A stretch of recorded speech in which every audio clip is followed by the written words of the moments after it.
Yep. Hello. How are you? Good, are you? Good, good.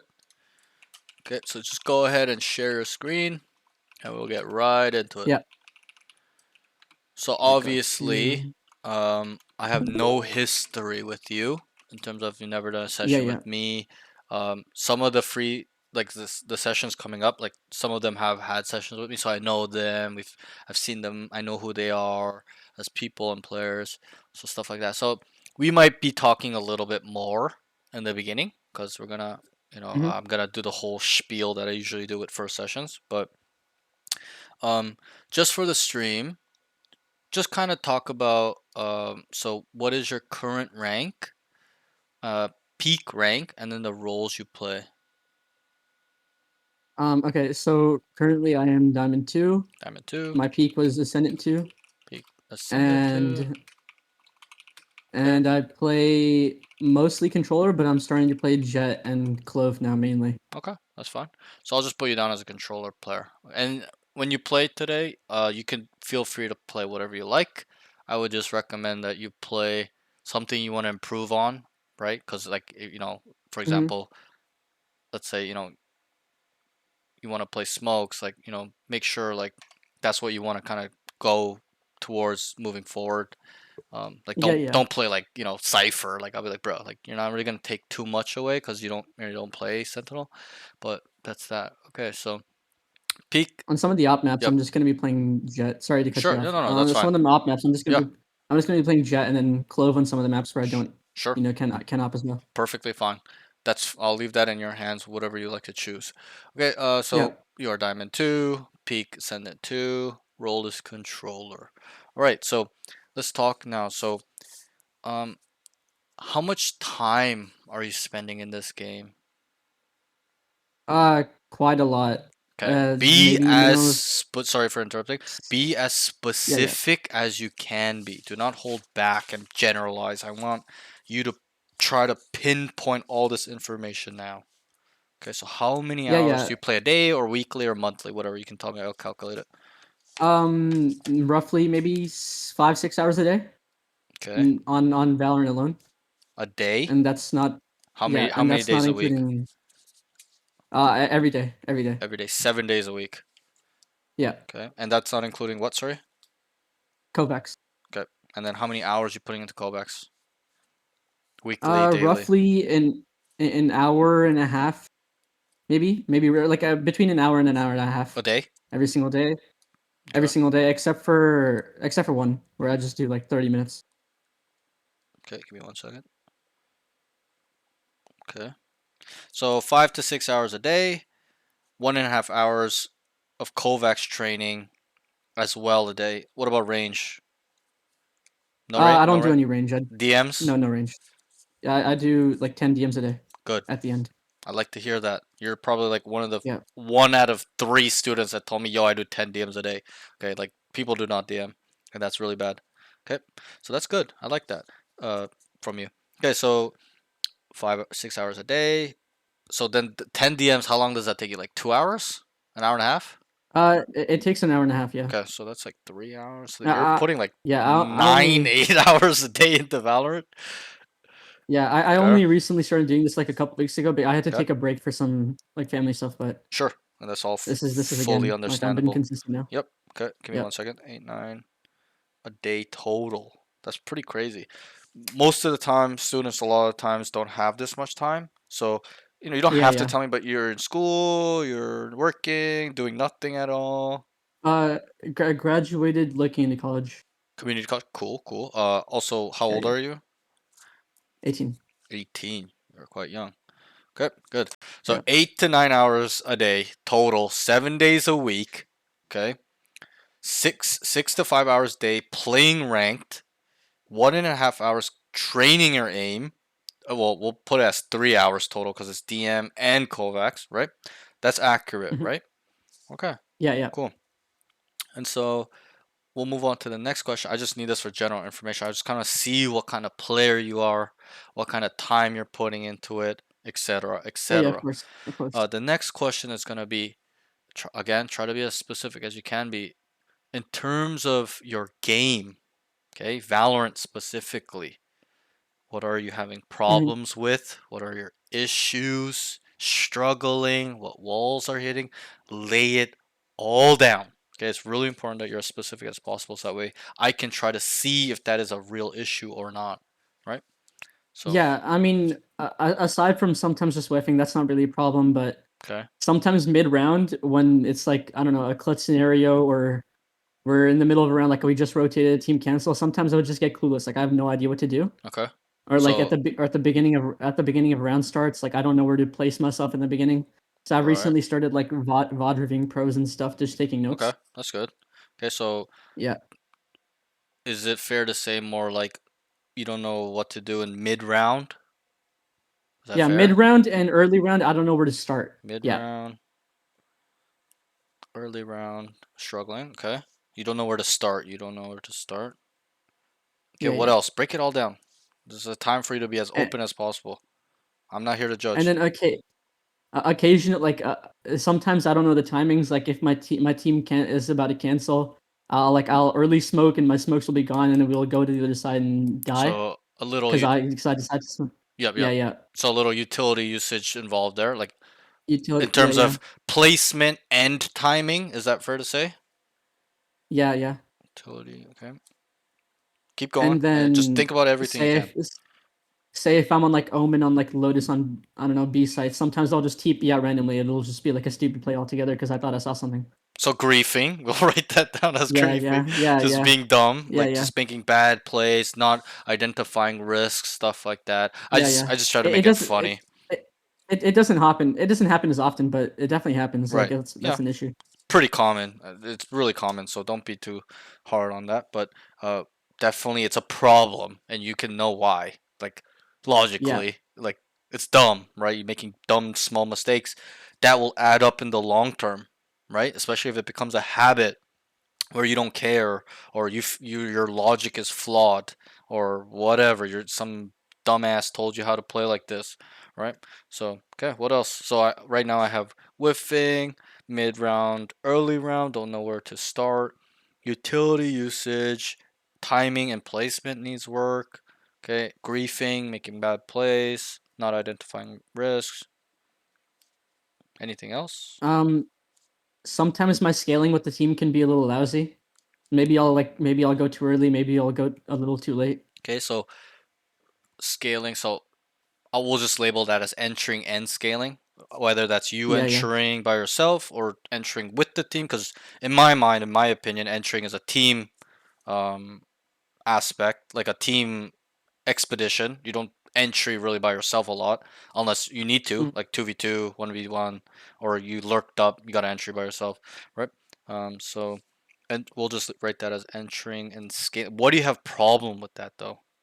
Be a little bit more specific. Uh, like my team will go in and either I'll be like too late or sometimes my team is about to go in and I go in too early. Like when Right, I'm not the right. duelist, if I'm like ever a Yep, clove, I yep. just run in for no reason. Yep. So like the timing of scaling, or Yeah, yeah, the even timing. even maybe like we could say like your role in the scaling, right? Because Yeah, duelists need to yeah, go in first, but you're going in first, or like you're supposed to come out with them, but you're not coming out, or the smokes aren't down yeah, properly, yeah. etc. Blah blah blah blah. Or like Okay. sometimes there's like a Sova dart that I'm supposed to shoot and I don't. We all get like scanned for Right, it, right. stuff like that. Yeah. Okay. Do you have problems with clearing corners, facing angles No, while you scale? no. Usually my clearing is pretty well. Like I can. It's pretty consistent. Okay, that's fine. Anything else? There was one more. Oh yeah, sometimes like, say I'm like safe on Sunset, Mm-hmm. and I'm the Clove, and like no one else is on site. Sometimes like I'll be like, oh, I have my ult, and I'll just stay on site. Mm-hmm. On And waiting, and defense? like the entire team would, yeah, On yeah, on yeah. defense, yeah, yeah, and the entire team would be just like pushing me, and I'd stay on site And just despite die. like knowing it's a bad play and just Right, right. because I think I have my Clove, my ult to bail me out, Yep, yep. We and it doesn't we work. literally just went through this with the guy before you. He's my duo. He's an old time. He's an OG community member and my duo. He's an Immortal 3 player, and he had the same problem, and he's immortal, right? So these problems are very Okay, common. Where and he's a Sentinel player, so it's even worse because on defense, he's telling me I'm getting flamed, dying first all the time, and I asked him why, And he's like, I'm just sitting on site waiting for 5 people to kill me. And I told him, that's a fucking problem. You need to be able to address, do I need to give it up or fight for it or play retake, whatever, right?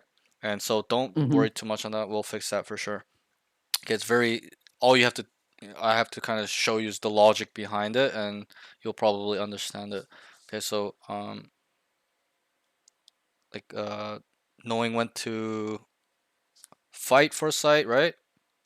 Or Yeah, leave knowing it. when to fight Fight or or leave. leave it, play Fight. retake with my Sorry, team. I'm writing Yeah, this yeah. down. Knowing when to fight or give Mhm. up slash retake. Okay.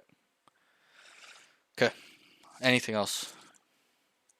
I think that's about it. Okay. So we'll break it down. So whiffing, mid round, early round, don't know where to start, and I want to break this down further. Is it terms of positioning or thought process? Like you don't know where to Thought process, go or like don't know what to do. It's two different things. uh, it's kind of a mix of both. Like sometimes I don't know whether to go backside, whether to go front side, maybe Right. like where to Right. smoke. If it's like Yep. on Yep. a map like Corrode, sometimes I don't know like which Yep. corners Yep. or which chokes to smoke. Mhm. Sometimes I'll smoke too deep, sometimes too like close in. Do you also have problems with identifying mid round and early rounds what the enemies are doing? Or do you know? Can you be like, yo, Yeah. they're defaulting. Yo, they're running it down. Yo, they're running a fake. Or yo, they're gonna rotate here. They're not in. Are you able to do that? If they're running a fake, yeah, but I don't usually like identify defaults. But Like but someone else but calms it yeah, out, yeah. and then Let's I can like recognize it, but I don't think about it let's think instantly. about the whole package overall, all concepts that you're Hmm. facing. Can you identify them well? Not just fakes. Uh, no, no, only some of them. No, I Okay, don't think that's so. fine. So we'll work on that a little bit. Um,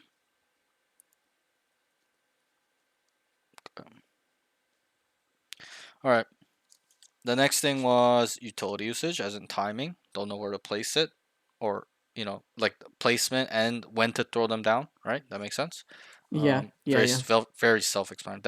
That's probably the easiest to fix out of these as a smoke player. The next thing is griefing, slash bad place, identifying risk.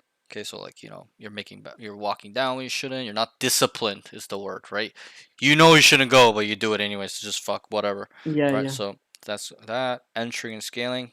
So you mainly have problems with not getting into sight, but just overall scaling with the team, Yeah. stuff like that. And also, one thing I would like you to understand is that they're two different things. Entering means getting in the site, the action of moving forward into the site.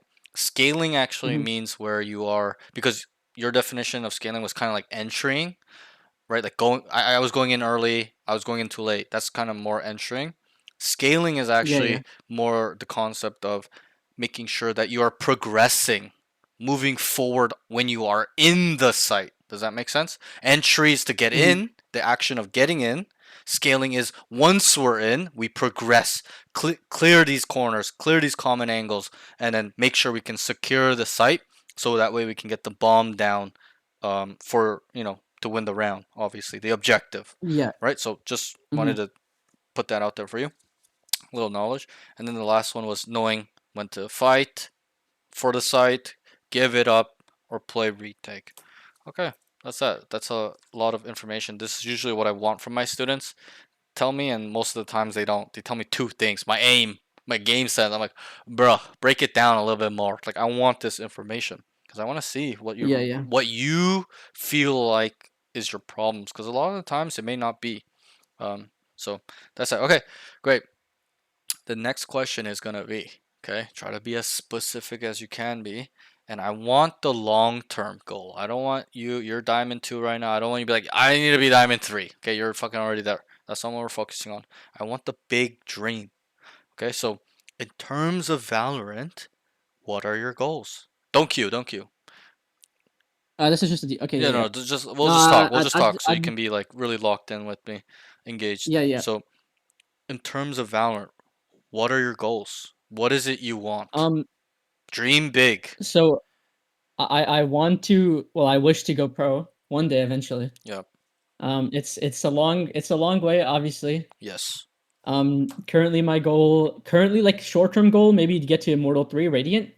Okay. Eventually, after that, maybe start some maybe like a premier team or do some scrims. Get my get the name out. Mhm. Hopefully, ideally, get scouted by a tier two team, and then I think that'll be the pathway I'll take. Okay. Yeah, I But think eventually, the dream is to go pro. a lot of people when I ask them this question, they're like, "Well, Hmm. I don't want to be general like everybody else and say I want to go pro." But you'll be surprised by you saying I want to go pro is not very general. It's pretty specific. You know what you want, no? So Yeah. I think the answer was very good. Most of the time, I'm not joking. 80, 90, you go back to all my YouTube VODs, 80, 90% of the time, when I ask them this question, I go, be more. What does that mean? I want more. Give me more. And I think your answer was good, where I don't need to ask that. So you want to be pro. And I love how you started off as well with, I know I'm far away. You're being realistic as well. A lot of people are delusional, right? They only think, I'm going to Hmm. go pro. I can do it. Yes, anyone can do it. But they're not realistic, as in, I'm far. I need to put in a lot of work because you're taking some accountability there, knowing where you are. So, with that note, it's extremely hard. Okay? Extremely. Hmm. Almost Yeah. next to impossible. That's how you have to look at it. I'm not saying it's impossible, but that's how you need to treat it. You need to beat the odds. How many pro teams are there? Tier 1 on in NA. In NA, not many, right? How many players are Yeah. on a team? 5.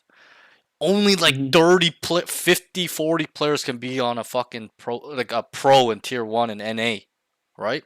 Think about the NFL, for example. A team has 150 players almost, no? Like 100 players on the roster, active roster, blah blah blah, right? Practice squad. At least there's multiple, but I would probably say Valorant is closer to basketball because it's 5 players, right? It's not many players can be in the NBA, and so the odds are against you. It's gonna be very, very hard.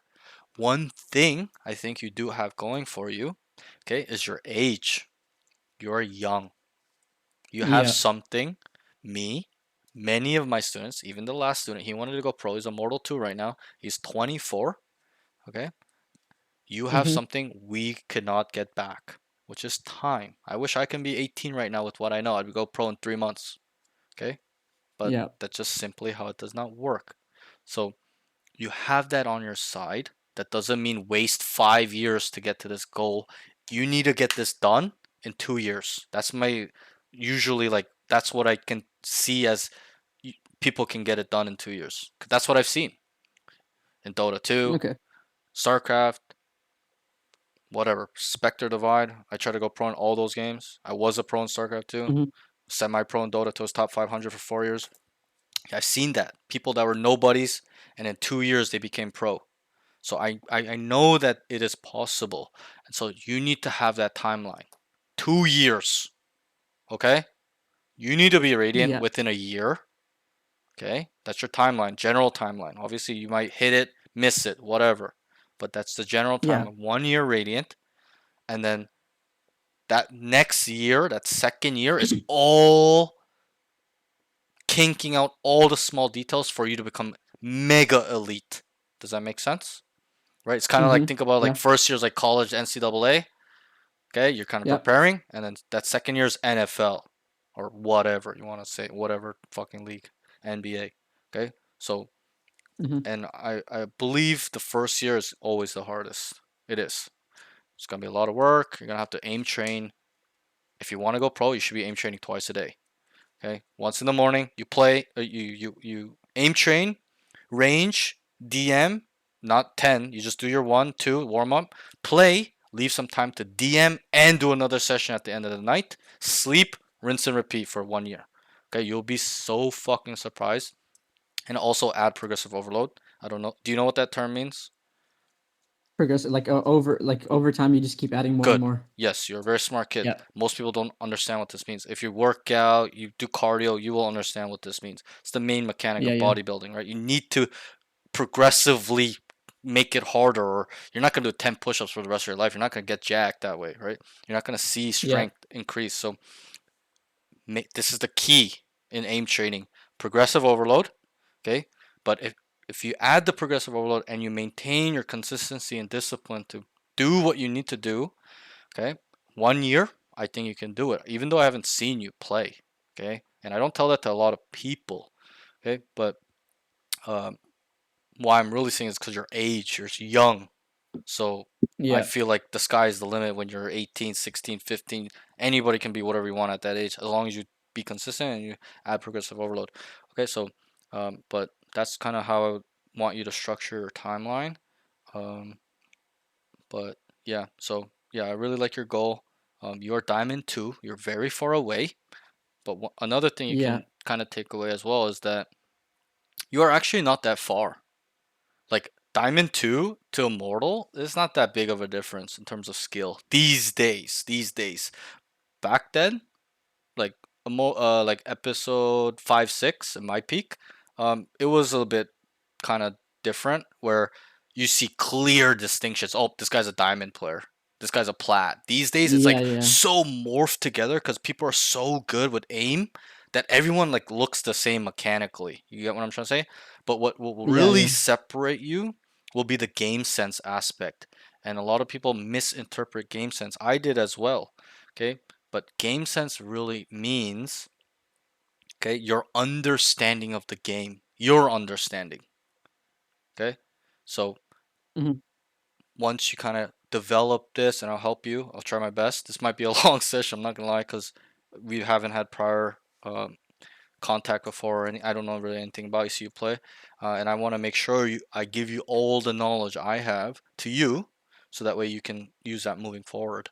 Um, I wouldn't just be like, oh yeah, just that's it. See ya, bud. Right? Like I need to make sure on your journey towards your goal that it's gonna provide a lot of value. Because what kind of coach would I be if I just give you information that it's not gonna be productive or it's not gonna work? So I need to make sure you have everything down before you leave today. So just be prepared for that. I don't know if you are on a time restraint. Let me know. Okay. So Yeah. how today will go, because I have not seen any information about you. Um, Even though it'll be boring, which I don't want to do, but it's important because I need to assess your skill level, things you're trouble with, what you said is correct or not correct. You're gonna play Mhm. one game, and then we're gonna go and break down the game and the notes I wrote and things that I think you need to work on or what is bad and this, that, blah, blah, blah. We can go all day. Okay? So Okay. that's that. I Okay. think that's all the information I need from you from now, for now. Um, Mhm. do you have a range routine? No, not for the range. Not for the range, but Okay. like You usually know, you I'll know Miz, get. right? On your friends list. He's actually one of Yeah. Yeah. my students. He said it in the chat. He's like, "Yo, that's my boy." I didn't even know you guys were friends, but he was one Oh of yeah. the Yeah. Yeah. first Immortal students I coached like 6 months ago. Okay, he actually has Okay. three Okay. VODs. He did 3 sessions with me. I can even give those to you. But he's a very good player as well, and I know him. He wants the same thing you want. You know why? Because I asked him all these same questions. What are your goals? How much you play? What's wrong with your game? And he said the same thing. I want to go pro, and I helped also work that mental with him too. I just brought that up because I saw Miz there when you opened that. So, Yeah. Yeah. um, you can also learn a lot from him as well because he also has gotten really good. He was stuck ascendant 3 for a while at one point, and then he started pushing forward. Okay, but yeah, so that's how I'll go today. Go ahead and kill. We'll go right into it. Information is great. Definitely take a look while you play. Um, Also, at the end, I will. I used to show them the range routine, but I have a video, so I'm gonna send it to you so we save 30 minutes of our time. Um, Yeah. Yeah. and then I will also send you a video. I don't know if you heard me talk about it or whatever, but I did an interview with a tier 2 former pro, Daniel Yeah. Yeah. Lenad Halim. Lynette. Yeah. Yeah. I don't know if you watched it or not, but if you are on this I journey, watched. I watched some of it. okay, I need you to watch all of it because in the beginning it's a little boring, but Okay. at the end is all the juicy information. And so Okay. Okay. I would like you to watch all of it if you are to go on this journey of going pro because he was a pro. You need to get in the mind of a pro, the process, the things he struggled with, and how he overcame that. Okay? Because you will go through that same feelings and thoughts and stuff like that. You may even not be as Yeah. strong as he was. He was so strong. He was stuck in Mortal 3 for fucking 2.5 years. Most people just, you know, quit. But he followed through and he committed to what he said he wanted and he got it done. which is very respectable, right? Because how many people do that these days? They do what Yeah, they of say. course. Not many people. So that's my expectation as well. If you say you're gonna go pro, I told Miz this as well. If you're telling me you're gonna go pro, I will hold you accountable. You must hit this now. What you say must become, you know, life Yeah, so to speak. So um, that's how I look at it. Because I've been there too, where I say I want something, but I don't get it done, and I feel like shit. I feel like a piece of shit, right? So yeah. that's something I'd like you to start thinking about as well. Be a man of your words. Okay. Okay. Actually, Okay. I think today there will be some rounds. We'll talk actually. I think that'll make it more fun. All Cause, right. like I'm I don't on want pay. to make it too serious, like a paid session, like cause it's just like boring. Me just watching and just not talking to you. So maybe we'll talk in between rounds a little bit. If you have questions, you let Okay. me know. Being like, oh, was this bad? Stuff. I'm not here to judge. I'm here to really assess what is wrong with you, so I can help you. So that's that. Okay. Okay. Yeah. So let me bring this.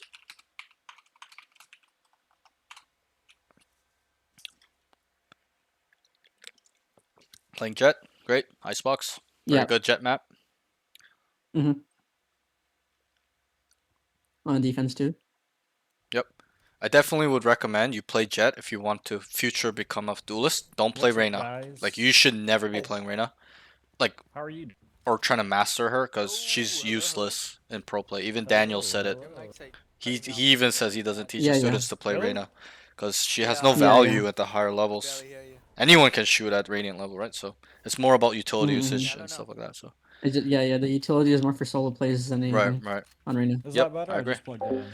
Guys, I know. Look at Yeah, it Parks, sounds man. like So you're doing Yep. inspirational. Yep. this. Just No, I'm not. I'm just doing God's work, trying to Unless you're help the fucking kids with hit me. their goals, man. That's all I'm dead doing, ass. Wait, Polo. Jet talk. Wait, we're Yep. all laggy, bro. I missed Can you you, can you bro. I shoot the missed orb? you. Can you shoot the dart? No one's lagging me.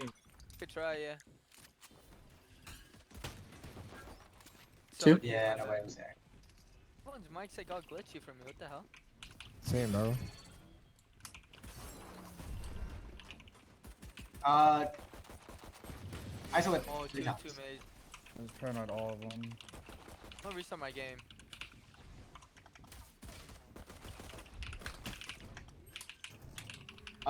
Box, glass. Nice try. One thing I'll say, Yeah. I think you're moving around a Mhm. little bit too much, right? Yeah, yeah. What did you do? You went on the ropes, went pipes, you missed on the ISO, went back, go left. You're just kind of like moving around too much, too much. Yeah. Have these positions in mind. You may, and I love your thought process actually. The initial thought, I want to make a play on A main, right? That's your thought. That's why you went Mm-hmm. pipes to take that fight. Have a secondary position involved. If it goes wrong or you miss like you did, Okay, okay, okay. I'm gonna go maze. I'm gonna go screens. I'm gonna go backside. I'm gonna go rafters. Kind of keep that in your mind. You can have even a third position as well. Mm-hmm. Okay. Okay. Oh my.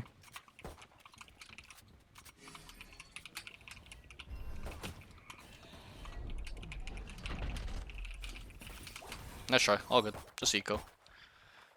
Yeah. On the first Okay. round, I wanted to Yep. play here, like off Mhm. the Viper wall, Yep. but then the Viper pushed through and it went down. That's why I kind of Right. panicked. Right. Yeah. I think you could have still made a not made chose a better positioning. You know, like where Yeah, his yeah. crosshairs right there, where before he moved left, under rafters. No, it's You could have went there, Mhm. too right? Like nice. where his crosshairs, Oh, like okay, this area, okay. left or right of it, of the Oh, pillar of yeah, yeah, rafters, yeah. Simulated right? on this Oh, one, yeah, it's yeah. nice. You could the really safe 1, option there 2, too 3. when you kind of knew their coming sight, right? You go Okay. screens. You go screens. Just chill out. Okay, because you wouldn't Yeah. have enough time to go gen side, like right here, dice side, right? The right side right here where the screen is, right? Because you're already on the screen Mm-hmm. side, so like that's like 4 seconds, 3 seconds to run over, maybe a little bit less, 2.5 seconds. You could even be here, right? Yeah, But yeah. the problem is here is like you're gonna be out in the open. So holy, this team comp is insane for ranked. Yeah.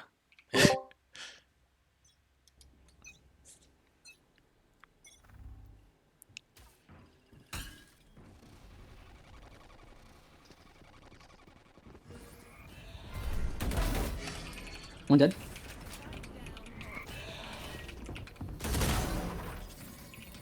Nice.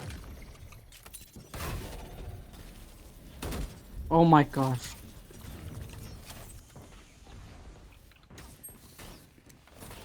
You're leaving. Omen, you should Forty sit. Yeah, on let's goal. do I say, I let's do say. nest.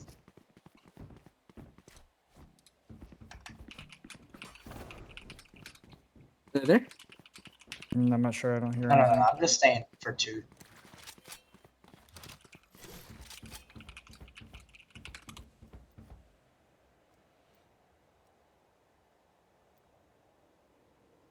One up, pipes.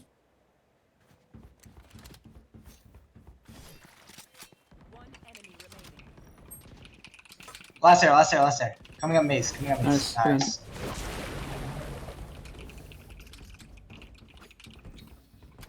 Okay, good 2 kills. Okay, nice shots. That's the type of shots I tell my Yeah. students to do. Is instant. I Good need job, team. instant like that, all the time. Not 5 times a game. Every kill, you need to have that mental. I need to instantly delete. Okay, headshots give me dopamine. That's how you have to think about it. Every kill must be a Yeah. headshot, instant. And then once you think like that and you apply it and get used to doing that more and more, it gets better and better, faster. You become more elite. Good run.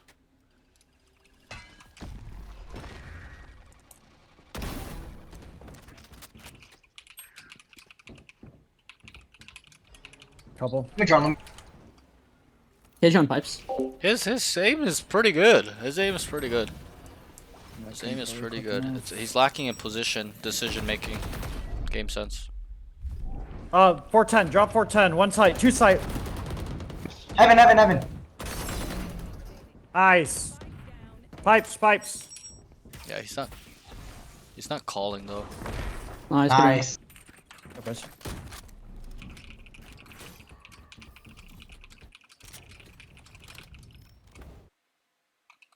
Another 2 picks. Light.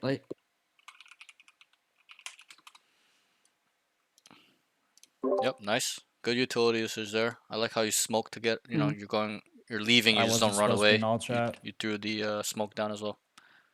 Yeah. Gives you a little cover, right? So makes you I harder know to I'm kill lucky. too. Let's Don't say he listen was to there me. close, he swings back sight, you know, he's gonna have a Holy hard shit, time bro, finding the you. mics Dude, are so I'm having- buggy. Can you shoot the sub dart? No, it's too late. Or one's top nest. Clove. 2 of them.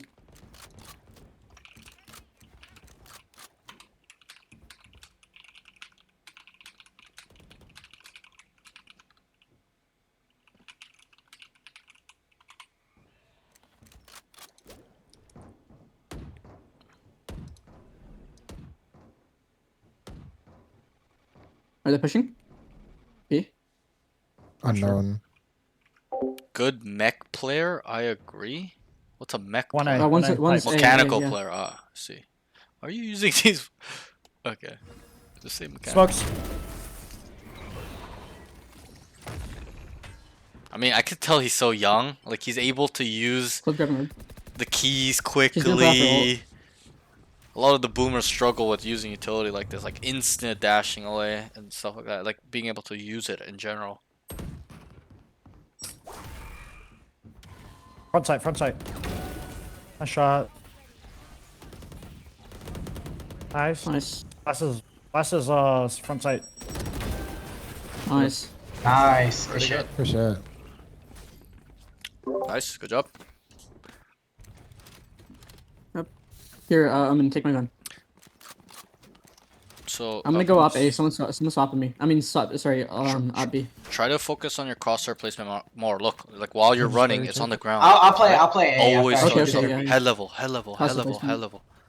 Any angle, yeah. anywhere you're going, even if you're rotating, make it a habit. Okay, and as you make it a habit, it'll become natural. You'll automatically do it. Yeah. Start A. They shot my turret. Running up.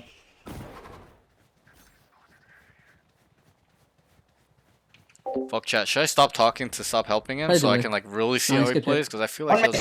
he's Three so more, three more. smart. Like he's probably just gonna fix everything I tell him to do. Even now though, it's bad. No, maze. 117 on ISO. ISO's one shot. Sheriff and maze. Reyna. 410. One shot Reyna. 1-4. I'm not sure. Nice job. Nice.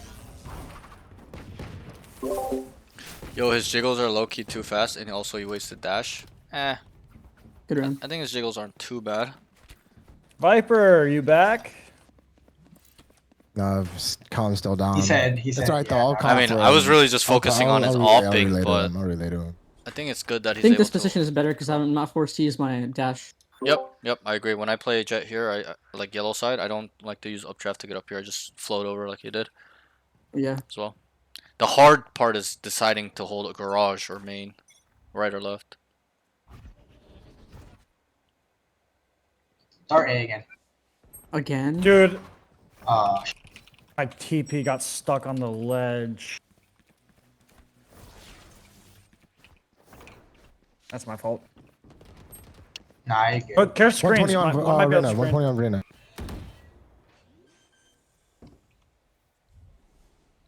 Spike planted. Yeah, he wasted his Q think we there as saved. well. I wrote that down. Like he We needs can't retake to having up. kind of be more patient with Qing his dash. Last player standing. It's gonna save my up. I can't retake. Yeah, it's fine. Yeah, they're hunting you down by the way. Yeah.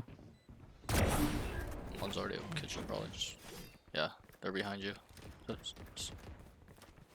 Kitchen. Sounds like he's gonna go top.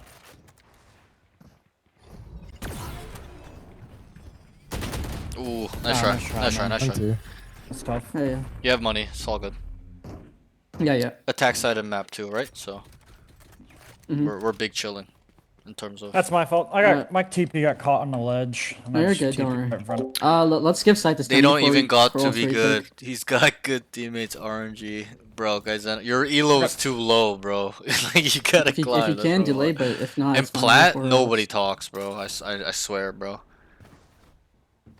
But like high diamond, ascendant, they start kind of talking a little bit Viper more. They're shield, me more too. cooperative a little bit because they want to win, right, to get to immortal. In my opinion, Start here again. he's got pretty good mechanics. I don't think I'm pretty worried about his mechanics. Oh god, this is gonna be a fuck. This is gonna be a fucking long session. I'm gonna Coming up teach him top. everything. I'm gonna give him the whole book, Pushing B? Okay. the Or sorry, whole A? Parks book. Yeah, pushing. Nah, emo is where all the throws okay. are. I don't know. I don't Have a think good they're flank, I gotta pass the throwers. ball. They just like the ego is really what kills them. I just put Turney on Push your diamond. flank. Yeah, nice. Nest, One nest, top nest. side, top side. You know what's fucked? Turney told me that you like he got Drop there, one, drop Hold on, one. but he didn't tell me One he out. played with you, so he got carried. Unknown. Yeah, Nice job. I really like this kid. Like Good his man. aim, his opping looks really good. I might have to just do a lot of game sense stuff with him. So we'll see how his attack side is defensively. I've said this so much. It's easy. Anything that round? Maybe I should have like rotated faster or something. I don't know. No, I think you played that round pretty well. Okay. Or clean maybe shot- like clean yellow shots. after I got the one. I should have just stayed on top of yellow. What do you think? I'm gonna play with you. No, this I think time I instead of think starting B. generally getting one and backing up to another Just save position your is dart. better. They like to push this Viper Or wall. I mean, we you can make probably that get a pretty decision as easy well spam to off stay here. back yellow and peek Okay. again, but like they're gonna know you're there, right? And better players, they're gonna throw utility there, so you might get fucked. I like to just get one and get out. You have man advantage. I don't think that round was too bad. He messed up his dart on A. I didn't mean to fall. Somehow. One Just up. give. Yeah, so one thing with him is he's Oh, wow, wait, you're there's crazy. too much Wait, go moving. off. Like he's a yellow holding it, he's backing up. Why? Just fucking sit there. 70, 71, 2. Are they both there? Do we know Sova as well? Yeah, I Yeah, ping yeah. both. I ping both. 70 HP KJ. Nice. On KJ. I think he did something really important. Okay, while he was rotating, a lot of people should listen. he actively asked, "Yo, do we know what's going on? Where are they? Can we confirm?" And I think that's something a lot of people don't do. And that's good information because everyone can be on the same It's okay. page, and there's some synergy, cooperation, Yep, this okay. identification, right? There's info. People Mid, know. hit Oh my god, once. 40. He goes B, right? Seconds left. I would think. Yeah, You have he's knives going too. B. He could be up kitchen as well. Careful.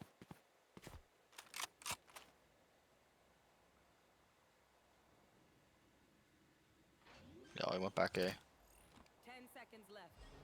Spike planted.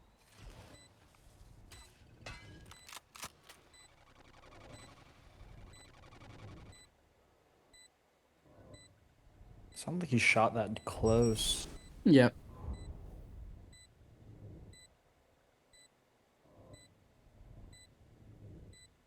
I He has ult We too. play a fault. just tap it. Give up draft for it. Smoke it and get on it. Yeah, all good. Props. Nice try. So there, you just have to understand what's at your disposal. Obviously, that plant Yeah. spot's really hard, right? It's planted for everything, right? But Mhm. throw smoke, tap it, or you tap it, because when you tap it, he's gonna try to You guys should peek, try. and then you can try to clear angles or even half it, stuff like that. Yeah. But that second tap, you should have thrown a smoke down. Yeah, you're Can right. someone you're right. shoot drone for me? He That's always all. drones from like All this good. side. Yeah. Also, maybe you don't need to run to be. Right? I'll dart. You can just like Mhm. walk down. One.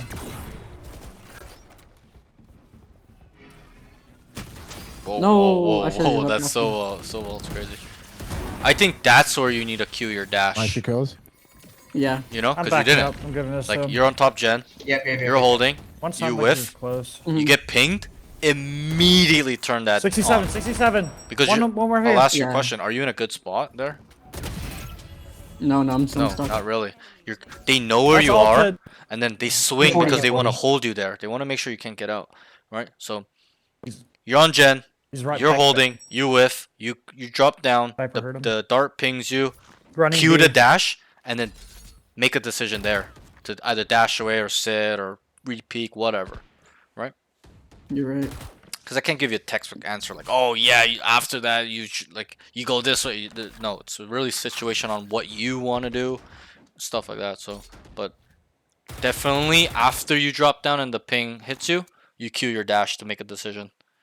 Because then once you see the Sova ult, you're gonna go left. No, you're gonna go right. Right, you're gonna dash right, and the ISO wouldn't have he wouldn't have killed you. So, Yeah, man, you're right. man, we're gonna He should be shit low. on mid. I don't think he has heal. He's like 52. Nice. Nice. Nice. That's that. Decent round. Yeah, you're right. No, I definitely should have used some sort of util. Anything. Right, at right. all. Even a smoke, right? You could have. Let's Yeah, say you yeah. don't want to use the dash. Throw both down. Cross. Get the fuck out of there. Yeah. Always try to track what is Good at my round. disposal. And I know it's hard sometimes. Rounds are hectic, but the good players are mega aware. They're tracking it in their minds. Maybe even the best players. They won't even need to look at the bottom. They know what they have, and then they just press the Mhm. buttons, right? So that's just some food for thought there for you.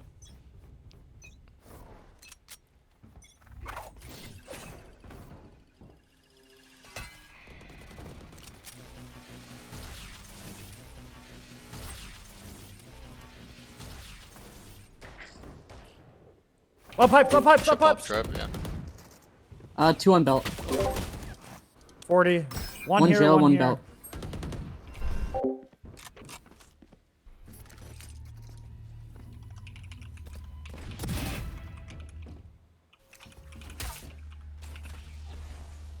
I think there it was just my jet knives. I should have hit my shots. Yep. Also, you could have played it more patiently. Do we have to take that Yeah, yeah. fight? Probably Mhm. not. Right? Because he was pretty You're right. far. You can set yourself backside, go screens, Clove hit for maybe 40. rafters. Obviously, you weren't in a position to be rafters, but I'm just saying for future reference, right? Like, you don't always need to take those fights. I'd rather you make that play early on. Like, start 410, right? Maze, right side, where Yes, where the okay. stuff is, right, Screens. right to his right. Grabbing orb. Round starts, you just walk down with Yeah, your they're knives. out. They're out A. Like you did on that first round. Yeah. Whether you go through the ropes, the pipes, or Planting. you come down lower. I tend to go lower. That's me. Everyone has different preferences, different options. But definitely, I would rather you make that aggressive play early on. There's So two then you can mollies, back too. away if you feel like it's too hard. Or there's too much Yeah. resistance.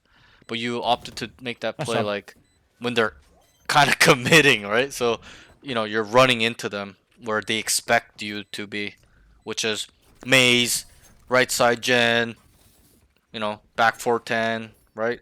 Left side screens, rafters, right? They're actively looking at these areas once they're progressing, scaling the site Yeah. or areas of the site. It's not fully the site, but they're moving towards there. They're trying to entry, so they're actively clearing these areas that you need to be aware of. Can you shoot the dart that lands like here or there? Gotcha. I'm just gonna play top 410 and try to get a pick Yeah, on the yeah, I belt got you. because they always like dry swing.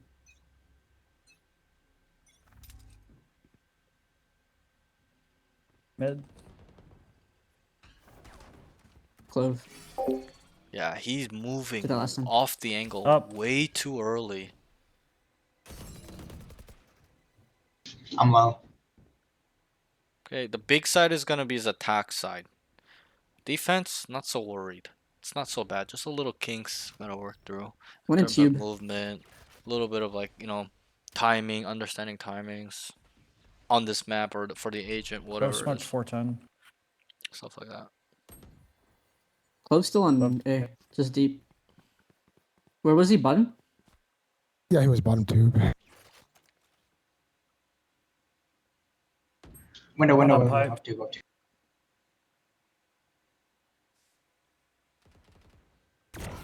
What the heck? What the fuck? Oh, last one. Wait. How did he get What the there? heck? How did that Sova get there? You What? should have seen my face. Oh my god, I'm gonna clip that. What the fuck? Like, how is he? I guess he timinged you, and then he kind of Yeah, yeah. maybe I he saw think- your barrel, and then he wanted you to walk Good out job, guys. because he didn't want to swing into Yeah, you, maybe. right? Because you're gonna Yup, kill him. yup. So Yeah, yeah. I'm thinking there were two in tube, and one of What are them we just like thinking got in the here? kitchen early. right. Maybe he also Mhm. Well, heard if you wanted, we making could your hit B and I way could drone up kitchen. short. So then he's like, oh fuck, Okay. right? So like he kind of wanted you guys to timed walk out, but you're having ops, so you're not gonna walk out. So like it was KJ, like you a want to get scanned by this like this a dart game of here? chicken. Yeah. Hey? Sure. Yeah, I got it. Time to play like a lurk, maybe? Because the way he peeked you, right? He knew you were there. Because he jump peeked you, right? Because I don't think if he knew you were there, Yeah. I don't think he would have done that. So Let me drone out. let me drone definitely out. he knew you're there by either Hold noise on, just or wait. your barrel. Play slow. Wait, let Yeah. KJ get scanned. Okay. He might shoot the dart here as well. Yeah. No dart. No dart. Clear right Oh. side. I think maybe we Clear. dry swing this. I'm gonna smoke screens. No, never mind. They pushed up, that's why. What the hell?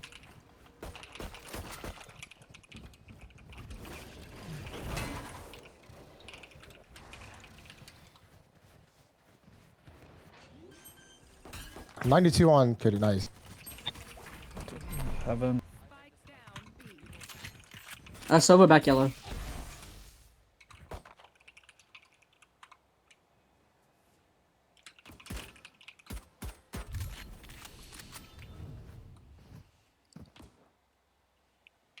So I wrote entering is good, scaling needs Yeah, work, careful, flank. too passive.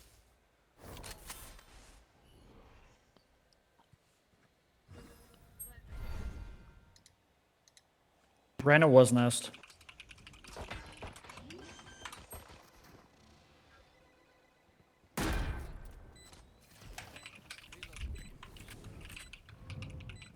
No util for you guys.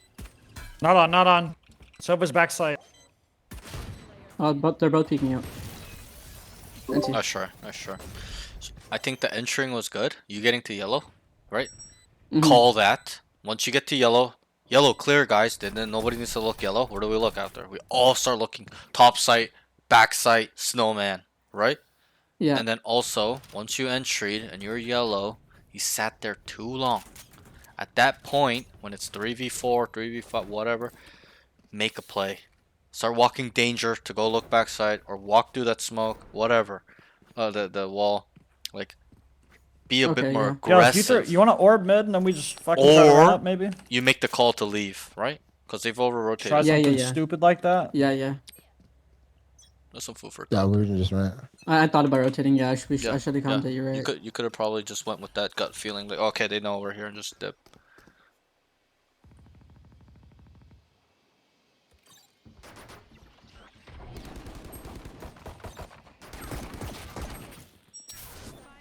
Hit 26. Nice. Nice. This is winnable. One snowman. One kitchen.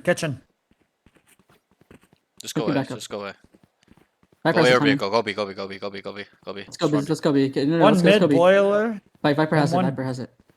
They're heavy towards the B. One's already snowman. One's was mid boiler. Jump to hut. Want me to smoke We leave? yellow? Do we leave and let Viper try to get a pick while we're leaving? They Yeah, rotate. you could. You could. Okay, let's go. He said 3, so that's all of them.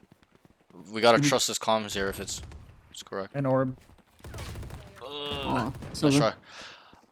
I should have just spot that. Yeah, I was gonna say same thing, and I'll ask you why. Super We simple. never saw Reyna. Clove was Yeah. mid boiler. Try to answer why. Why should we have killed him? Wow. Or not kill him, but fight him instead of go for the jump cross. Yeah. Try to answer. It's a question. That was still a pretty good round. It's simple. I had my gun out. He was Right. like decayed. Right. That's what I'm distracted. looking for. Yeah. He's decayed, so you have a really good chance of killing him, right? So. Yeah. But you gave it to him for free. Yeah. Also, I don't mind the A call, because Just try to get out some other util here. his comms were bad. He said all 3 Yeah. were there, so that made us go A. But there was actually 1 on A, so if we knew that, I think I would have told you to go B. But it's fine. All good. Happens.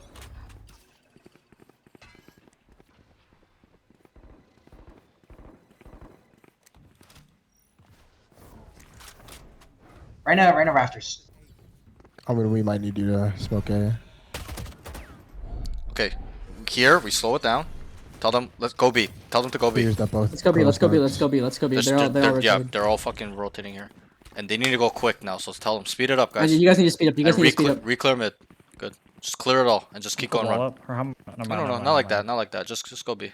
Like, just as you're Okay. running, look there is what I'm saying.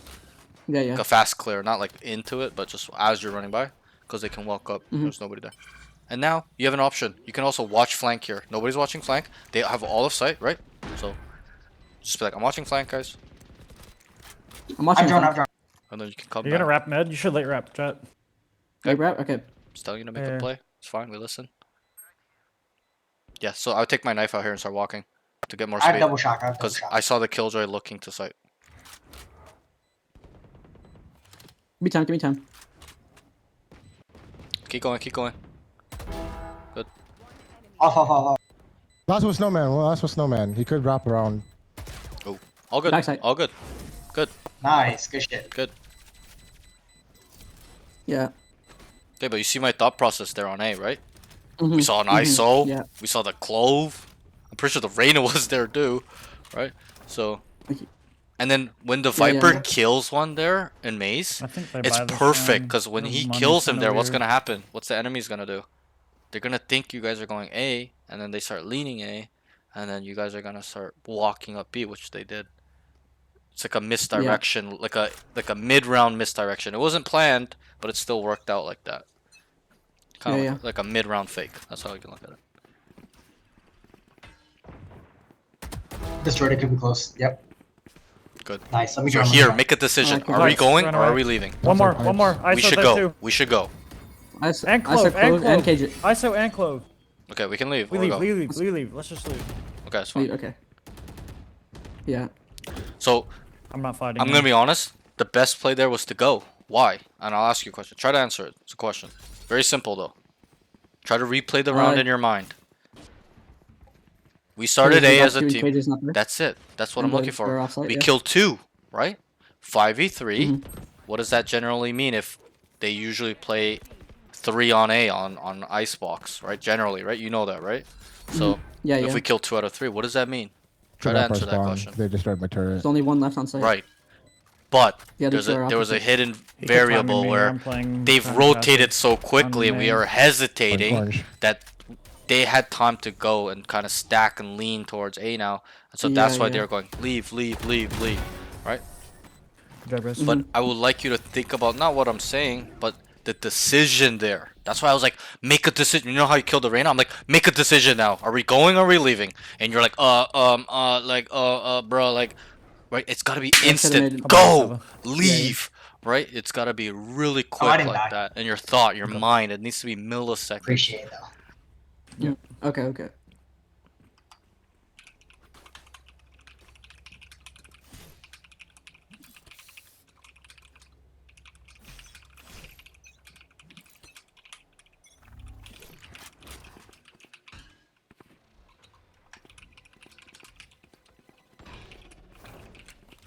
Let me drop. On top of Jenny, top of Jenny.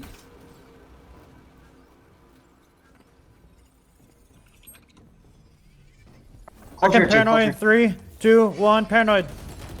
Nice.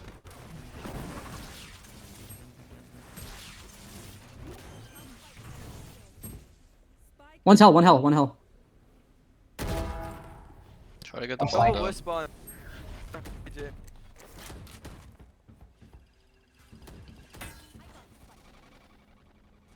I think one flanking Sova. There's one. Trying heaven. Yeah, Sova's on belt, on Rafters. belt. You can play safe. 2 heaven. Wow. One more I there. have rafters. Oh, nice No. try, nice try, nice try. Yeah, I can't believe I got Hello? killed from there. Whatever. I think there, the problem is, in that 2v3, Can we go B? You kill the Don't put your screens walls, guy, I'm TPing back get the bomb, and you gotta make a quicker decision. Do I need to plant or Okay, yeah. leave? Or you could have even Yeah, got yeah. the bomb, just went backside, plant for your own min, right? You want me to drum? Or safe. Well, whatever you guys want to clear up here, I'm just gonna TP Yeah, here. I should have smoked and just went backside with Yeah. them. But you like got the bomb and sat front gen, like our side gen, too long. Yeah, yeah. Even though you knew Sova darted from belt.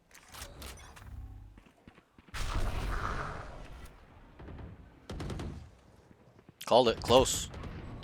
Close right now. Nice so- to pick. Make a decision. The decision. Okay, easy decision. We go. We take this. So go and plant. Default. Sunman. Fine default. Oh, we might be in trouble here. Just smoke and get out. Smoke and get out. Yeah, we need some protection, right? One ISO flank. I said flank. Player standing. I'm ping both.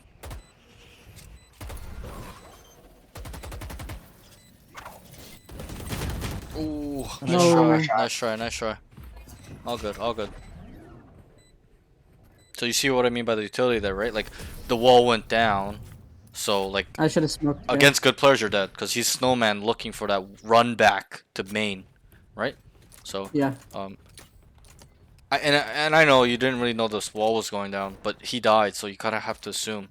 And so you should have thrown a smoke down before I'm you gonna plant, buy for even though next. the timing's slightly off where the smoke would dissipate, still will give you cover there.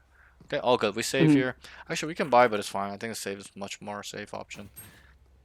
Yeah, yeah. Only two I'll rifles. take that, actually. I'll take Spike AJ.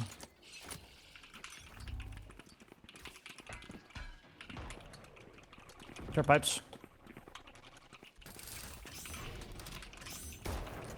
Close, one close. Hit 40. Double smokes. We back up. Sounds like one flank maybe. Let's just let this Okay, guy's kill- shield run out. Kill the flank guy. Kill the flank guy. They're two flank. Okay, let's try. Nice. There's one on A. Go fast. One mid and then Reyna's offside They completely. have Killjoy. On B. They should be ulting here. Oh, okay. Can you toss me that gun, Omen? There's one behind you. Thank you. I think they should leave here. Yeah, and kill the flank. The flank guys. Oh, broke the ult. Oh, they should go now. Side's completely clear. Side's clear. So clear. they're flanking. You Fast, should tell fast, them. fast. One's flanking. One. They're flanking. One flanking at least. Nice. They need to kill this guy. Reyna's gonna be flank. Oh, mid, late.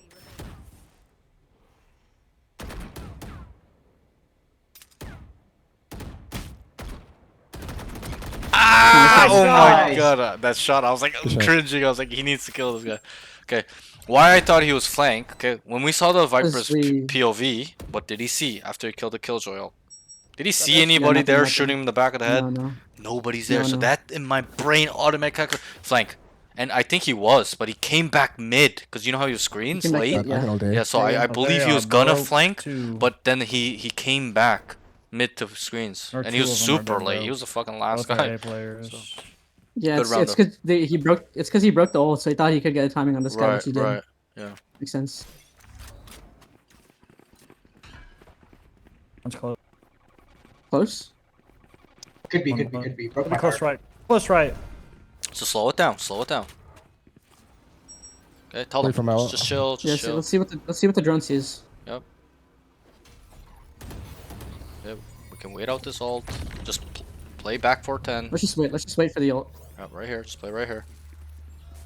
One backside. ISO left. He's the 10. I'm a whole flank. I'm a whole flank. Huh? I don't know. Belt. Rafters, Rafters, rafters, rafters, I think. rafters. I'm gone. Rafters. One dropped. One dropped. Nice. Two flank, two flank, two flank. Sova and Reyna. And So one's you- in the spawn. You control here, okay? Sova's in the spawn. Oh. Oh, backside. Dice. Oh, I love this play by him. Well played. GG. On it. Nice. Nice. Good Nice. round. Nice. Dude, I should not have killed But that you see my Sova. thought process on why you should hold back You sight? got so Right? unlucky, dude. And it's easy. The communication is Just caught two a flank, stray. two flank. How many are alive? 3.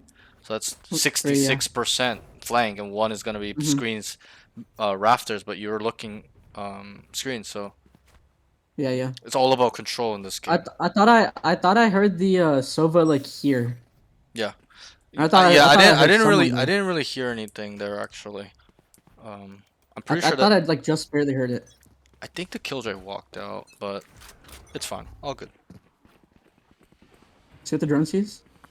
Nothing close. Nothing yellow. Okay. Okay. Played that left cubby last time. Clove really smoked it. Okay, so dart. Oh, I didn't mean to updraft. Whoops. Oh, you got Sova one. backside. Yeah. You got one. It's Sova fine. backside. I did.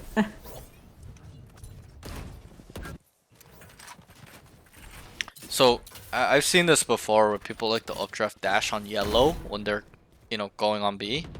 I'd Yeah, rather I you just didn't mean to. yeah Go right here yeah. on ping. I'd rather yellow, you just yellow. dash to yellow, like where his crosshair Yeah, is. one, Yeah, Come like on, this one's way. kitchen. One kitchen. Nice. Let's top Upside. that. Drop. GG. Nice. Nice. Nice. GG. Okay, let me It's just because I've seen GG's. I've seen Zekin do the sentry where he goes top yellow. right, but like there's a reason why he can do it. It's probably because they have like a harbor. Maybe even in like So a it's raid. safer. Let's say it's not even pro play, right? Like and I know what you're talking about. In pro play, he's done that a lot.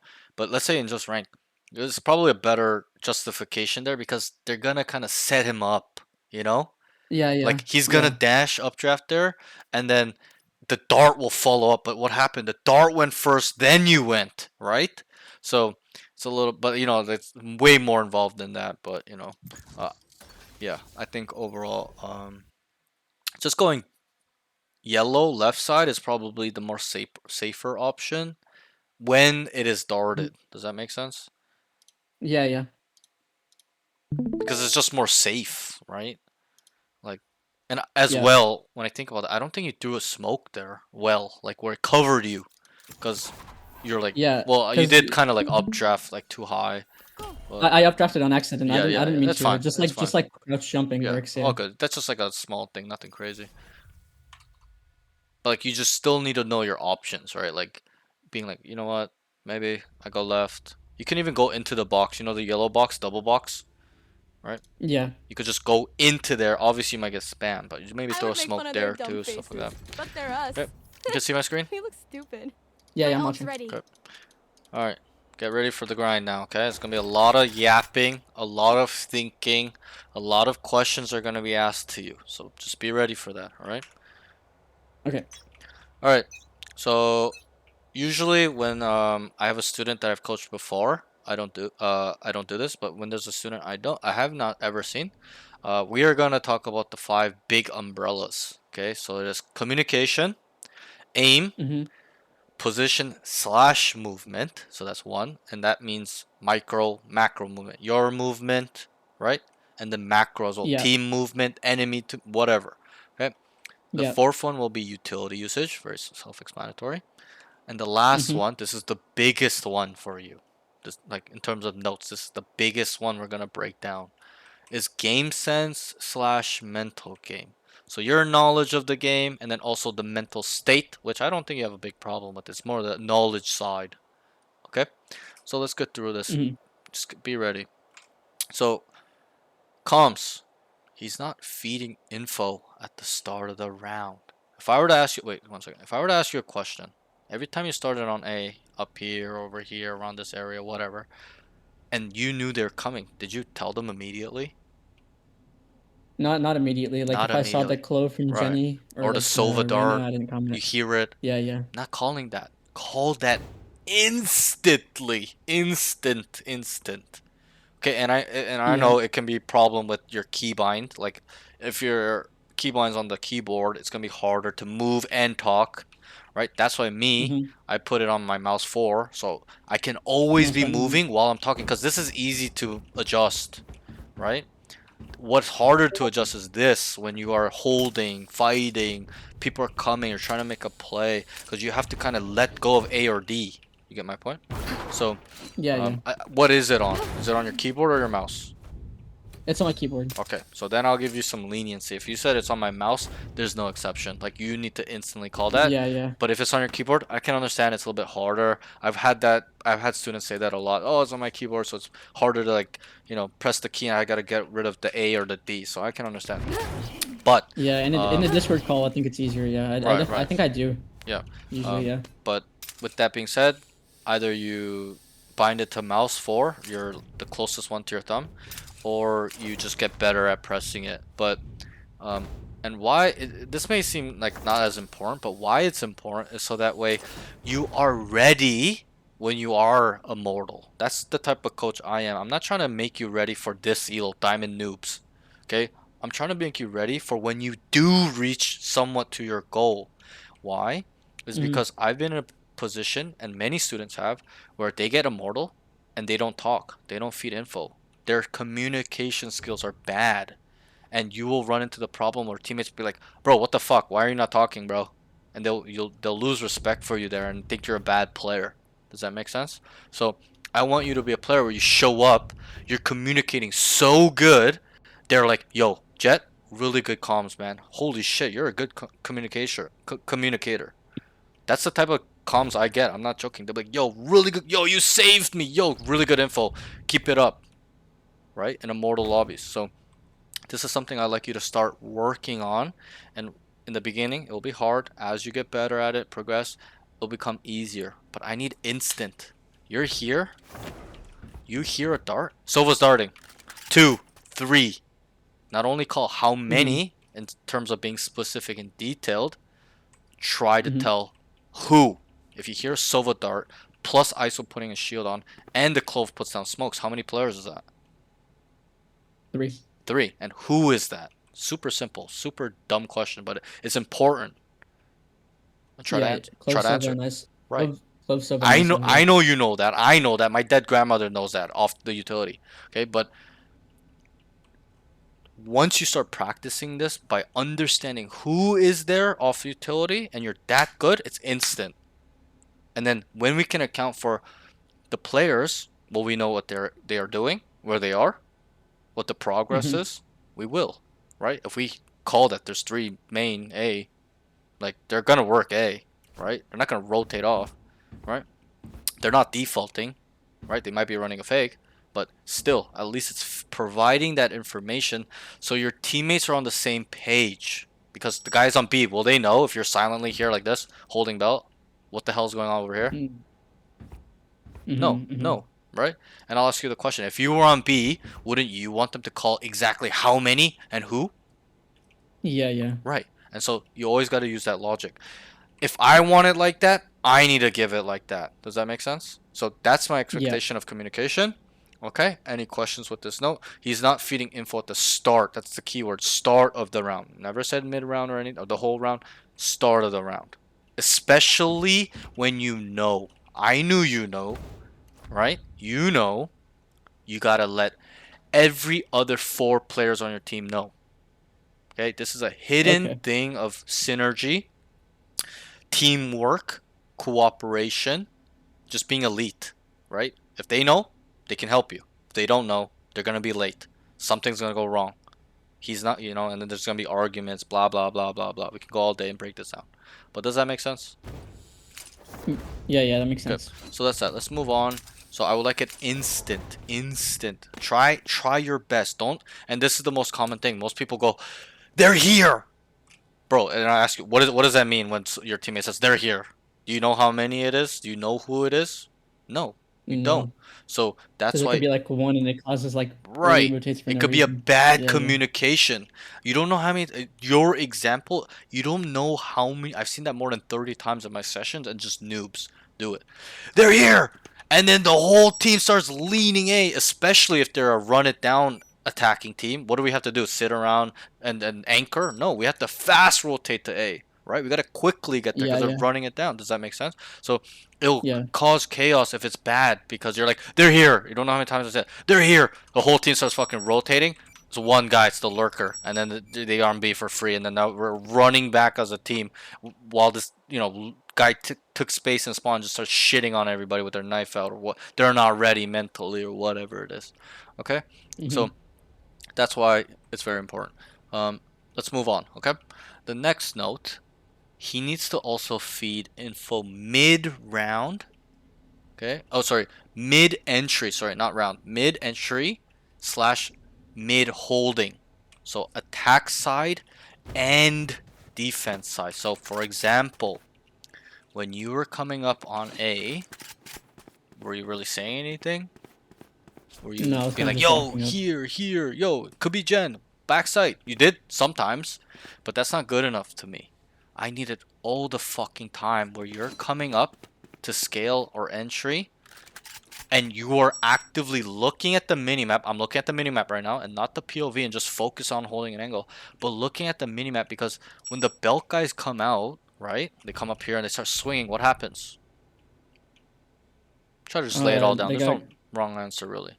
they get caught off Not by caught the off, backside. but let's say they take, they see somebody. What is that? It's contact.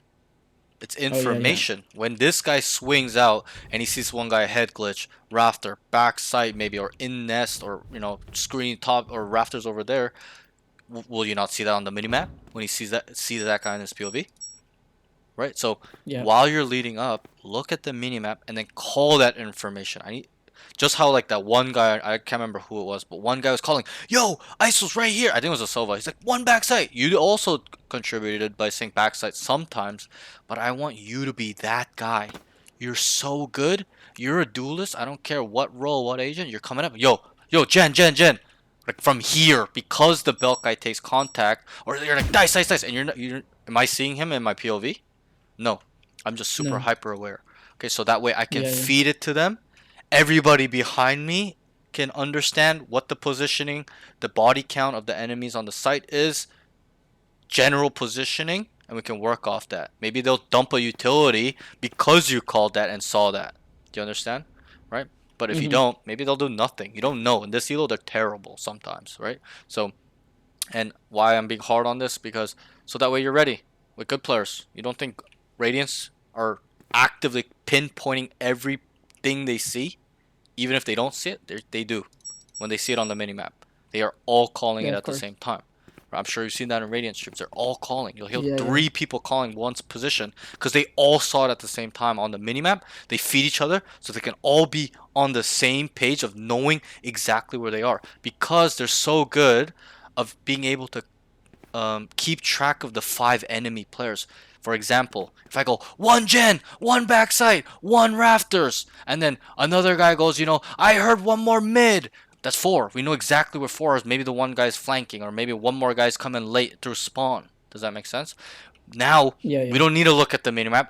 we just listen to the comms, the call outs, and then we can kind of figure out where they could go or where whatever, with utility, intuition, whatever. It's really, really advanced. But um, that's why it's important that you practice it now, not develop it now to be a pro, but you get used to doing that. Why as well? There's another pro. It'll make you more aware, right? You're gonna be actively looking at the minimap, going back to your Yeah. POV, and it's as you build that up, you're gonna be a much like you'll be like so aware where you're like leading up to here, the guy takes contact, you're like, yo, there's 3 here already. Maybe we can fake it. We'll make noise. You guys start walking off. I'll sell that we're kind of working it a little bit with one more guy. Maybe it's a Sova, Fade, whatever, Breach. Okay, even though they don't play Breach here too much. Okay, Sky, right? So Yeah. it'll help you make more decisions as well as long as you're really aware. That's why I put this here, so you can get more aware. And so that way their team is on the same page, because you have to understand in your elo, it's not Radiant, so they're bad. Some people, more than half the team, won't know anything until you tell them. And so that's why I always tell my students, you need to be that guy to lead them, manage them, and just be that overall leader in terms of being aware, accounting for players, who is there, decision making, mid round calling, stuff like that. Does that make sense? Okay. Any questions Yeah. with Yeah. this note? No, I get it. Okay, I need to good. calm more, pay Right. attention to the Yep. minimap, And I hyper understand. aware. I really do understand. Trust me. A lot of students tell me, yo, it's so hard to be a duelist and call. Me? And I'm not saying I'm the best player in the world. I'm not. If I can do it, and I'm an idiot. If I can do it, my brain was never that good. I was really bad in school, really bad memory. Okay, if I can do it, anybody can do it. So Yeah, yeah, that's how you it's have a to. possibility. I Yeah. just never put that much thought process into it. Yep. Yeah, you're And right. it's really important you do, because it's gonna set you up to become high level. That's what we're working on today. Not to be high level immediately, but the building, the bricks need to be laid a little bit to get there. The process, right? So that's what we gotta focus on now. The next thing, and we kind of talked about this a little bit. I say this a lot to my students. A lot of students don't want to. I understand. It's uncomfortable. It's awkward. They don't have the skills to. They don't know how. Okay? There's fear of judgment. And it's become an IGL and the leader. Okay? You're a little bit younger. I'm 29. When I was 18, 16, 15, 14, I was the same with a lot of kids. I could not be Hmm. I was always a leader type because I played sports and I was, captain of a football team, shit like that. But I always struggle with being an efficient leader. You know, making Hmm. sure I can manage everybody, being on the same page, taking responsibilities for my calls, win or lose the round, win or game, right? And this is a Yeah, role and a skill, but, and you know what IGL stands for, right? Very simple. in-game leader. Yeah, yeah, Yeah, yeah, in-game yeah. leader. You are the leader. They will follow you. And why that's important in this elo specifically, do people know generally what to do all the time in your elo when you play? Not particularly, no. No, they're fucking lost a lot of times. They don't know best. And in my eyes, the best player on the team usually knows best, no? On a football team, Yeah. on a basketball team. Hmm. And usually that guy's the leader because he knows best, so he can help teach the other guys to be maybe his skill level or better, or maybe just adopt that skill of being great at being a leader, whatever it is. Okay? And in my eyes, my expectation of all my students, you as well, is to be the best player on the team. And if you're the best player on the team, do you need to lead them, manage them, tell them what to do? Yes. That's how you have to look at it. And I really do believe you have those qualities to be able to as well. Okay, if you were never talking this whole game, I'd be like, okay. In my head, I'd be like, okay, it might be a little rough for this guy to build this up. Some people are awkward, right? Some people are socially unaware. Some people lack communication. They've never learned how to talk and manage and be assertive and just lead and take that responsibility. Some people shy away from responsibility. That's why they don't IGL. They don't want to have the feeling like, oh, we lost because of me. It's true, whether you believe it or not. Okay, a lot of my Yeah. students. So, but I need you to step up to the plate. And it always goes back to your goal. What is your goal? Tell me right now. Becoming a pro. If you want to be a pro, you need to develop this. All the pros, most of the pros that I know, most of the Radiant players I know, most of the Mortal 3 players I know, have this capability at least within them to be able to do it whenever they need to. Does that make sense? Because, some people are Yeah. going to be more dominant than the others, right? Some people are going to be more leader, more assertive. So it's kind of, you can't have two dominant guys. They're going to butt heads. And I'm sure you've seen that too, right? So, but anyways, that's that. So I would like you to step up to the plate because you want to be pro and because this is what is a necessary skill at the highest level. Whether that's you being the IGL or understanding the IGL. It's like both perspectives, the follower and the leader. But as you get to becoming a good leader, as you improve, you'll be understanding in the mind of what he's thinking as well. And you guys can be on the same page, right? Or you can put your 2 cents in if he's more dominant than you, or you take over, blah blah blah. Let's say he doesn't want to call anymore. Who's gonna step up? Somebody needs to step up, and that should be you Yeah. if that guy's a better caller. And he's like, nah, I don't want to call anymore. I'm tilted. You do it. You're gonna not call. You have to. And so that's why this skill is needed. And also, I know this is long. The fastest, like I'm telling you right now, people do not believe me when I say this. They just think I'm bullshitting for some reason. I don't know why. The fastest way to get Immortal is to IGL every single game, every single round, pre-round, mid-round, late round, 24/7. And obviously, I understand you are not gonna get this overnight. It took me about 2-3 years to become automatic. All my calls are like 70-80% gonna work. Okay, I'm not saying it's perfect, Okay. but I help my Mhm. team get on sites for free. Is that not of value, right? Would you not Yeah, want of to do course. that as a player to help my team take a 5v1, 5v2 instead of 5v5, 5v4, right? So, Yeah, yeah. but in the beginning it's gonna be rough. You're gonna have to kind of pretend you're making the right calls or you think you know.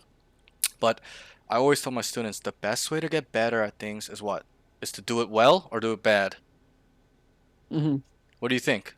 Try Uh, to answer. to do it bad. To do it To bad. do it bad, correct. To make the mistake, you take the responsibility and say, nope, I'm never letting that happen again. Wait, what went wrong with this call?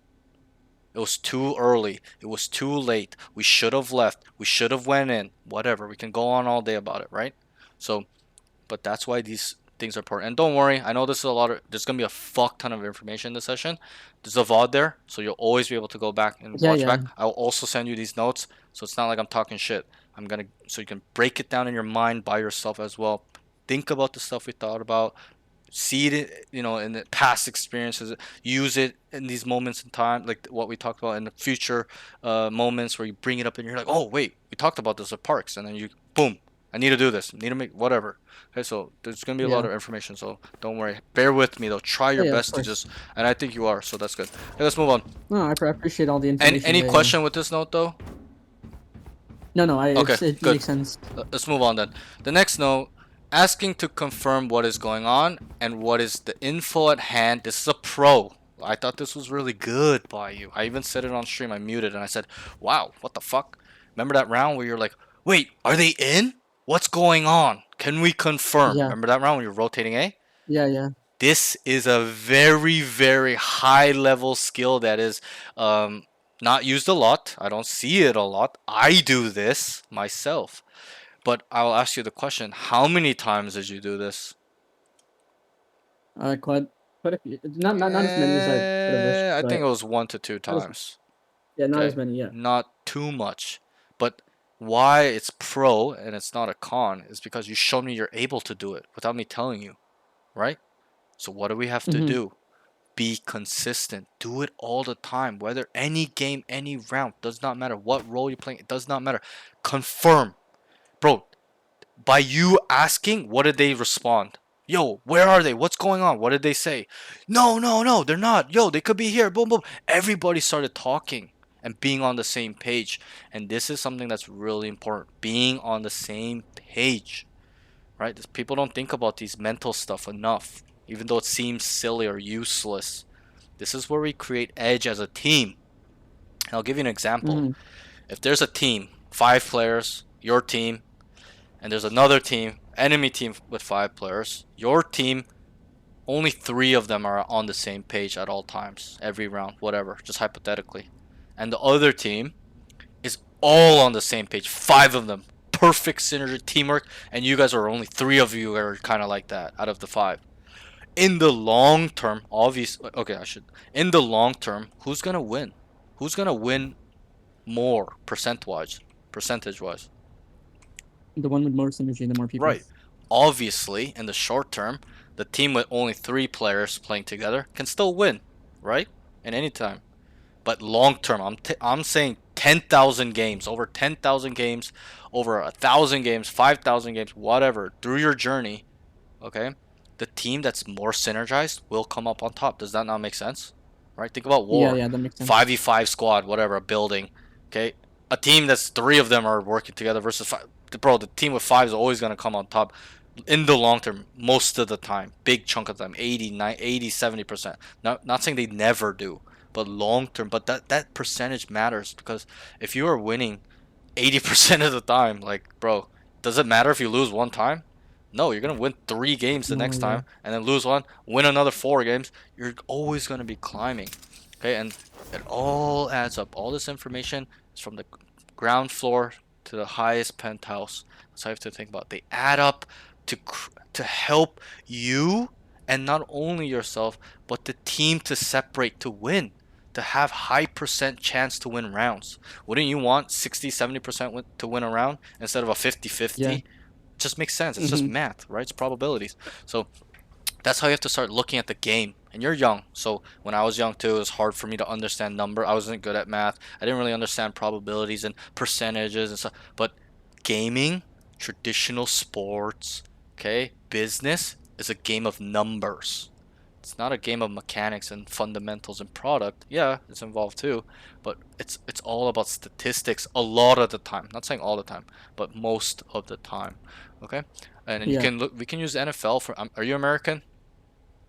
No, I'm Canadian. Okay, But I know what the I'm NFL is. Canadian too, but we can use the NFL for example, right? When there's Mhm. after an NFL game, the offensive coordinator, the head coach, they are literally breaking down all the stats. Okay, how many yardage did we get? How much times did we throw? How many times did we run? Okay, what covers were there in most of the time? Percent. They're breaking all these stats down so that way they can prepare for that. But anyways, that's that. That's that. Okay. Any questions with this? I think No, no, it this makes was sense. really good. All I'm saying is get it where you're doing it all the time, so that way we can create that individual and team edge, so we can have a long-term effect of climbing, never hitting walls, and it's a free-flowing game.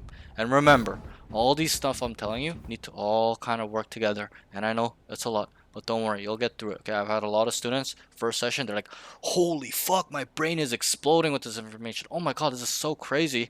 And then over some weeks, just bro, exponential growth. Like 2, 3, 4 weeks, boom, they're already like immortal, ascended 3. So as long as you apply this knowledge, okay, it's one thing to know. If you apply all this, you'll be in a good situation. Okay, let's move on. Aim. Okay, honestly, okay, if I were to rank these categories, your aim is the best category, and it's just objective. Do you know why it's the best? Can you be critical and know why? I know why. Maybe because I train it the most. Perfect. Bingo. Because you spend 3 hours on it a day. And it shows. When students cannot shoot, I ask them, "Are you aim training?" They go, no. I'm like, "Yeah, I can tell. I can tell from those that are actively training and those that are not. You're one, I can tell you actually work on your aim. It's good. It's the best mechanic you have. But that is not everything. Mhm. The only problem I had was your crosshair placement. We talked about it. Even in rotation, get it in habit where you're looking at the mini map. It's here, so just in case whatever the situation, it was just theory craft here. Like let's say you're rotating back and this was open, and you're just you wanted to look at the mini map because your teammates here taking contact to see if they're coming in or he died or he's stalling them, whatever, and some guy took a space mid, like that's Sova, right? And then your elo, a lot of people lurk, and especially these days. Back in the day, episode 1, 2, 3, 4, 5, people never mid late lurked, okay? But these days it's the 80-90%. Okay, but you just Yeah, crosshair yeah. placement, you look at the minimap, he freaks you out because he peeks unexpected, and just bloop, he's dead. No, instead of Yeah, you yeah. being like this, and you're looking at your minimap, and now we have to add a flick and a micro adjustment. Or if you're good enough, you can just flick because you practice your flicks, whatever. Okay, but you need to start focusing on your passive aim, because active aim is the flicking, adjusting, tracking, right? The passive aim Yeah. is holding. Is he gonna come wide? Is he gonna walk out? Is it head level?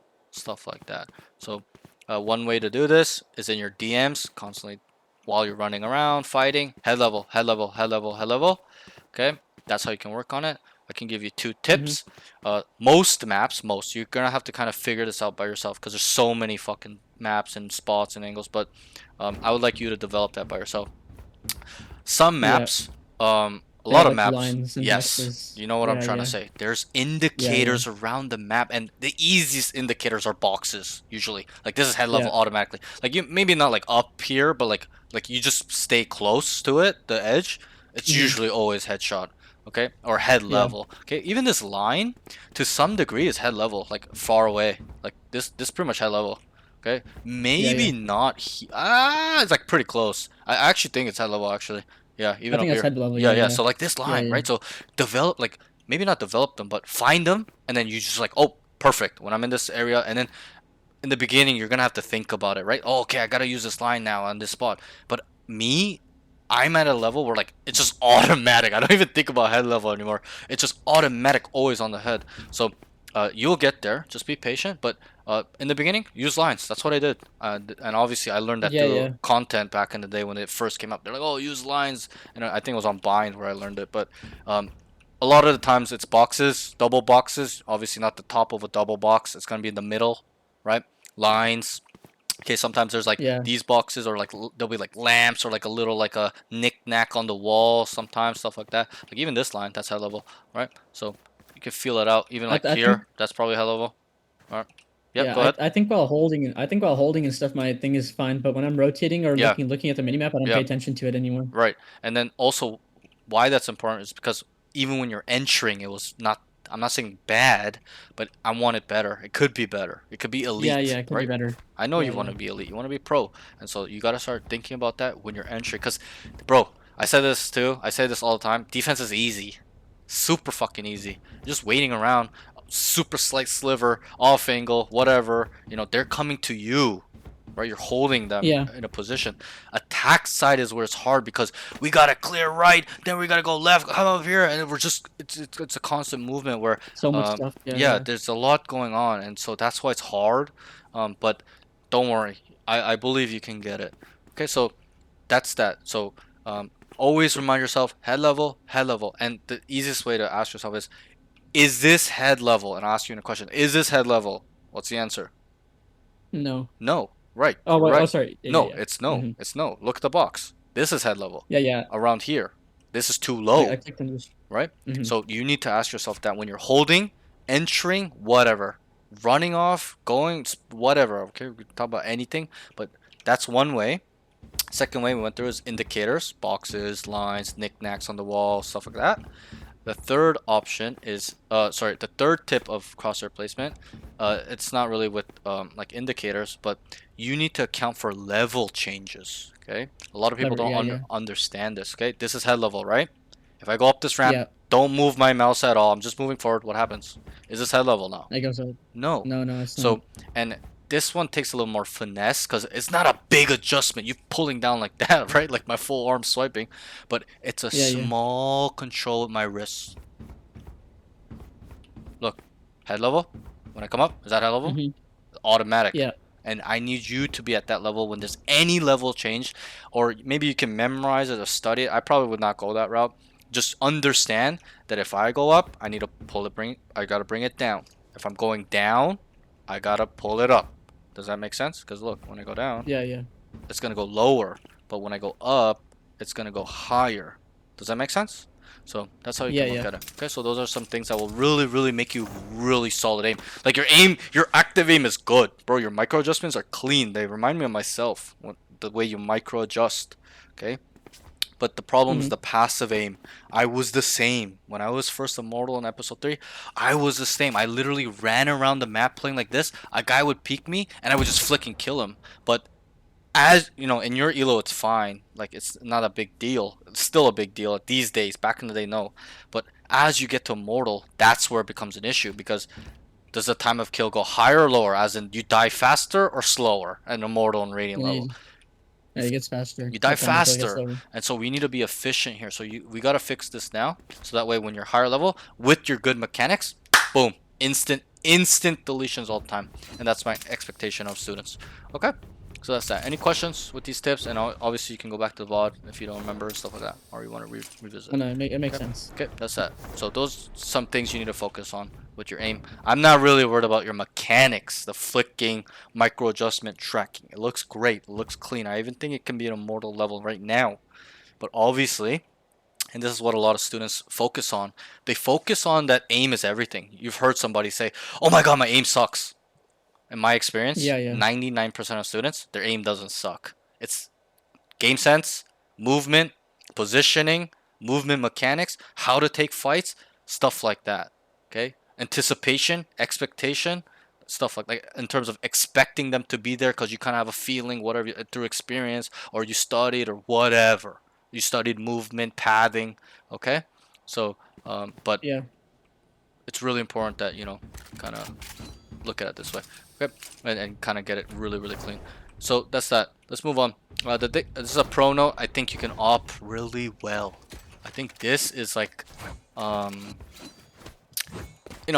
not saying I never seen it, but it's important if you play Jet, right? Like, what's the point Yeah. of playing Jet if you're not gonna op? Because she's so strong with opping, right? I don't Yeah. know if you, I don't know when you played, but started playing, but episode 5 and 6 in my peak, my prime, bro, it was literally Jet. We didn't have really any other duelists. Like, it was all really Jet that was just Yeah, shitting yeah. on everybody, right? And they nerfed Jet how many times, bro? Fucking 20 Yeah, times, yeah. and she's still fucking broken, right? So we need to abuse this mechanic of being able to op well, and using the utility, which kind of like, what's the word I'm looking for? Like, complements the op, which is dash, right? Yeah, So, yeah.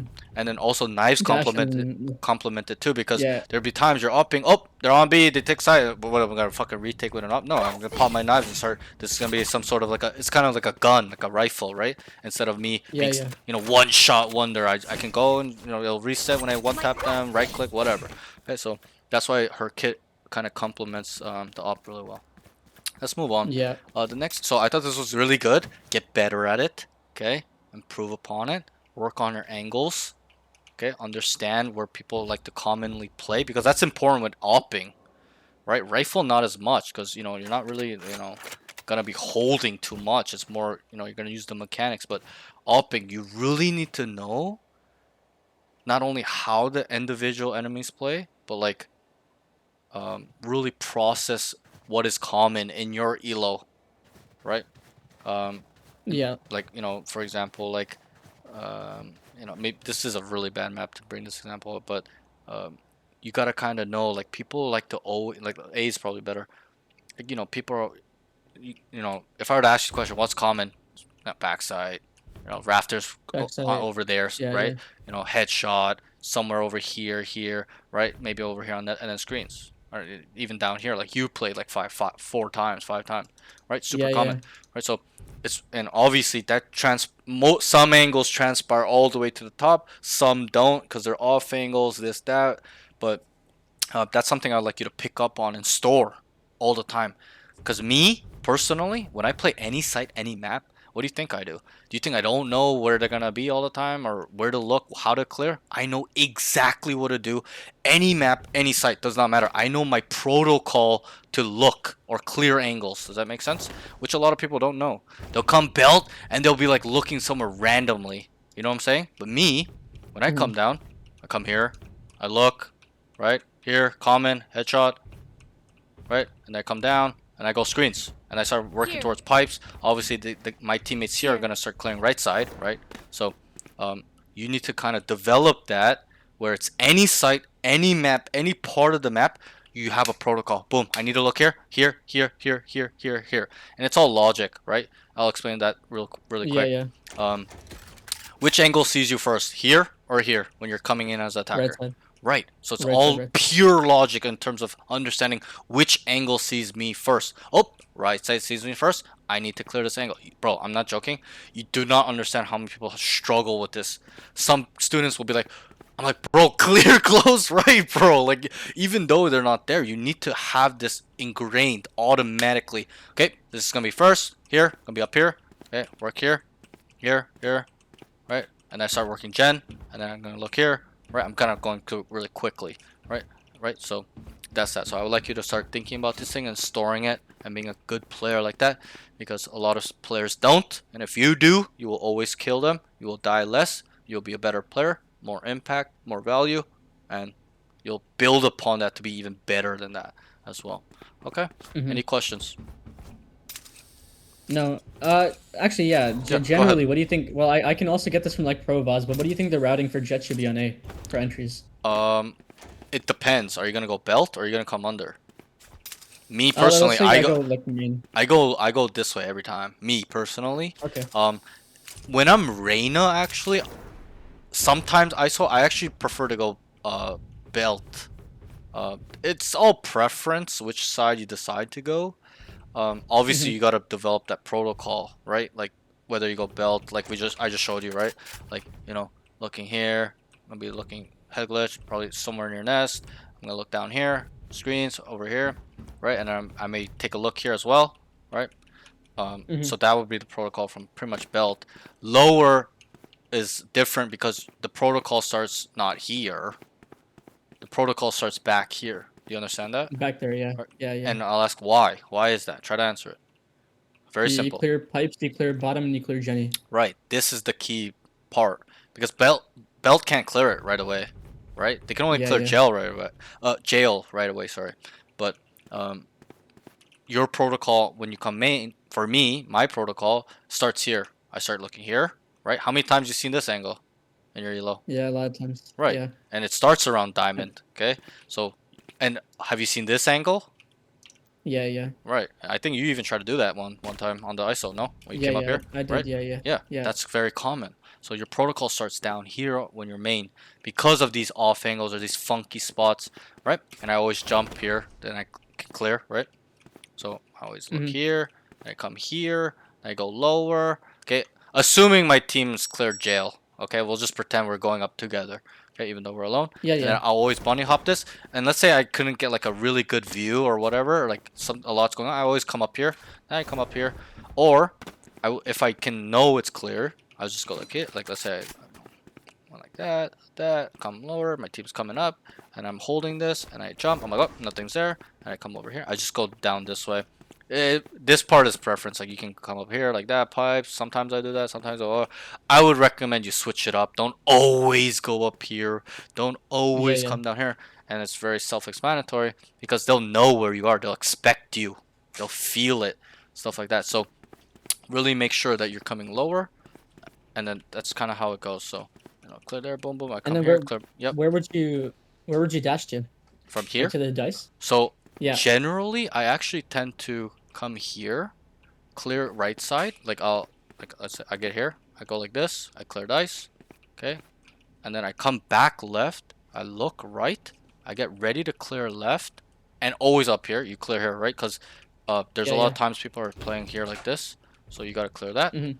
and then you clear here, and then me personally, I go left a lot because there's multiple options to make a play here a lot. Like I can come here, clear gen, I can look rafters, I can look at this angle, I can start going screens. Let's say my team's going right and we killed somebody, or start scaling. I can be aggressive. This side's more the safer side, right? You're not more out in the open, like not as much, like in my opinion. But dashing, I mean, you can all switch it up. You can dash Here. default dice. But I think when you come right, the most important thing is the gen area you gotta clear. Jenny, yeah. Yeah, cause Yeah, like yeah. that causes a lot of problems. Um, yeah, yeah, in my mind. But yeah, you could definitely just dash default is probably best. You can do dice as well if, let's say, we darted here and we kind of know that nobody is Gen, right? So Gen, yeah. switch it up. This is definitely not a site where we updraft dash entry though, right? Like the yellow Yeah, side. yeah. That's even the yellow, like, you know, I wouldn't recommend it unless you become better and you're playing with better players, stuff like that. Sorry, just give me 1 second. Okay, take your time. Can you hear me? Yeah, yeah, I can hear Okay, you. let me just make sure my stream can hear me. Hello, hello. Yep, good. Okay, so that's that. So that's that. So switch it up. Okay, you can sometimes like sometimes I'll dash here too if it's like highly resisted area. Like there's like fucking two back side, right? Like, there's no room for me to go in, stuff like that. Yeah, yeah. So you can do that.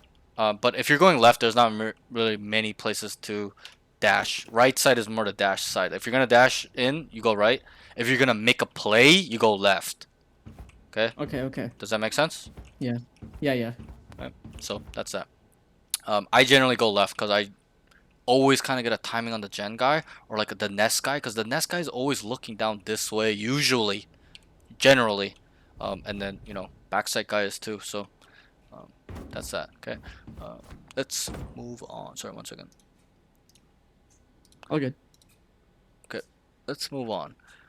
Where were we? Okay, so the next note is he has pretty clean active aim. I told you that already. Let's move on. That's all with Yeah. comms and aim. Okay. That's aim is definitely your best category. Position and Mhm. movement. This positioning slash movement. This one is definitely much not bad, but more to work on, more to focus on. Um, Yeah. when you watch that interview, okay? I literally, well, we talked about a lot, but when I asked him, I asked him a specific question. I said, bro, what really separates those from tier 2 to pro, or maybe Radiant to tier 2, or even Immortal 3 to Immortal 1? And what he really said um, that will separate a player in that way, in terms of being better than another player, is of many things, but it's positioning, communication, and then decision making as well. Those are the three things he said in his mind. It's obviously his opinion. Some pros might think differently, but I agreed with him, and it makes sense, right? Positioning is super crucial in this game, right? Because if you have good positioning, is it harder to die or easier to die? Super simple.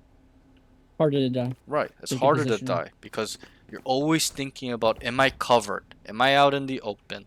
Okay, I'm gonna be on an off angle. Oh, I gotta be in position when they come in, and like let's say for the example they're executing a lot of noobs will stay here, but you gotta be in position to kill people, right? You gotta be ready, and so positioning helps that a lot. And so that's something to think about, where if you really want to separate yourself, positioning, communication, and decision making is key aspects. So that's why I want to be more hard on this. So let's get into the notes. But the first note is moving around too much. Needs to plan ahead or have backup positions in mind at least. And we kind of went through it. We won't go too crazy, but I should show you it on B. It's more easier to explain on B, and we'll come back to A. But bro, how many times you went up here, you're holding an angle and you fell off? Like 3 times, well, not three, maybe 2 times. 2 times, I'm pretty sure it was 2 times, right? With the op. Yeah, the op, Yeah, yeah. you're here, and you're just like you're too hasty, is what I want to say.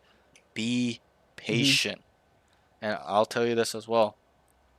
Mid elo, your elo, lower, noobs, like super noobs, plats, golds, okay?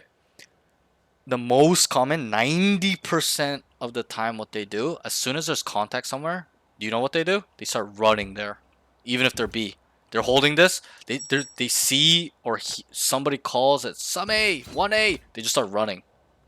And I'm not saying you do that, but it's similar in the way that it's not patient enough. Anchor, right? Think about the Yeah, yeah. mechanic of an op. How and I'm sure you've seen this in pro play and Radiant streams and stuff like that. What does the opper usually tend to do? Anchor site. Good. I'm glad you can answer that. A lot of people struggle. They anchor. You turn into a sentinel. Does that make sense? Yeah, yeah. Right? You become like a laser cannon where you just sit here and it's control. Right? And if we sit Yeah. here AFK and nobody's coming, what does that mean to you? Let's see. We don't know any information across the map. Start of the Nothing working round. anywhere. Start of the round. You hold it. It's 7 seconds in. Mhm. No noise. Nobody peeked. What does They that could be mean? slow walking. 7 seconds in? Wouldn't they have already walked up 7 seconds? Try to think a little bit differently. Where are they generally, where are they? The enemies. If you're here, AFK anchoring yellow, B, nobody's make noise, no contact, Other site. other side. Either mid, Yeah. right? Or A. Mhm. No? A main, whatever that is. We Mhm. won't get specific like nest, pie, but generally A main in their spawn Mhm. or mid. Does that make sense? So Yeah. it's really important that you understand this concept that you turn into a sentinel. You must kind of play the more patient game. And there'll be a lot of times nothing happens. It's super boring. Nobody wants to be sitting here doing nothing.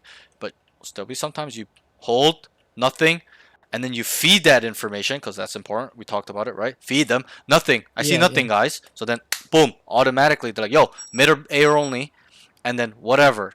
They might even say, yo, there was 3 here, 2 here, but they cut noise. They're coming back to you, Jet. And if you sit and you're patient and you anchor because you understand this concept, what will happen?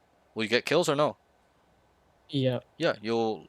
I'm not saying for sure 100%, but But at they'll like run into least me. right. At least you'll at least be in a position where you can possibly get a kill at a high percentage because you have an op, right? Because this is instant. Yeah. It's not like a rifle where like okay, like it's like it's got it's instant, but still there are times we whiff. It's hard. There's 3 people peeking. Just utility. We're gonna give it up. But op is different, especially with Jet. Right? Boom, and then maybe you had your dash queued, or they even told you, yo, they're coming, they're B main. There's one guy walked down bottom mid, and he hears them, yo, Jet, they're on you, they're coming to you, and you turn this on, and you're ready for them. Boom, and you just get out. Does that make sense? So that's Yeah, something I yeah. would like you to think about more, in terms of when you're opping, and positioning. But yeah, I would like that you kind of work on that, and then also have a backup position, like this note explains. You are here, you whiff, have it in your mind. And I'll leave it to you. I can't give students my answers or what I do because everybody's different. Everybody plays slightly different style. They think differently. And so that's why I always leave it up to my students for them to develop their own sweet spots. What works for you? You will develop this over time, but you have to think about it. That's the key. If you don't think about it, you're never going to develop it, right? So I'm here. I get a kill. I'm gonna leave to. Okay, I'm gonna come back default side and I have an off angle. That's my secondary position. Or maybe I'm gonna go snow back side here, and then hold yellow right side, or just hold here cross to yellow. Or maybe I'll go here. Maybe I'll go top side. I don't know. I don't care. I'll leave that to you. Okay.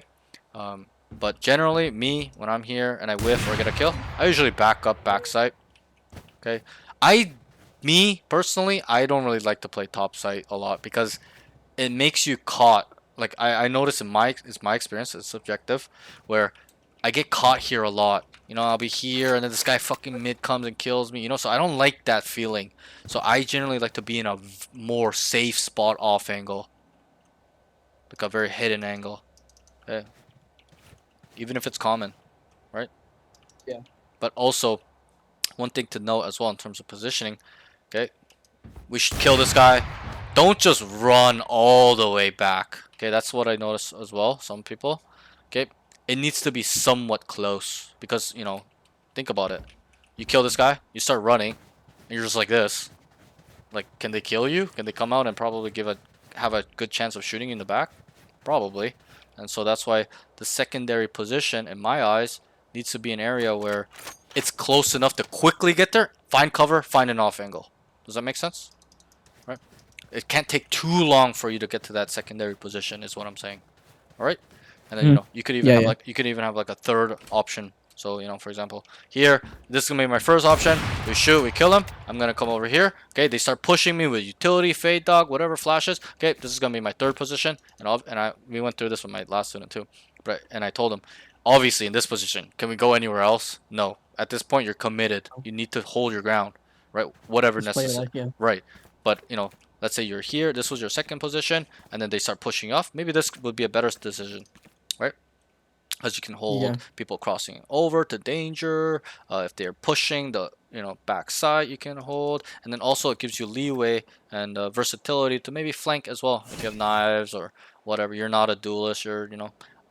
This applies to any role, any agent. It's not just Jet we're talking about. Okay, keep that in mind. So always Mm-hmm. kind of have Sentinel, whatever. Just always kind of have these backup plans in mind because you're gonna panic. There's gonna be times where you're like, oh my god, you're so focused on getting away, you're not thinking, and you're just in a bad position now. Okay, so but if you have it predetermined automatically, there's no panic. You know where you need to go, and you develop this stuff like that. And I can kind of show you on A.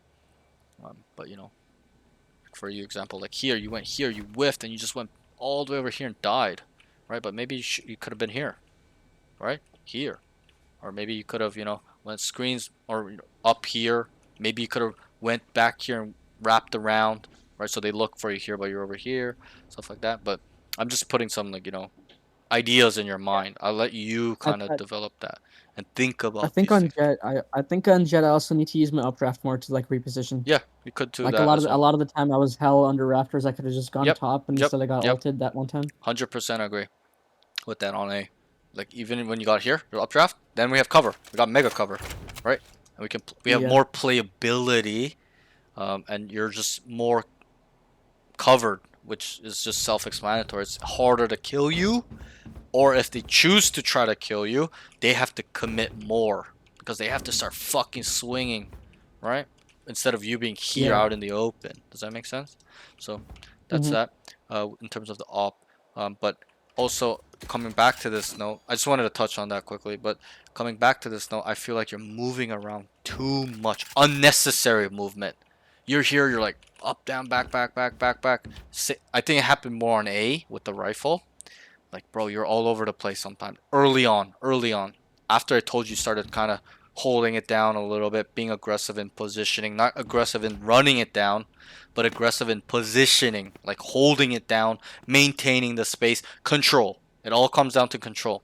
It's really important Yeah. because if you start here, oh fuck, I'm scared, and you just go like this, and then there's one guy over there, and you're the other guy. There's two guys, and you're here. What is that? You're giving up control to them. They won't they start clearing and eating up this space once they see there's no resistance, nobody there, likely, right? Good players especially, they capitalize on that. They can smell when there's no resistance. I can too. There's times when I come up here, there's nothing. Nobody's peeking me. Nobody's shooting me. And I'm like, yo, what the fuck? It's weak. I think there's like nobody here. I'm like actively saying that, and we're just aggressively walking up and pushing forward. And sometimes we will just start exploding. Maybe if they jump peek and they see us. Does that make sense? When we're contacting and stuff like that. So Yeah. good players Yeah. can Yeah. smell that, and so you need to add resistance to them, just how they add it to you, right? Sometimes here you're like shit was happening. They're fighting you guys here, no? And what happens? Are we happy to run down here when they do that? No. We gotta be cautious. We gotta be careful. We gotta be strategic and tactical on how we're gonna take these fights, right? But if you add no resistance, they know that they pick up on that after 2-3 rounds that you guys don't really play close, bro. You guys are gonna get taken advantage of. They're gonna run it down on you guys, and then you guys are worked with limited space. You guys are working with limited space. Do you understand? So that's why Yeah. it's important to kind of think about these things and not have unnecessary movement. Don't go too far back. Have your sweet spots, remember them, and actively get there and have third position, fourth position, okay? You will develop it. Trust me. You'll get through that a little bit. Okay. So that's that. Any questions with this note? Moving around too much, needs to plan ahead or Makes have sense. backup. Yep. You could also do this on attack as well. I explained this to the Mortal 2 guy, because he kept going like what did he do? I'm trying to remember. he had no plan. Okay, so he was who was he playing? I can't remember who he was playing, but there was a Viper on his team. Okay. Oh, he was Killjoy. He was Killjoy, and his teammate Viper was alive. 2v3. Okay, and I'll give you the ground rules. Start of the round, it's 5v5, right? They started A as 5. They got to here. This is a mortal lobby, okay? You can even watch the VOD back if you want and see that example. But they got up to here. They were fighting, okay? And they realized there was too much resistance. There's 3 people here, so what's the easy choice? It's to leave. There's too many people. So they left. They got back to here, okay?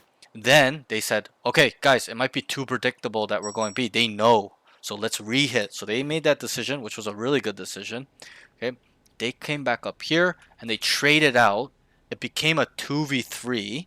Okay, and then the Viper, his Viper was going this way. He was coming this way. There was a wall for screens, and the Viper goes, wall's going up, wall goes up, and then he automatically knew because he's immortal. He's a good player. He doesn't need to look here because the wall's here. So he starts going here, right, to clear. But he gets here, and then like his mind goes blank. He clears it. He goes sights clear, and then he just sits here AFK and he dies. Right? Like, and I told him, bro, have a plan in mind. Okay, Viper wall's going up. We know this is covered. Don't need to look here. We look rafters. Okay, while you're walking up, right? Viper wall goes up. Okay, I'm gonna clear backside, and like in your mind, you're not saying this out loud. In your mind, you're thinking about what you need to do. So you go, okay, I'm gonna clear rafters. I'm gonna walk up. I'm gonna clear backside. And then once I clear backside, I'm going to go screens, have an off angle. If I feel it out, there's nobody there, I'm going to push. Or if I hear a lot coming and I cannot hold it, I'm going to go back. Do you understand what I'm saying? I'm going through that thought process as I'm going here. So I can kind of, it kind of like plays itself out, like subconsciously, if that makes sense. Right? But he didn't. He just went, like, his mind just went blank. He's like, nope. Like, he's not thinking about anything, you know what I'm saying? Like, you need to keep your mind running where you can plan ahead. And because when you do that, you'll easily find solutions when these things go bad. Okay? So, you may not understand that too much now, but you will one day. So, make sure you are ahead in your thought processes because it's important. If you kind of know what you're going to do after this, you're not going to lose time because you're like, oh, I cleared backside. Now what should I do? Should I look rafter? Should I, okay, should I go back? Like, but if you just told yourself, okay, I'm gonna clear backside and then I'm gonna push or go wrap back around, you're gonna do that, and there's gonna be a good script there for you mentally, subconsciously, right? Does that make sense? It's a little small Yeah, thing, yeah. but that's something you can also do as well on attack. It's not really so much defense, but we do that with the secondary, third positioning. So that's how we can look at it. Okay, the next thing. So no questions with this note, right? Any questions? No, no, no. Okay, Oh wait. Hello? Hello? Yep, Yeah, I no can hear question, you. no Okay, questions. let's go. Let's move on. The next thing is hesitating a lot in movement, too much back and forth, and scared. Like, I can tell that you're hesitating because you're scared, or there's an unknown, or there's a fear, or you just don't know what to do, right? Like sometimes you're just like the movement. I'm not saying here, but you're like, and these seconds add up. Even if it's half a second, if you do that 5 times, what is that? It's 2.5 seconds. That could make all the Yeah, difference yeah. from rotating in time or getting behind because you took space or whatever. Okay, we can break it down forever. But what I tell my students, and I think what I analyze from the best players, and if you watch Radiant streams or Pro Play, do you ever see them making that type of decision where they're like, okay, up, okay, wait, and they get caught here forever? Never. They commit, and that's the best thing you can do. Okay, there's this quote. They say, "Never be lukewarm." You know what lukewarm is? In the middle. In the middle. Good. Okay, either be hot or cold. Whether it works out or not, just commit to the decision. I'm gonna go left. Don't be. I'm gonna go left, but wait, I heard about. I'm gonna come back. You're just like caught here forever in the middle. You understand? The best thing you Yeah, can yeah. do is commit, because even if you make that mistake, are we gonna learn from it? Yes. Yeah. We're gonna learn. Like when I asked you, do we need to make mistakes or do it well to learn? Make mistakes. So Make mistakes. that's Yeah. where you will build upon that. So kind of think about that a little bit, okay? Because you're hesitating, even though it's not huge hesitations, like I'm showing you for an example, like that. these small minuscule hesitations will become bad habits, especially when you are taking space. Okay, this is the most common time people hesitate. They're about to walk down, but then they get in their head, they're scared, they don't know if they should go, and then they don't go. Just go. You're gonna die anyways. The chances of you dying is really high. Go. You didn't clear this corner and you walk down. Next time you're gonna walk down, clear the corner. And then next time you walk down, you clear the corner, nobody's there. You died over here. Next time you're gonna look here and be vigilant. Right? You add on to the mistakes and then learn from it. Okay? Does that make sense? So Yeah, don't be yeah. lukewarm. Commit, whether it's gonna work or not. Whatever that movement is, walking down, holding an angle, just kind of just hold and just commit to that decision you made instead of hesitating, because it will be a bad habit. Trust me. Even immortals make it a bad habit because they don't think about it. Just commit. Okay, let's move on. The next thing is entering is good. Scaling needs work. Too passive. This happened early on. Later it was a little bit better near the end, but early on. Okay, entering is not bad. Nobody tells you to go in. You go in. That's a good trait. How many duelists have you experienced where you're like, bro, get the fuck in? Are you going in? Can you stop baiting? How Yeah. many times have you experienced that? Yeah, a lot of times. Daily. It should be daily with the amount you play. Okay, me Yeah. when I'm playing all the day, it's literally every game. When I'm not playing duelist, they're not entering. Even at an immortal level, they're all hard baiting AFK because they do not understand the concepts of playing duelist or understanding the concept of entering and scaling. And that concept can be applied to any agent, any role. Right. For example, if it becomes 3v3 and both duelists are dead, who's going to step up? Somebody needs to entry and scale, no? So Yeah, yeah. that's why this is a skill that you need to understand at the fundamental level, where you can use it in any situation, any agent you play, and you pick that back up. Like, oh, my duelists are dead. I need an entry, and now I know how to entry. I'm gonna do it. Okay, so and I will go through that with you right now. But I thought that was good. That your entry was good. But usually, okay, that is the easiest part of this concept. Okay, even my old students, I remember like it's popping up in my mind where I had students that are playing Jet. They entry and they do this. They're just like here for fucking ever, AFK. And I'm like, bro, you need to scale. We talked about this, right? What is entering? Getting on the site. That's the action of getting on the site, whether that's with our team, without our team, with their utility, with their utility, without their utility. Okay, obviously there's utility involved when you entry a lot when you're a duelist. Okay. Yeah, yeah. But the most important is scaling. Scaling is in the name. I will just tell you. Usually I ask the student, what is scaling? Okay. Scaling is in the name. Scale. Progress. Move forward. That's how you can look at scaling. I've entried. Yeah. I've gone on site. Now I need to move forward. I need to press. I need to clear. I need to kill. Make sure it is safe. Does that make sense? Because we need to Yeah. make sure that the site is safe when we plant. Or some guy, we didn't scale properly. This guy was just hiding here the whole time. He just ran by him because you didn't clear everything. He just kills a planter, kills another guy, kills another, and he's just a 1v1 now. And now you're fucked in a really tricky situation where he knows the situation and you don't, like, you're kind of uncomfortable because he knows all the information. Bomb is down. Last one, probably backside. And then you're just like, what the fuck? Where did he go? Blah, blah, blah, blah, blah, blah. It'll shoot you in the foot.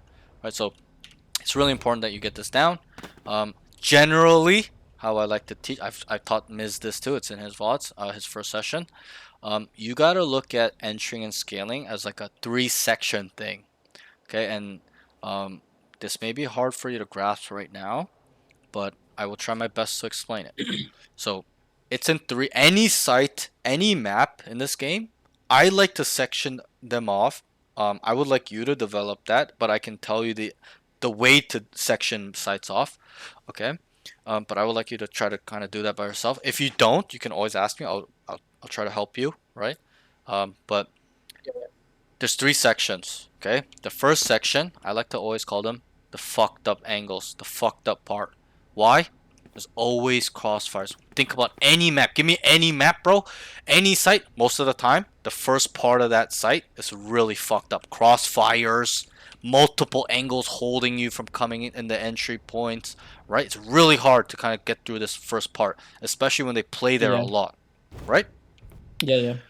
And the second part is actually called, okay, areas near, close, attached, or is backside. And we can use any word for that kind of definition. I said with near, is, attached. You can use whatever you want. I'll let you Mhm. let that be for you. But and I'll give you like a little quiz or like a little questionnaire on A. Okay. What is the second section? What is close, near, or is backside? This is should be really easy as a diamond player. Just try. It's Like okay if you get them. right behind maze, front site. Right behind me, so here. No, like the other side of it. This The other side? side Okay, of it. back 410. Yeah. That's what we like to call it. Yeah. Back 410. Okay, what else Okay. would be a part of your second J- section? Let's see if we can see if you got it down. You're a smart guy. Jenny. Jenny, good. Right? It's close to. No, Default it's head- like it's you know, Yeah. to me it's a fucking part of backside. Okay, what else? Yeah. Headshot. top Headshot, nest. good. Top nest, good. What else? And then the sides of the rafters that are peeking. Yep, I agree. This is a part of backside, right? Some people even will be like Yeah. backside, top rafters, back rafters, right? So you're correct, and I'll kind of take it over from here. So back 410, sides of the back 410, right? Because Mhm, people play mhm. here, they're not always here. Yeah, Sometimes they're here. You gotta look out for that. Jenny, head glitch, Yeah. top nest, right side of backside, left side of backside, dice, Mhm. no. Here, Yeah. under rafter, rafter as a Yep. whole, maybe up to here. Okay, maybe not screens, Okay. but here. And top screens. Right, top screens. Yeah, I agree. This is second section too. Right, look. Right? Yeah. So that's second section, right? First section, I'm gonna have to explain it because it's like a little bit harder. But why I call it the fucked up angles is because there's crossfires and there's gonna be angles. I like to call them the come out angles. Okay, where they're gonna hold you coming out. Does that make sense in terms of definition? Like the word I use, come out. Yeah. They're gonna hold you, and I'll ask you, what are those angles where they're gonna hold this area and they can kill you very far away from in the second section? And I'll just briefly explain that those come out angles. Yes, I look at them in the first section of the site, but they are part usually of the second section. Like you have to be in the second section to hold or be in that angle to kill them. Does that make sense? Yeah. Okay, so- Yeah. What would those be here?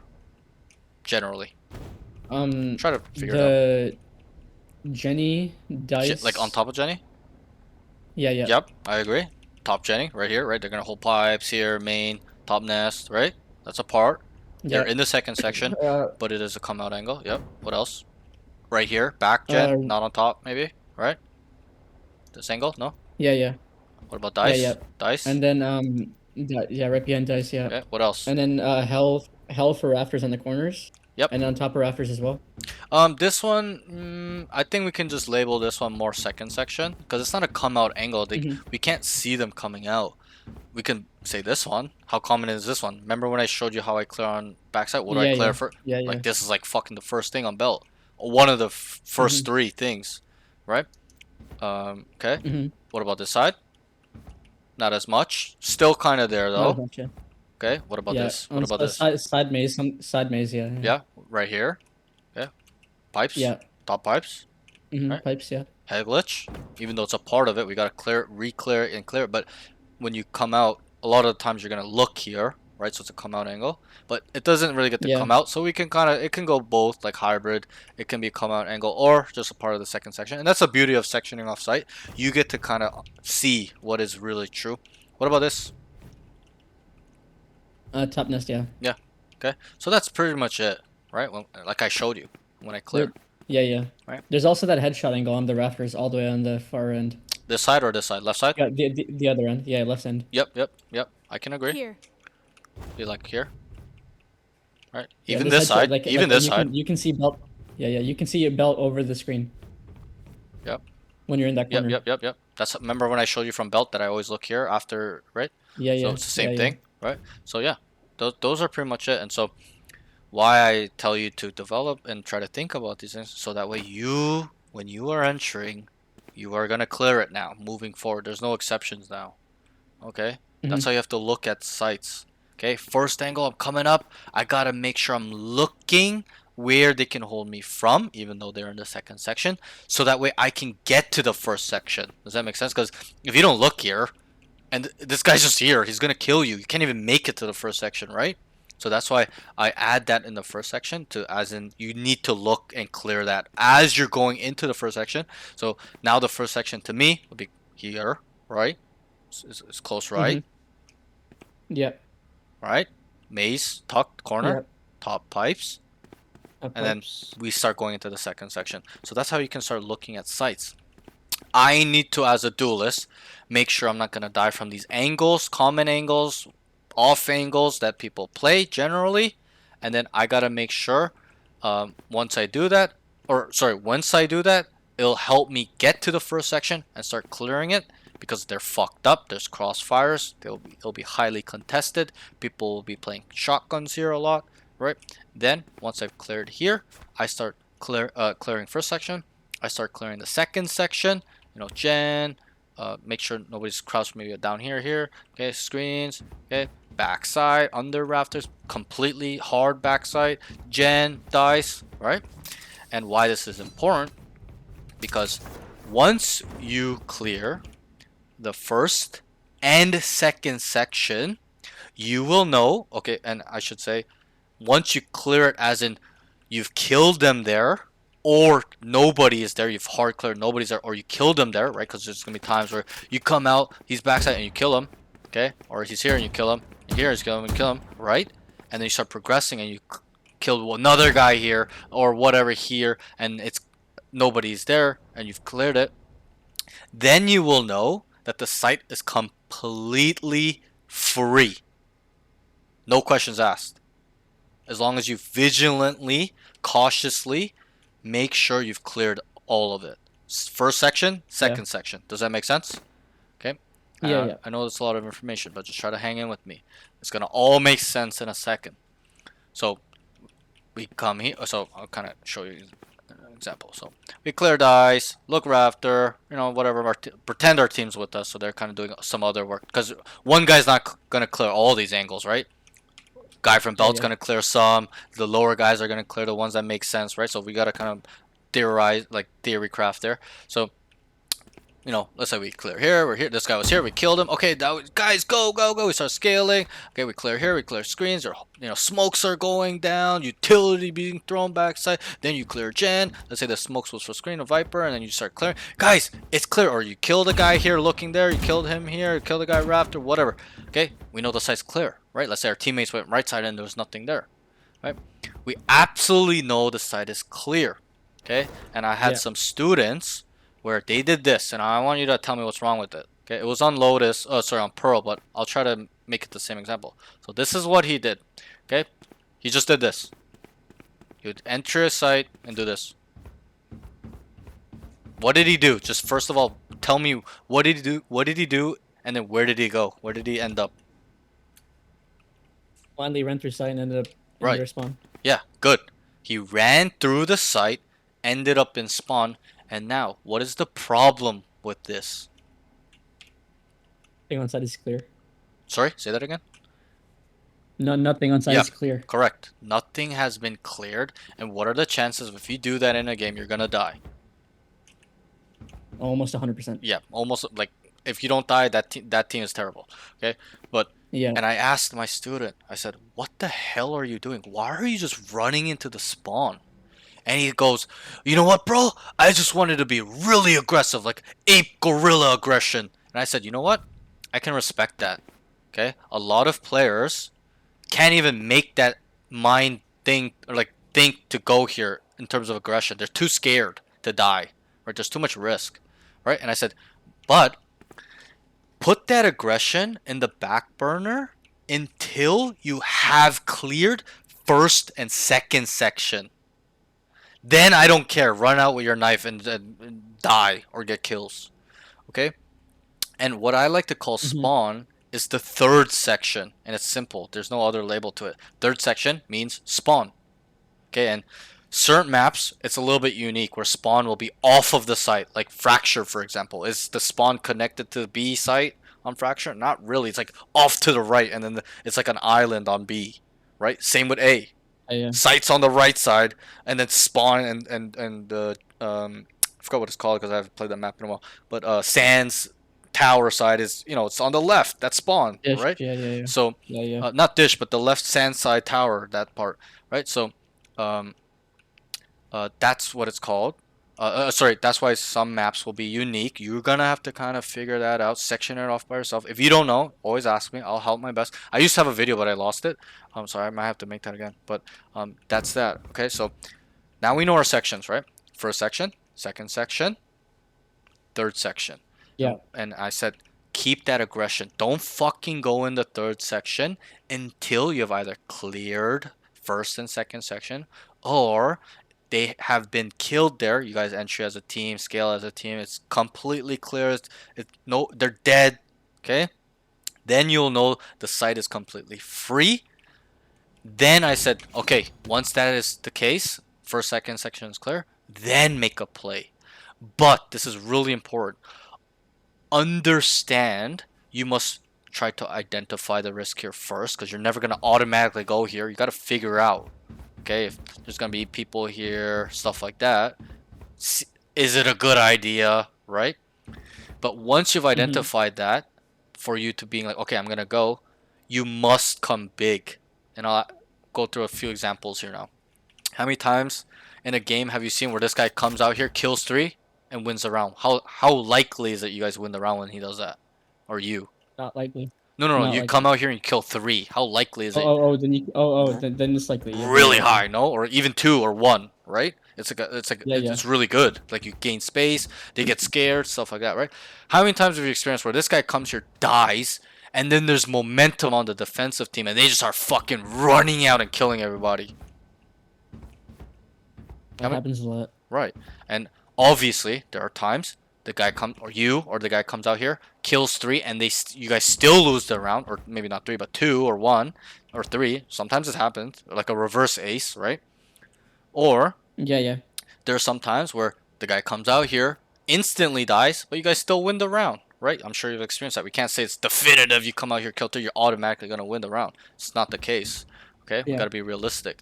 But what I'm saying is, if you decide to come here, it's crucial. Once you've made that risk management, be like, okay, we cleared first section, we have it completely free, bombs going down, I'm gonna go make an aggressive play. Let's say it's a 2v4, we have to make a play, or it's a 5v3, I don't need to make the play, but I want to be aggressive.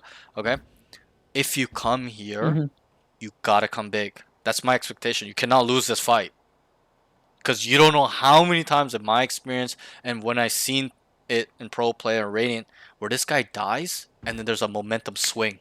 These guys start flooding out because the space has opened up, right? So that's why you gotta make sure like you never lose this fight here. That's why I tell my students, like, that's how hard I am in this standard. Must. There's not a maybe, need to come big, because it's just bad if you die here. There's no point. You might as well not go. It's a really, especially in sweaty games, close games, bigger emphasis on must come big, need to, because you're gonna lose. Good chance that they're gonna use that momentum in those rounds, and use it. Okay, so that's your sections. First section, second section, clear. I don't care what the fuck you do. Take your knife out, go. But obviously, that's not what I want. I want you to come out here, be confident, be aggressive, kill. Don't die. Maybe kill 1 and come back, or kill all. Whatever. Be the hero or whatever. Okay? But does that make sense? All this kind of stuff we talk. I know it's extensive, but it's important that you understand these concepts, because a lot of people don't think about sites and sections, and that's why people don't understand what to do. How many times have you seen a duelist just go like this, going backside, and this guy just dies from gen? It's the easiest thing to clear, right? So that's why I always tell you, make sure you're gonna clear the first section, you section it off, then automatically know what I gotta clear, like we went through. Back 410, Gen, Dice, under rafters. Okay, and obviously my teammates will help me clear screens and top side. And then whether we've killed them there or they weren't there, it's free. Automatically, you can just know. It's not even an assumption at that point. If you made it that far and you've done your job in terms of clearing these properly, you will know the site is safe. It is free. Nobody will get shot in the back of the head from somewhere randomly. Okay, unless the guy really quick flanked from A on Icebox. Very specific example. Okay, then you do that. Then make that play. Risk management. Can I go? Should I go? What is the situation? Okay, a little situational awareness is involved, as in 2v4. And I'll ask you, do we need to make a risky play in a 2v4? Do we lean Yeah. towards risk?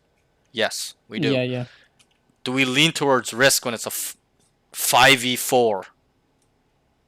No. Do we need to? That's the key word. No. We No. don't need Can to. we just play safe and set up and just AFK? Let them come to us? Yeah. Right? So that is also involved with this player count. Okay? 4v4, you can go both ways. It's even. You can choose to go aggressive or play it safe because it's even. It's balanced. Right? It's in terms of strength, power, in terms of firepower. So that will be involved with your risk management in terms of should I go here? And that usually the player counts give me the answer. I'm like 2v3, I might have to make a play here. 2v5, bro, I need to come out here and kill 3 people, right? I gotta be hyper aggressive. 5v4, bro, I'm yeah. the most safe, bro. 5v2, I'm telling them not to go because we don't need to. Obviously, if they go and die, it's a throw. How many times you experience that? It's 5v2 and somehow like it's just like a 2v2. You're like, what the fuck? Because they start throwing, right? So that's where we don't need to take risks. So those are some things you can take away with this risk management part. That's a really, really important tool. Use the player count. You'll get your answer on what you need to do in terms of risk. Okay?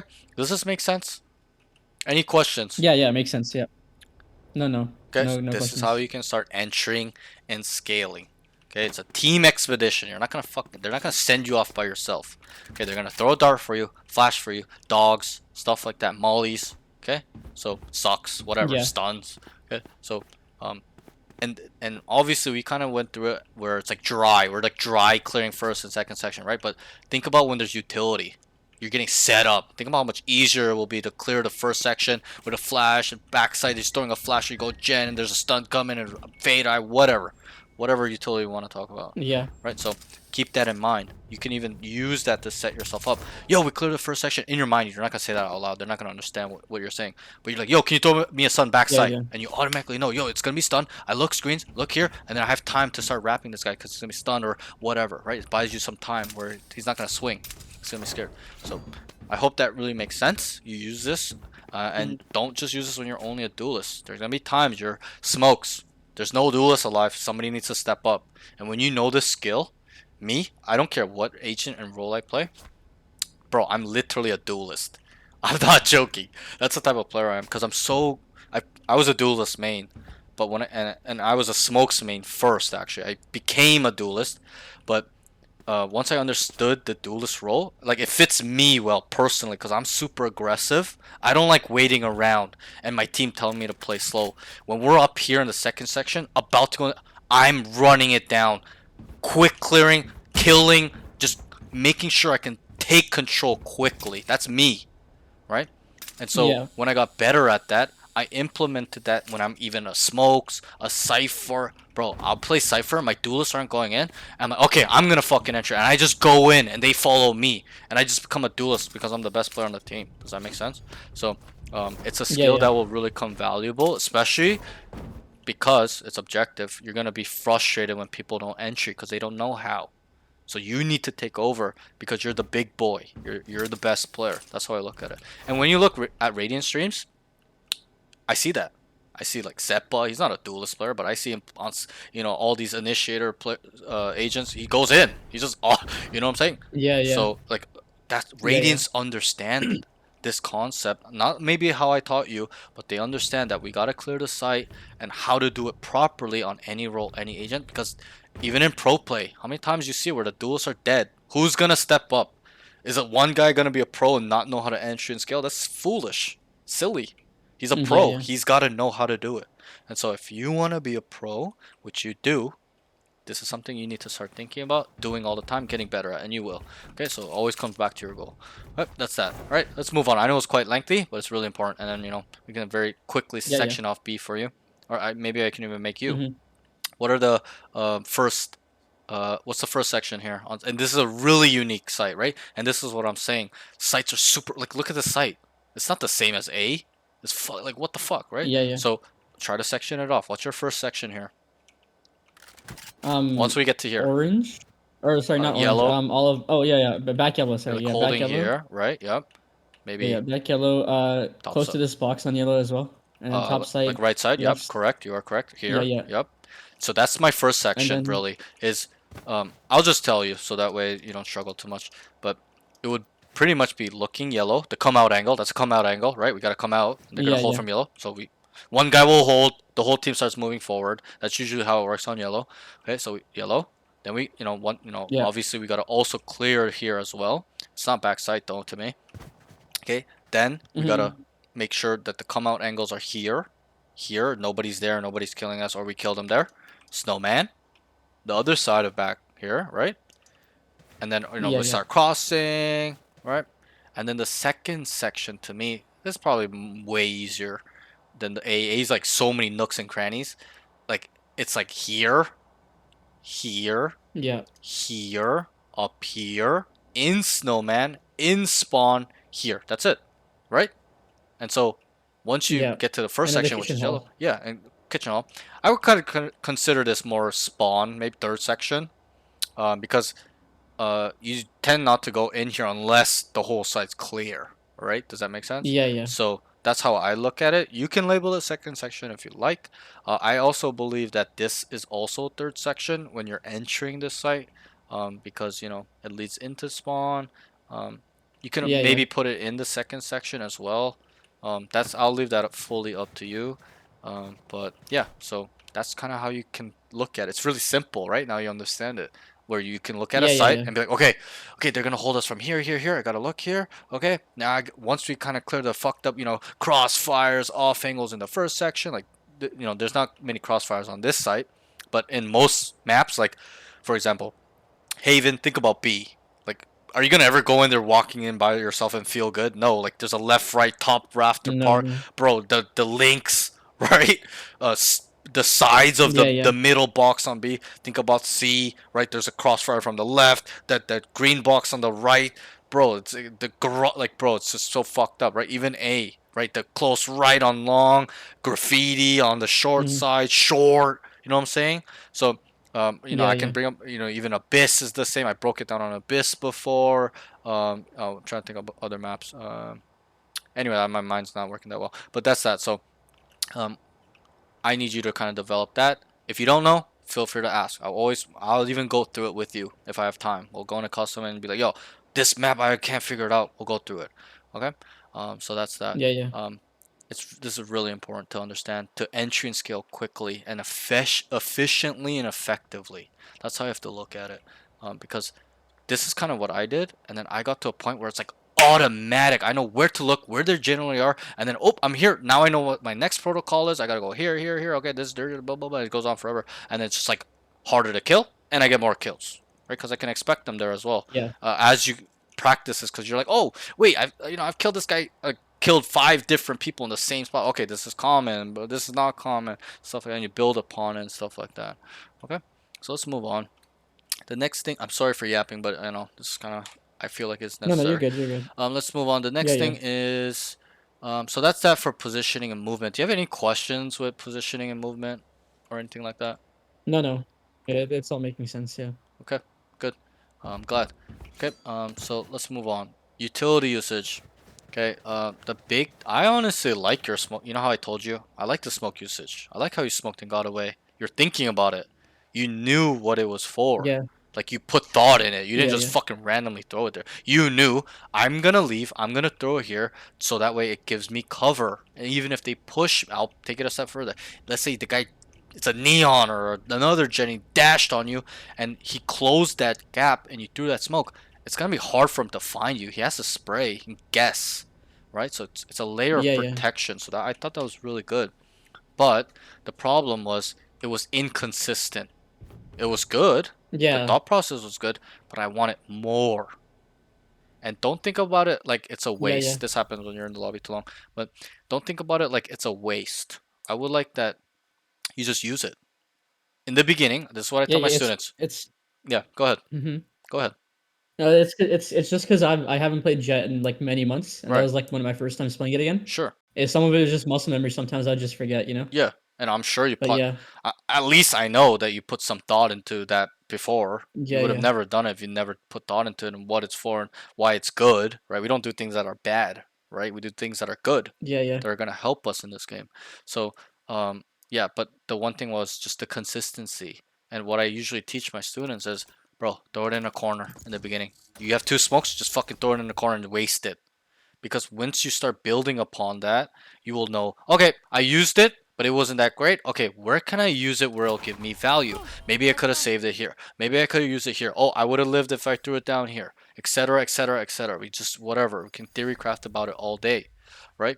But does that make sense? yeah. So first, and I tend to want to use all my utility, okay?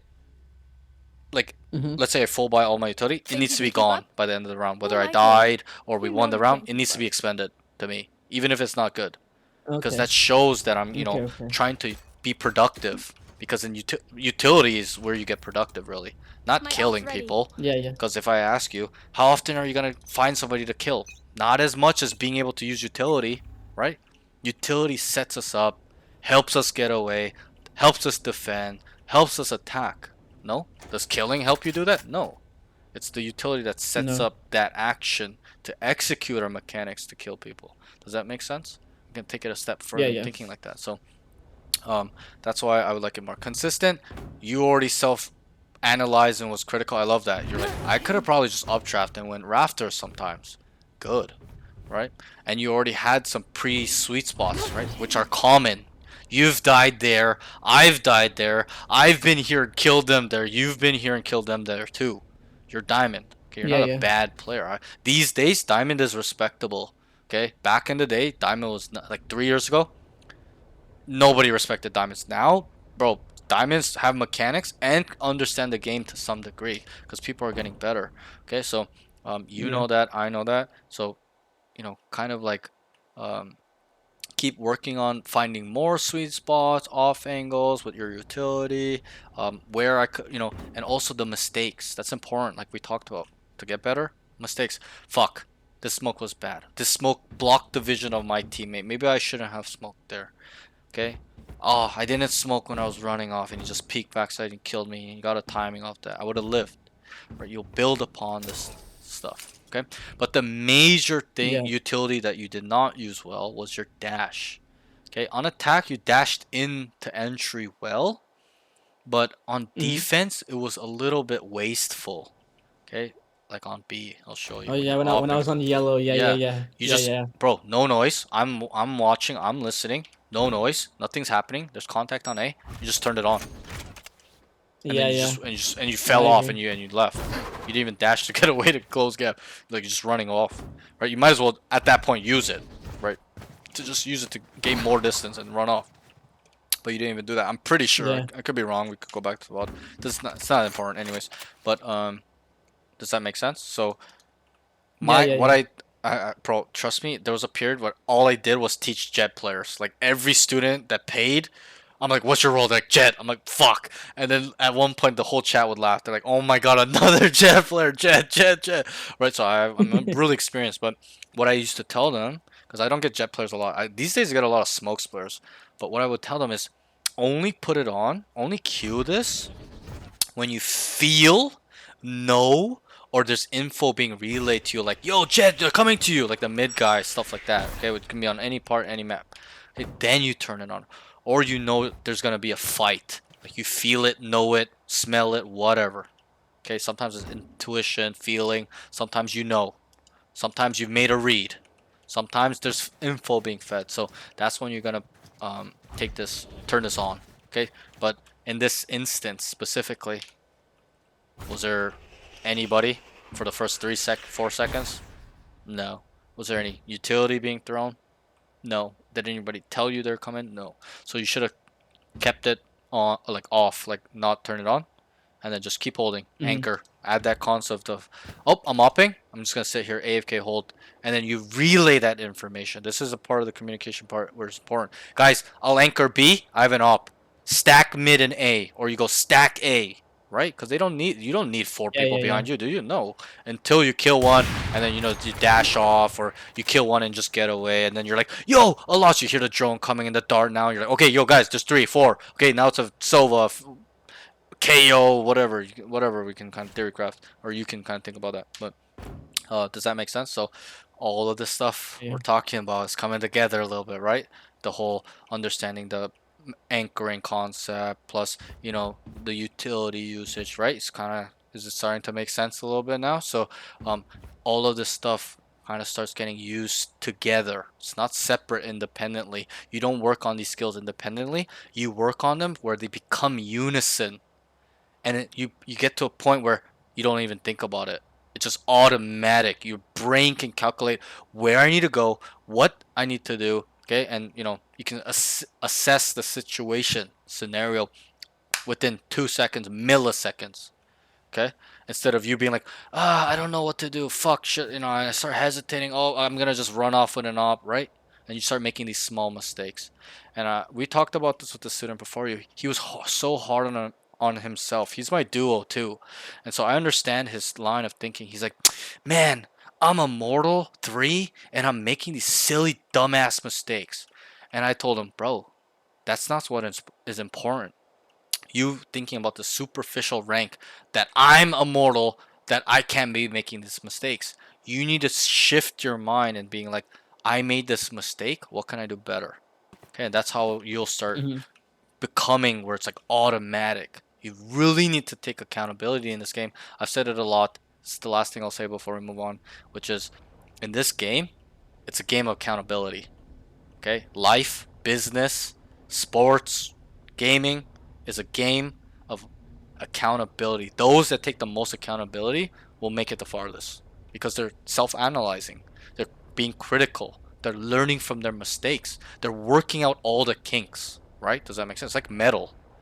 You're not gonna hit the metal Yeah. one time and it's a solid. You fucking fold that shit billion times, banging it, banging it, banging it.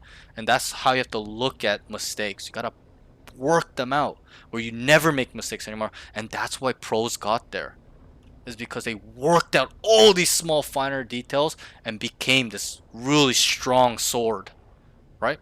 So that's how you look at it. All right, let's move on. Any questions with this before we move on?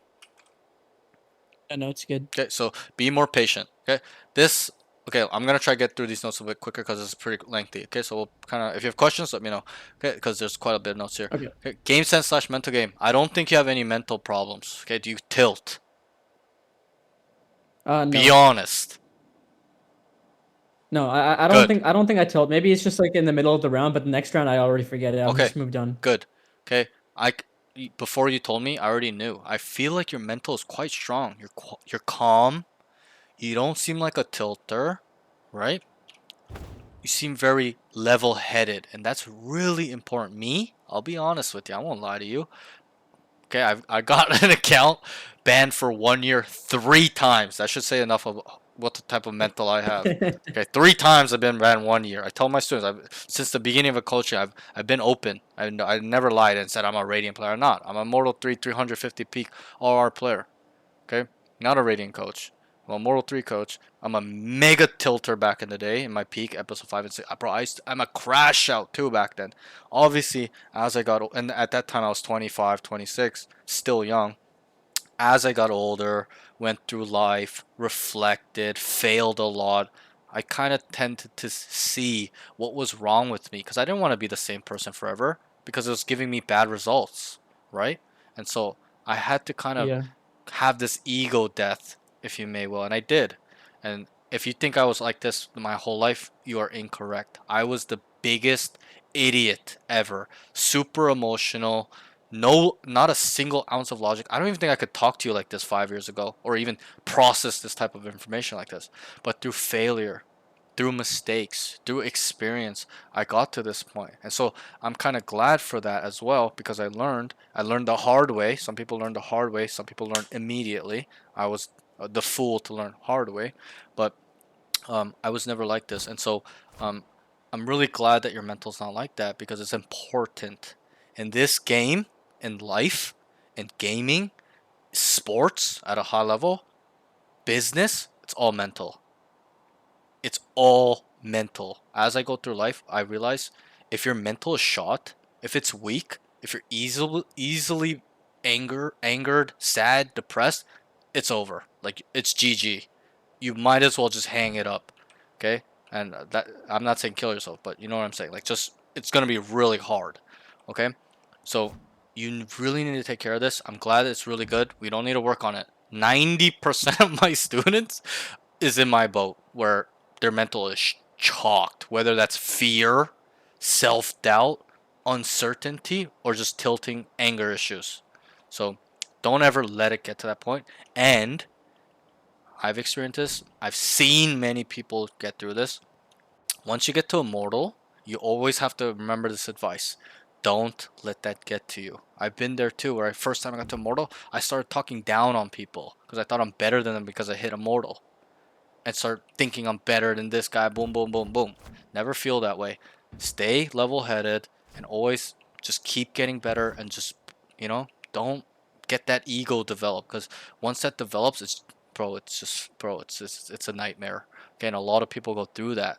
They know they have ego problems, but they can't fix it. It's too much work, right? So don't let it get to that point. I know you don't have those problems. We'll leave it at that. Okay. Game sense. I feel like, and I've said this a lot, where, and it's objective. If your mechanics, aiming mechanics, are 10 out of 10, I've said this so much, over 100 times, and your game sense is like 2 out of 10, your aim will get capped to some degree. Okay? If your game sense is 10 out of 10, but your aim is 6 out of 10, you can still be pro. Look at FNS. Look at Boaster. Boaster was never a good aimer in the beginning. Nowadays he's good, but in the beginning he was just like FNS, pure brain, right? And I'm sure you've seen a lot of Radiant streams too, where the pros bash on a Radiant player. How the fuck is this guy Radiant? Mechanically, he's not mechanically Radiant, but his knowledge, his understanding of the map, understanding of pathing, concept usage, stuff like that is at the level of the same of Eggster, Ion, Curry, whatever. Okay, does that make sense? And also in the interview, Yeah. I wanted to get to the bottom of this because a lot of students think I'm lying when I've said this. And so I asked the Radiant Tier 2 former pro now Radiant coach, I said, it's in the interview, you'll see. I said, in terms of mechanics versus game sense, what is capped, what is uncappable out of the two? And we both agreed that mechanics is capped. Games Game sense is the mechanic or the discipline we can call it because there's two disciplines: mechanics, aim, or brain. Game sense and game sense is the mechanic. Oh, sorry, not the mechanic. Is the discipline where it's uncappable, and it's true. If you look at a lot of games, how do they start? Everybody's terrible, and as it goes, it gets harder and harder because people are more aware. They understand more. They get more creative. But can you do that with aim? Can you get more creative with aim to some degree? Not really. Like, how can you flick Yeah, not more as much. Yeah. uniquely? How can you track more Yeah. uniquely? Besides maybe Prod. But that's why he gets no respect. Do you respect Prod? Do you think he's a good player? No. I don't think he's a good I player. mean, I think yeah. mechanically he's a Radiant, but his brain, do Mhm. you respect his brain? No. And No, so no, no. and so that's what will happen. A lot of people won't respect you. And then also uh why game sense is uncapped is it's always football, soccer, traditional sports, things evolve. Things get more advanced. There's way more creativity as things progress. Right? Look at chess, for example. Back in the day, I'm sure there was fucking only like 2, 3, 4 openings. I'm not like big chess player, but now there's like fucking 20 openings. Right? That's game sense. That's understanding Mhm. of the game, how it Yeah, can be yeah. played. It's always evolving. So that's why game sense is the most important. I don't care how much fucking aim training you're doing. If you do not take care of your mind in terms of knowledge, you will fall behind and you won't be pro. Okay, and I even asked Daniel even told me, he said, bro, I when I was stuck, I literally studied the game for 2.5 years. He studied for 2.5 years of game sense, knowledge, understanding, pathing, movement, combinations of utility, comps in terms of compositions of agents, right? So this is really important. Okay, but do you have any questions before we move on in terms of game sense and mechanics? No, that makes sense. Okay, I'm following. okay, perfect. Let's move on. The first note, when it's quiet, he can actually kind of know they have left. Okay, this is defensive note. It's a pro. We're starting off with a pro. You know how you got here? You're like, wait, you felt it.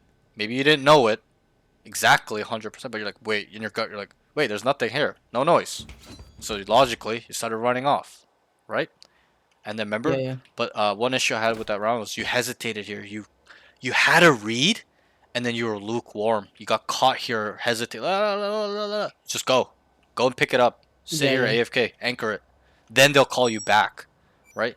Or let's say you were rotating because you're like, yo, wait, they're not here, and they were like, wait, they could go back. Just immediately make that decision. Don't hesitate, but you got caught. You're like, for like 3 seconds. It's not long, but it adds up. Pros don't do that. They're Yeah. gonna go or they're gonna Yeah, come yeah. back. They don't get caught in the middle. It's the worst thing you can do. Okay? Just commit, and you'll learn and build upon that mistake. Or if you did, or if it worked out, great. You can build upon that too. Okay, so that was really good that you have this intuition in you to being like, this shows me that you have huge potential to have really strong game sense. You know why, my friend? What? Because I was the same. I used to have these gut feelings. I'm like, wait, whoa, like I don't know. I didn't have info or I wasn't thinking. My gut was just like, whoa, they're not here. I need to leave. And so that kind of shows me you have a lot of potential to being really good, because you'll be surprised. A lot of people, they'll get here in your position in this specific scenario and they'll be like this, guys, they were A. They don't even have that thought. You get what I'm trying to say? And so it's really Yeah, important yeah. that you're thinking ahead and multiple options or in probabilities. Like, okay, wait, they could be leaving. It's not definitive. It's not 100% they left, but at least you're thinking about what could happen, what has happened. Do you understand? So that type of mind Yeah, yeah. there is really important, and I really like that from you. Okay, any questions? No, no. Okay, let's move on. Process information better and effectively to help team. Okay, this is a really, like, you can go a lot of ways with this. Process how many are here, and more importantly, who. Because if we know that information, right? And I'll give you a simple ass example. If we knew 5 were here, what, like, bro? Are we going in? Like, No, no. no, we're not. We're leaving, right? But what Hmm. helps us leave? Information. Try to break it down. Right. But what's the information? And how many players are on site? Right. How many players are on site? Yeah. Answer. How many? Say a number. Say there's like No, 3 here. I told you 5. So there's 5 here. 5. Yeah, right? yeah, yeah. It's Yeah, 5. yeah, 5. Okay, okay. Right? So we've processed that information. What does it mean if there's 5 here? Is it risk heavy, high resistance, Yeah, likely risk we're heavy. gonna win or not? It's high resistance. No, unlikely. Right. It's Yeah, super yeah. unlikely we're gonna never gonna win. But why wouldn't we just take a 5v0, 5v1, 5v2? Does that logic make sense? It's less risk, more reward. Yeah, yeah. So we've processed this information. It's a really simple example of, oh, there's 5 here, leave. Obviously, it's, derp, we gotta go. We gotta dip. Okay, but there will be times where that is not as easy, and that's why I wrote this note. You need to get good at this. It's a really, really important skill and tool where you can start being like, wait, the Cypher, Fade, and a fucking Reyna's here. Should we leave? Yeah. Yeah, because when I process that information, Cypher is here. he's a Cypher, yeah. bad. Or let's not use Icebox. You know, let's say it's a different map like Bind or whatever. Or maybe we'll use Killjoy Yeah, yeah. or Deadlock. Okay, like it's hard. That those type of agents are gonna kind of be harder to go into, no? Because their utility is based off catching people and help getting set up kills, right?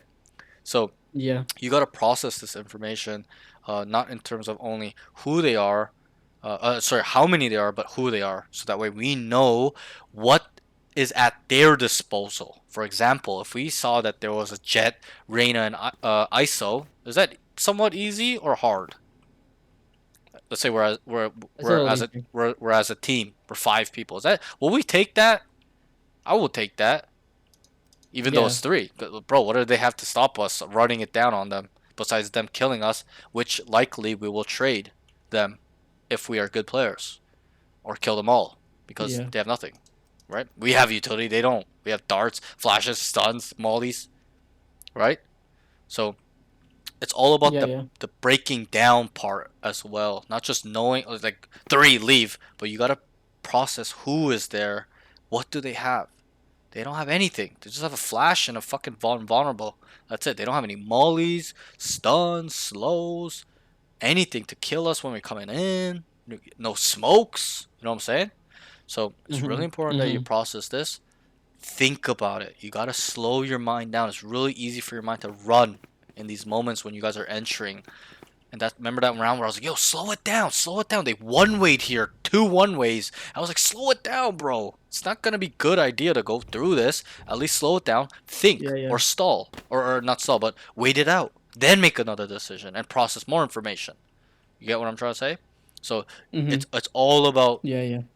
starting to think more, opening up your mind to what it means. Not just how many and who it is, but what does that mean to you? Right? And me, this was all self-taught. All this shit I'm telling you right now, like 95% of it was self-taught. I actively thought about these things where most people didn't. I'm like, wait, there's a killjoy here. That's super fucking hard. Wait, it's only duelist, guys. Let's take it. Let's work it. Throw up stun. Thing. Boom, boom. It makes sense logically, no?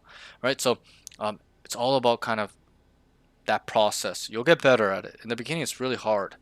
You may not even understand. I hope you do, and I think you do. You're a smart guy. So it shouldn't be so hard. But I want it faster. I want it Yeah, yeah. milliseconds. Does that make sense? I want you to get here Yeah, like yeah. I did. I'm like, yo, slow down. Don't go. Are we gonna make a decision? Are we going or are we leaving? You know how every time you got here and we got a kill or nothing really happened. I'm like, what's the decision? I've already processed the information of should we go and leave. I'm just asking you to see if you got it right. You get my Yeah, point? yeah. So you need to get to that level. You don't know how many times in a session, so many VODs, where I'm like, oh, this is gonna happen, and it happened because I processed information off whether there was information across the map, my teammates feeding me, or I saw it on the mini map myself, and I processed. Wait, Mhm. there's a lot here. Probably should leave. It's probably not a good idea, and it's not always gonna be definitive. Like I know 100%. It needs to be in possibilities, right? Could be, should Yeah, be, yeah. maybe, not sure. Like that language is fine when you kind of use it in that thought process, okay? Or even tell your teammates, wait, guys, this could be really bad. Listen to what I said. This could be really bad. I'm not saying it's bad, but in my mind, it's not the best play possible, right? Guys, we Mhm. need to leave. Means we gotta go. We've processed the information. We know. Guys, should we leave? Like it shouldn't be like that. So, anyways, I'm kind of getting carried away, but you'll get to that point. Be quicker, build upon it.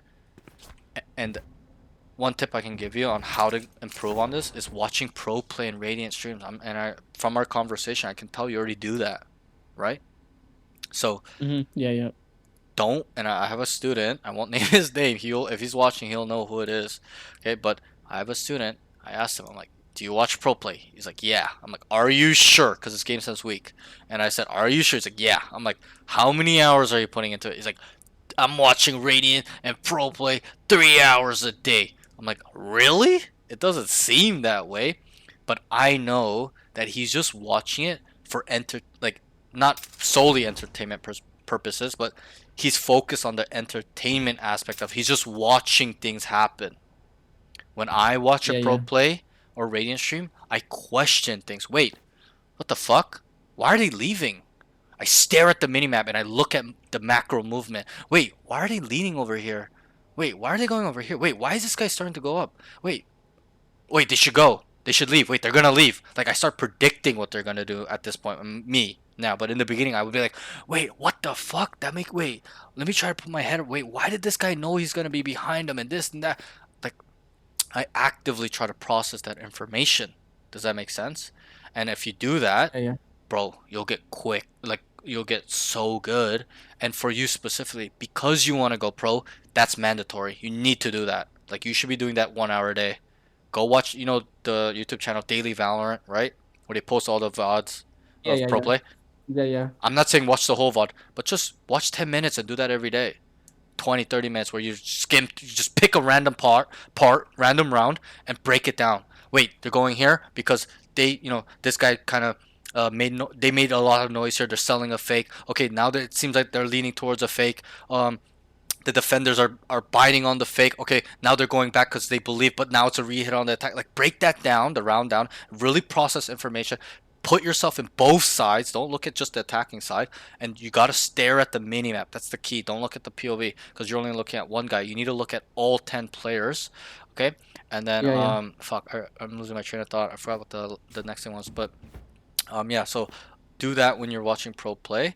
And then also, oh yeah, now I remember. So you also know the channel as well. Thinking Man Valorant, right? That guy is super mega value. Even though his content is mega boring. Okay, I can't find myself watching a full video. I won't lie. Unless it's short, 20 minutes. But when I was in my prime and leading up to my prime, I watched a lot of him. Because he breaks down pro play, no? He breaks down and Yeah. gives thought processes, and he tries to be unbiased and sees both sides. He theory crafts. He looks at possibilities. He pauses. He starts explaining things very well. I think he's very good at explaining certain things and ideas and concepts, and he kind of can explain the mind of the pro too, stuff like that. So I would definitely recommend you do that. That's something where you can get really good at, and that's what 99% of people won't do. And if 99% of people won't do, and you do it consistently, what will happen? You will separate yourself. You will be better than the 90% or the general population. And remember, it always goes back to your goal. You need to do what nobody else does because you want to be pro. Okay? I know I keep going back to this, but it's really important. Gotta beat the odds, bro. What are the odds you're gonna go pro? I'm gonna be really honest. It's less than 1% for you. Yeah. Not you specifically, but anybody at your age, your rank. It's really low. So if you want to beat the odds, separate yourself. With edge, to separate yourself is to do those things that no one wants to do. Okay, so that's how you can kind of Well, start. what was this? Sorry? What was this channel name? Thinking Man Valorant. He's an EU guy. He's been around for almost the beginning of Valorant, I'm pretty sure. These days he's blowing up. Back in the day, he didn't have many views. A video would get like 10k views. These days he gets 150k views. So it shows if he sticked around this long, people like his content. He's doing something right. Oh, He's yeah. thinking right. Okay, so it's called Thinking Man Valorant. Would definitely Thinking Man recommend that. Yeah. He breaks down Okay. a lot of big rounds, big games where they shouldn't have lost, like a team through, and he breaks that down, like what happened. Just go through it. Okay, I'll leave that to you. And then also when you watch pro play by yourself or Radiant streams, watch his video and then see how he talks and thinks, and then you transfer that over to yourself. Okay, so that's that. Let's move on. Any questions with this? No, that's good. Okay, good. Let's move on. This one is pro note. We'll skim through the pro notes. They're very easy. He's actually quite focused and calm mentally. I wrote this. I don't think you tilt. I don't think you really panic besides hesitation, but hesitation isn't really panic. To me, it's more of you don't know or you're caught in the middle of a decision. It's more decision making in my eyes, right? So, I think you're locked in. Your shots were clean. Micro adjustments were clean, right? You never showed me a panic fight where you're like, the guy just unexpectedly peeked. You're like, oh, ah, like a lot of my students do. They start freaking the fuck out. They just insta crouch speak.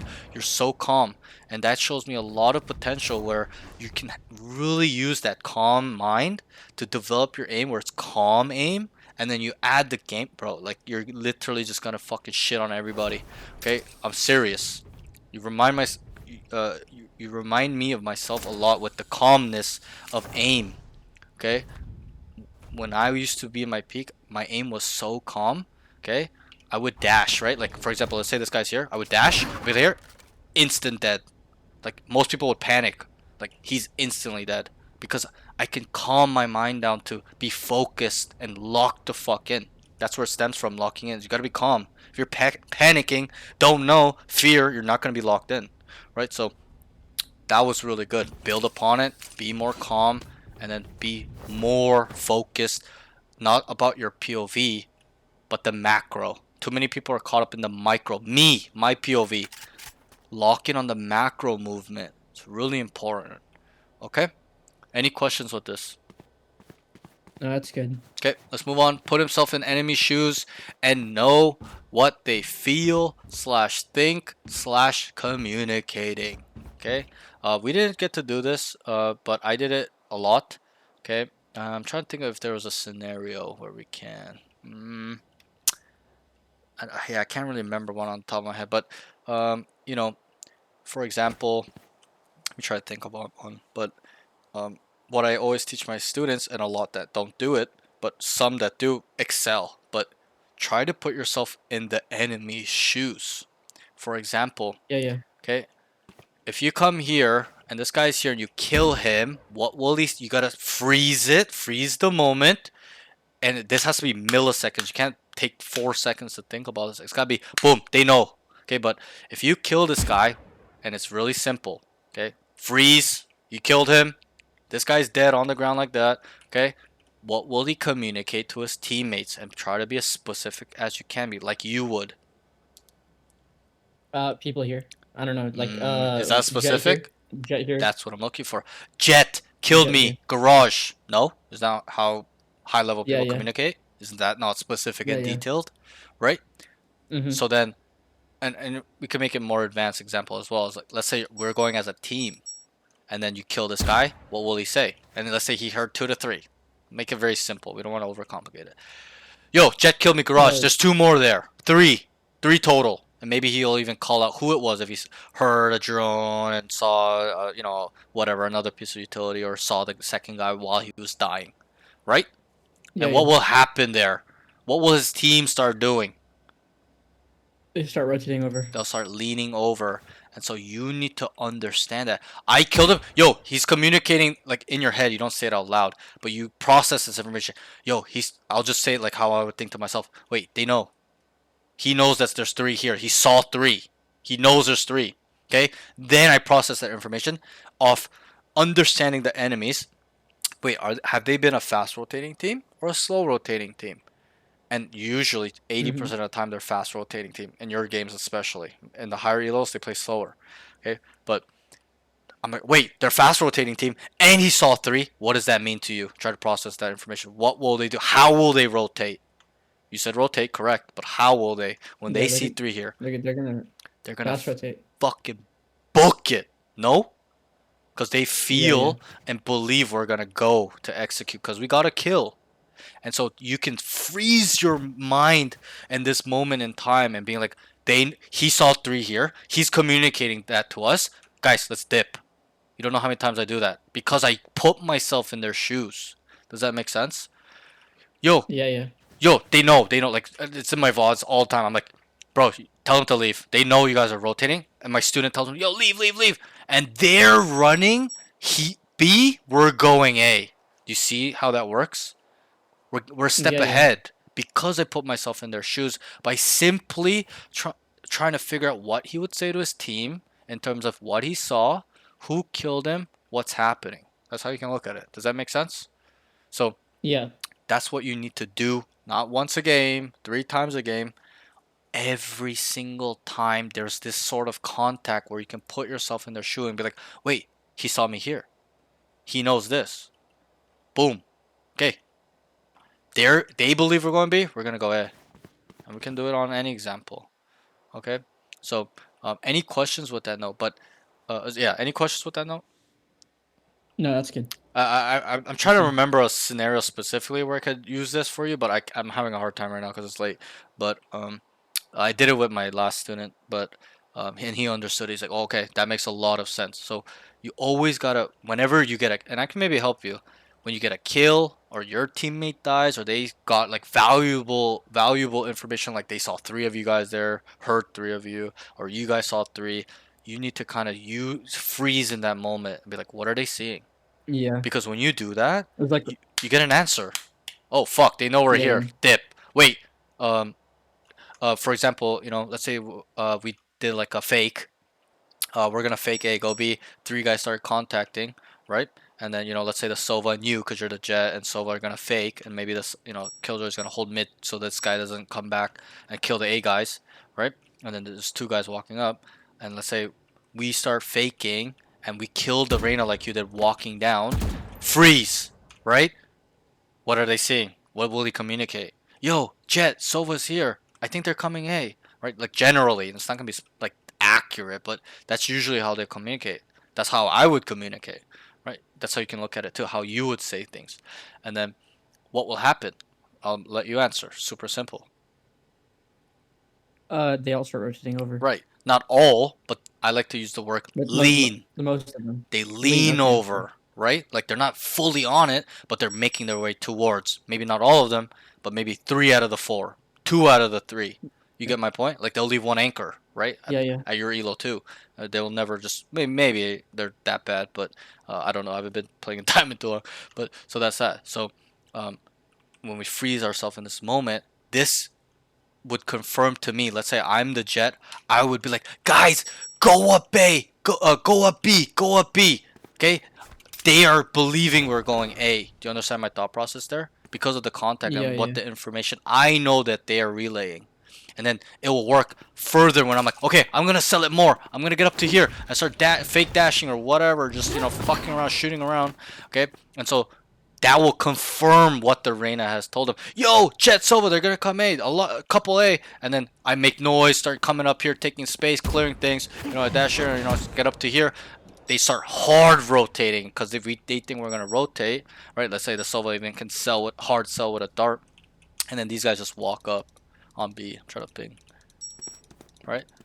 Right. Yeah. So does that make sense? So always try to think like this, because if you don't, there'll be times you don't know what to do, where you're like, kill them, and you're like, wait, should I sell the fake longer or do I just leave? And then that will add up into mistakes. So because if you just kill this guy and run off, and Sova runs off, and you're not thinking about what they're thinking, what will happen? Where this guy relays, yo, Jet killed me, Sova's there, 3 at least, they're coming up. They're there, and then you guys instantly leave. They start kind of leaning there, and then this guy comes up here and it's like, there's nothing there. Right? What will happen? Freeze. Put yourself in their shoes. You guys have left. They're gonna They run start back. And come those back over, yeah, guys, yeah. and the guys that are caught midway that were coming from B, they're like, oh fuck! And then it won't work as well. Does that make sense? And so that's why it's important yeah. that you put yourself in their shoes so you can kind of make them believe what they know. You kind of, I know it's kind of complicated, but I hope it makes sense. Okay? Yeah, yeah. Where if you do this, it's a skill and a tool. Okay? If you put yourself in their shoes often and well, bro, you're gonna know exactly how they're thinking, what type of people they are, how they react, most importantly, generally, right? And then you use that and you constantly build and use that, and it's like, bro, I'm at a level, I'm not even saying I'm a pro, but I'm at a level where like it's just automatic. There'll be so many times we come here 3 people, we either kill one or we just take contact, just make noise. I'm like, yo guys, dip, leave me here, I'm a duelist. I'm like, walk off, and I just solo fake. I get 3 people here because I'm using what they've heard. They heard 3. I'm like, leave me here, dip. I'm getting my thought process is ahead because I understand what they are feeling and knowing. Does that make sense? A little bit better? And then my team starts walking yeah. off, running B, and I just solo fake, and I'm constantly looking at the minimap, being like, because I want to make sure that when I start running off, they're literally on site. But if I start running off when they're in our spawn, it's too late. Like they're gonna start booking at B. Does that make sense? So Mhm. that's why I always try to like, you know, be really patient on the fake. Because if you don't, you're not gonna sell it. It's all about selling it, and then making them believe what they kind of had initially, which was going A, right? Because they heard three, and I'm like, walk off, leave two here, me and one more guy. And we start faking, and they just start blah, blah, blah, blah. And then I'm looking, and they start getting it into B main. We just start dipping, and then they're already up, and then there's four people on A, one guy mid, because he's heavily leaned A. Do you understand? So it's all about getting them to move how you want them to. Is really kind of how what you'll get from this skill, and understanding how they're moving. Like, oh, they're a fast rotating team a lot. Wait, they're a team that kind of anchors. This guy's always an anchor. This guy's a aggressive player, etc., etc., etc. You can pick up on um, those kind of stuff later on as you get more advanced and stuff like make mistakes and stuff like that. There'll be times, trust me, I make the wrong freeze moment too. We'll just call it like a freeze moment where I put myself in their shoes and I try to get my thought process ahead of them, but maybe it was too fast, or maybe we should have just committed here. It was easier. Maybe I misidentified what their setup was, and I'm like, oh wait, I think it was 5B, 3B, so let's go A. It's gonna be less, but they actually switched it up and it's 3A because we didn't get enough information and stuff like that. Okay, does that make Yeah, sense? yeah. And this kind of Yeah. also ties in with frequencies and tendencies as well. Understanding, and I'll ask you, what is tendencies? The definition. Like what usually happens. Yep. What is frequencies? How often something happens. Good. You got the frequencies right. 1 out of 1. The tendency part is it's in the name. What you tend to do, right? Yeah. Tendencies. What do they like to do? How do they do it? Is how you can look at it. For example, if Cypher walks down mid 5 rounds in a row, or Killjoy, because they don't play Cypher on this map, but Killjoy, okay, what's his tendencies and frequencies? Try to tell me. He walked down mid. It's only 5 rounds in the game. He walked down mid 5 times. What is his tendency and the frequency? Super simple. Super simple example. He's gonna keep locking down mid every round. Right. We can know that he likes to lurk down mid, flank down mid, and the tendency is 5 out of 5. All the time.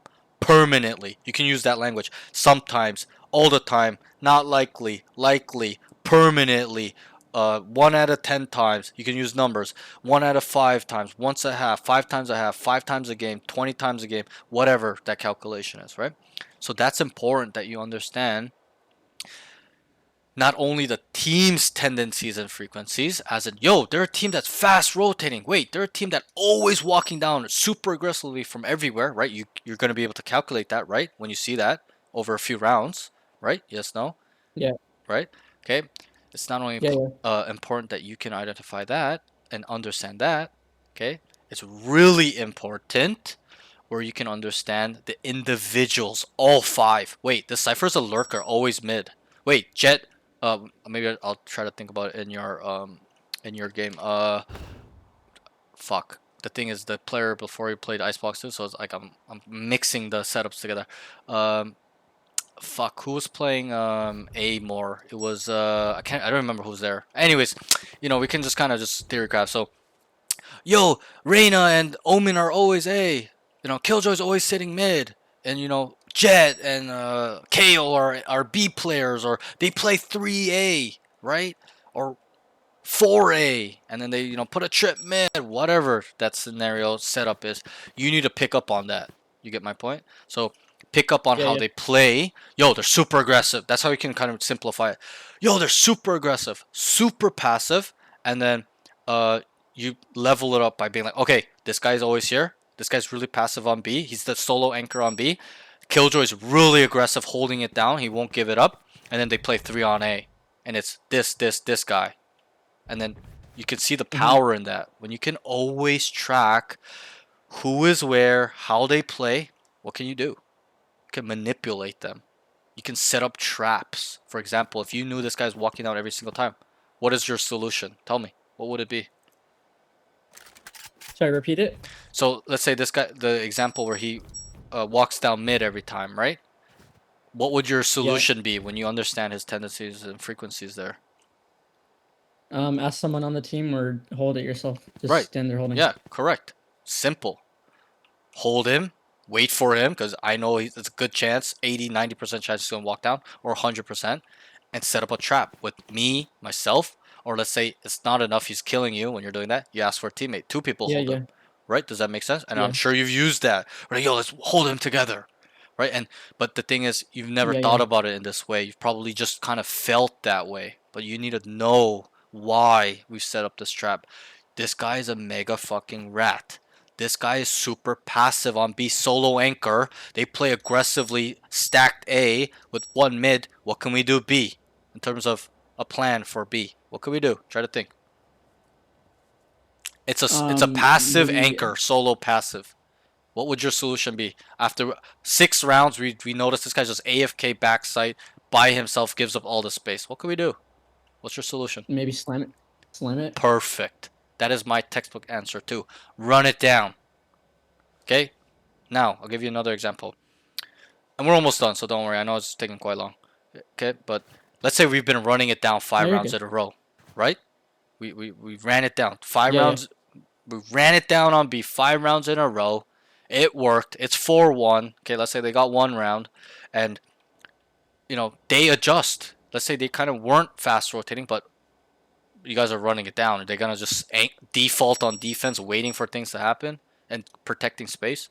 No, we gotta put ourselves in their shoes, because you could put yourself in this shoes, right? If the enemy Mm-hmm. in 5 rounds in ran it down B 5 rounds in a row, and you're on defense, and it worked. It's 1-4 for you guys. They ran it down. It's working. What would you guys start doing? It's simple. Fast rotating. We start booking it Fast here as rotating. soon as any noise is being made. No, right? Yeah, So yeah. once we know that, we can use that against them. There's some conditioning involved with the tendencies and frequencies where we can use that. Wait, guys, they are fast rotating. The general plays now they're starting to rotate fast because we conditioned to do that. Let's run a fake. 2 people start B, 3 people get ready to walk up on A, and we sell it. And then what will happen? Freeze. Because of the conditioning, because we made them adjust, they start booking it B, but it's a misdirection. We're going A.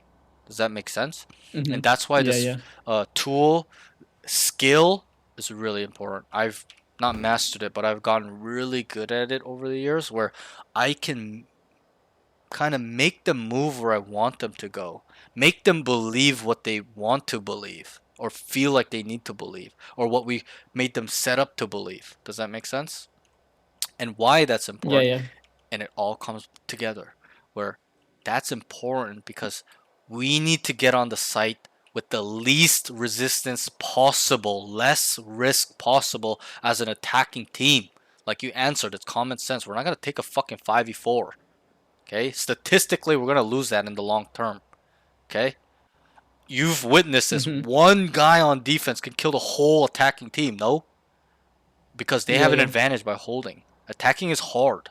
Defending is easy.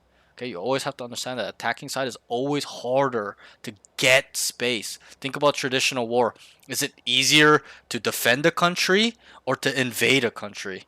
Which one's easier? Easier to defend. Right, it's easier to Probably to defend. defend. You Yeah. know the land, you know the environment, you know where there can be advantages and strategic parts to defend and stuff like that. No? The attacking teams are in fog of war. They don't know what the fuck they're going into. They don't know if there are landmines there. They don't know if there's going to be a winter coming up. You know what I'm trying to say? And so it's like objective. So, and it's in sports too. Like, look at the NFL. Like, attacking is offense is super hard. You got to be a full unison unit. No, defending, it's easy. Yeah, yeah. It's free floating pieces where there's no discipline involved, where everybody's like needs to be on the same page. But obviously they do. But like, there's moving pieces on defense and free flowing pieces. But on offense, it's not like that. It's a script. They need to practice that play 50 times to execute it. Defense, no.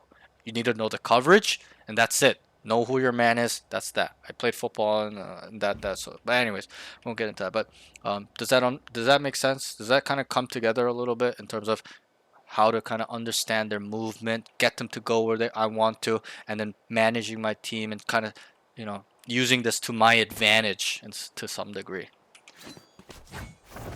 Makes Yeah, sense, yeah. right? That makes sense. Okay, so that's Yeah, good. yeah. I think that's all I kind of want to talk about. in this part of the note. But if you understand it, great. Put yourself. We'll just kind of sum it up. Put yourself in their shoes to know what they're feeling, knowing, Mm-hmm. communicating. And then once you do that and you're good at that, and also adding tendencies and frequencies, I was like, oh wait, they're kind of a passive team. They really anchor hard because we were defaulting, or they're just overall like that, even though we're running down. Whatever everyone IGL is different, right? You'll get Yeah, yeah. really good. You'll get really, really, really good. Okay, you're gonna be like a fucking map hacking god in quotation, not a cheater, but you'll be like a cheater where you just know what is open, what is weak, what is strong. Boom, boom, boom, because you're processing, you're putting yourself in their shoes on what they're seeing. You've conditioned them and then you use that against them with tendency. This shit all adds up.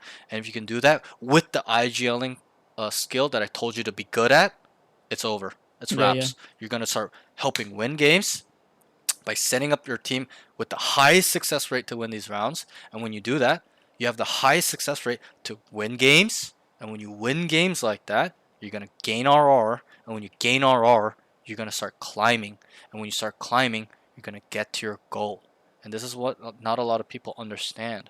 All of this shit is from the bottom to the top, adds up towards your goal. And that's why a lot of people don't hit Yeah. their goals. They don't think about it in this way. Like, oh my god, this leads to this, this leads to this, this leads to this. And so that's why we kind of talked a lot about information, a lot of information, and it might be a lot, but as long as you're able to apply this stuff, you're in a good space. And I think you are. You understand it. You're not showing me an ounce of like, yeah, like, you know, like a lot of students, they're like, yeah, like, and then I have to tell them. You're kind of answering them very quickly and processing it, and you're smart. So that shows it's there. Yeah, yeah. To build upon it is what? Make mistakes. Make the wrong freeze moment. Mhm. Make the wrong identification and tendencies and frequency. You thought he was always going to walk down, but he didn't, and you wasted time mid. Build upon it. Understand things and stuff like that. Okay, break it down a lot. Okay, like that's the key to being really good really fast is breaking things down like that, like I'm showing you. Okay, and always questioning yourself, being critical. Let's move on.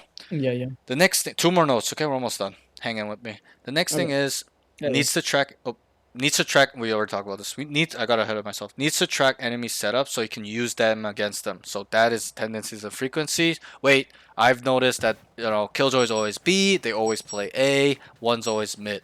Right? Simple. And then if you see that over 10 rounds, it's the same. Boom.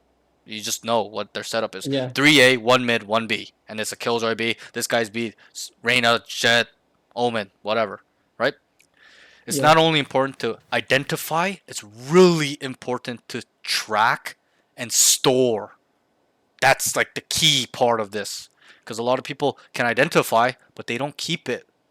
Because there's going to be moving pieces. No, they're going to adjust when you guys are stomping them. Yeah, They're yeah. not going to do the same shit over and over again. Does that make sense? Yeah. So Yeah, that's yeah. why it's important that you store. And what I do, I'll give you a tip. What I do is pistol round, I track. I identify and track what their basic setup is, even though it's pistol. I know in rifle round they might move around. A lot of students tell me that. I know that. But generally, I can get an idea right away. Okay? For example, pistol round.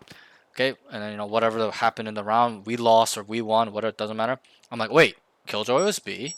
Okay? And then the Omen was mid. And then they played 3A. Or they played 2B, 1 mid, 2A. And I track that. Okay, we lose let's say we lost the first round. We lose eco. It's 0-2, right? For us, it's a rifle round. Yeah, yeah. And then we go through that rifle round. And let's say we lost again. Doesn't matter if we won or lost. We lost again. And a piece has moved. Wait, they put the Omen in the arena here. And the Cage was solo A. And now there's only two mid. Whatever. Like, I kind of start storing the moving pieces, and obviously it won't be that big of a movement in terms of setup. Most of the time it's only one or two guys. That's the general what I noticed throughout my experience. It's not going to be five guys moving mix and match all over the map, their setup. Sometimes, very rarely, you'll notice that when they're absolutely lost and they can't get a read on us, they're losing and they need to fully switch it up, you'll notice it then. But if it's like a close game, 5-5, let's say the Killjoy was solo B and then 1 mid and 3A, sometimes you'll see a subtle change. Wait, now it's 2B and 1 mid and 2A. Wait, the Killjoy is A, but now they put 2B and it's a Smokes and a Reyna. You know what I'm trying to say? Like, it's very subtle, but as long as you're storing the initial setup, it's really easy to be like, okay, this guy moved. This guy's here now. And then you also have to track how many rounds he's been doing that. Because if it's 1 round, it's not enough for you to be like, he's permanently there, right? Because we don't know. Next round he could change. But if it's like 4 rounds Yeah, in, yeah. 5 rounds in, you could be like, okay, wait. Okay, now he's the B guy. It's switched. KO has moved. This guy has gone here now, and that's his new home for now until they switch it back or switch it again. Does that make sense? So Yeah, adjusting yeah. and tracking that adjustment is key. This is something Daniel said. That is also a skill needed to separate yourself. Understanding the adjustments and finding solutions to the enemy's adjustments. We're gonna do something. They're gonna do something to counteract that, right? We're gonna do something to counteract that again. It's never ending. And usually the attackers are the one that start that. Like the attackers set that tone of, okay, we're doing this, and then the defenders react and adjust. Does that make sense? Because the attackers Yeah. control tempo. We run it down, then the defenders start fast rotating because they sense that we're running it down. Then we're gonna start running fakes because we know they're fast rotating. Then they know we start running fakes, so they start passive, hard anchoring all over the map, playing patiently. Okay, then we pick up on that, start running it down because they're hard. You get what I'm trying to say here? It's never ending, the adjustments, and that's how pro play is played. If you really break it down, attacking side shows something, defenders find a solution to that, and then the attackers adjust to their adjustment. It just goes back. We can go on all day about that. But that's how Valorant is played in Yeah. a nutshell. It's chess. Okay, I move this piece, that piece is gonna move. Oh, I saw that piece move because I moved this piece, and it just goes back and forth. It's a push and pull game. Okay, so that's that. But I hope that can help with that tip with using the skill more effectively and efficiently. Okay, let's move on. Last note: they are always mid-round rotating or just committing off rip. I would like him to use his concepts and try and make a pre-round plan and have audibles available. You know what an audible is, right? In football, I just wrote it because I'm a football guy. But you know what audible is, right? It just means like a backup plan, right? And I'm not gonna ask you to answer these because it takes too long. So I'm just gonna tell you. There are 6 basic concepts that even the pros use, and that's what they really use. That's it. 6 concepts on attack. Okay? Contacting, you know what that is, right? Yep. Yep. Where, guys, let's 3-man contact up B, and then 2 guys are gonna fake A. And so these guys are walking up while we're faking. It's an add-on concept. It's not like a. There are times where you can be like, guys, 5-man contact up B. I'm sure you've used that. That's very common. Right? 5-man contact A. Yeah, Don't yeah. make any noise. Let's walk up together, all 5. That's contacting. There's defaulting. You know what defaulting is, right? Super Yeah, yeah. simple. Spread out across Place- the map, and I'll tell you what it's Yeah, yeah. for. Spread out across the map, control space, gather information like where the sentinel is, where the smokes is, where the duelist, whatever. Okay, crucial information. Where how many people are. Okay, and then also play for picks. Obviously, you're playing for picks when you default, right? And then for you guys to group up later and then to go somewhere. That's what defaulting is. Spread out, play for picks, gather information. Oh, we got a kill or somebody died. We need to make a decision, group up and go somewhere. Right? You experience that a lot. Very common. Okay. There's fakes. Yeah. Super easy. Okay. That's more of a conditioning concept where you guys started running it down and you realize they start fast rotating through tendencies and frequencies, and then you set up, guys, let's do a fake now because they're gonna fast, and you gotta rationalize with your team because idiots won't understand it. Like, nah, let's not do it. So you got to rationalize. Guys, they're fast rotating now because we ran it down. Let's set up a fake, set it up. That's the key. Like, have 3 guys to walk up and the 2 guys fake. You can even have 1 guy to sit mid, whatever. You can get really creative. And then we're going to end B, but we're going to fake A. Because they're going to fast rotate and we're going to go B, and it's going to be least resistance. Make sense? That's fakes. Rehits, that's number 4. Do you know what rehits are? Super easy. Yeah. Go in, back up, like a Yep. noise, and come back. Yep, that's like the And hit again. simple form, right? Yeah. Rehitting is also another misdirection concept. Fakes and rehits are the 2 misdirection concepts, but they also require conditioning, right? You're not gonna start pistol round with a rehit, like it's like bruh, right? Yeah, It's yeah. not gonna really make sense. You may pull it off, but against good players, I don't know if that'll really work. I don't really see that where people call rehit first round. I see fakes being called first round because that can work because you're faking them out.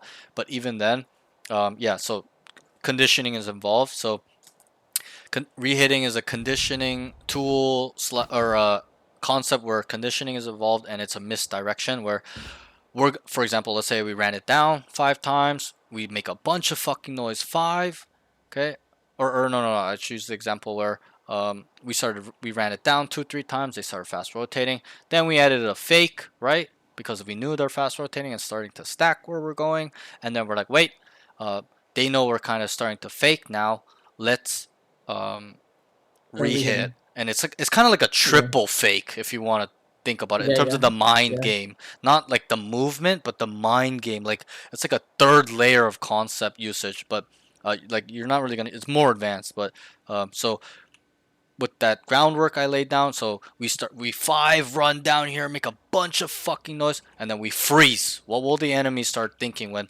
we ran it down 2 times, and then we started running fakes, and when we start running it down, what will their initial thought process be here?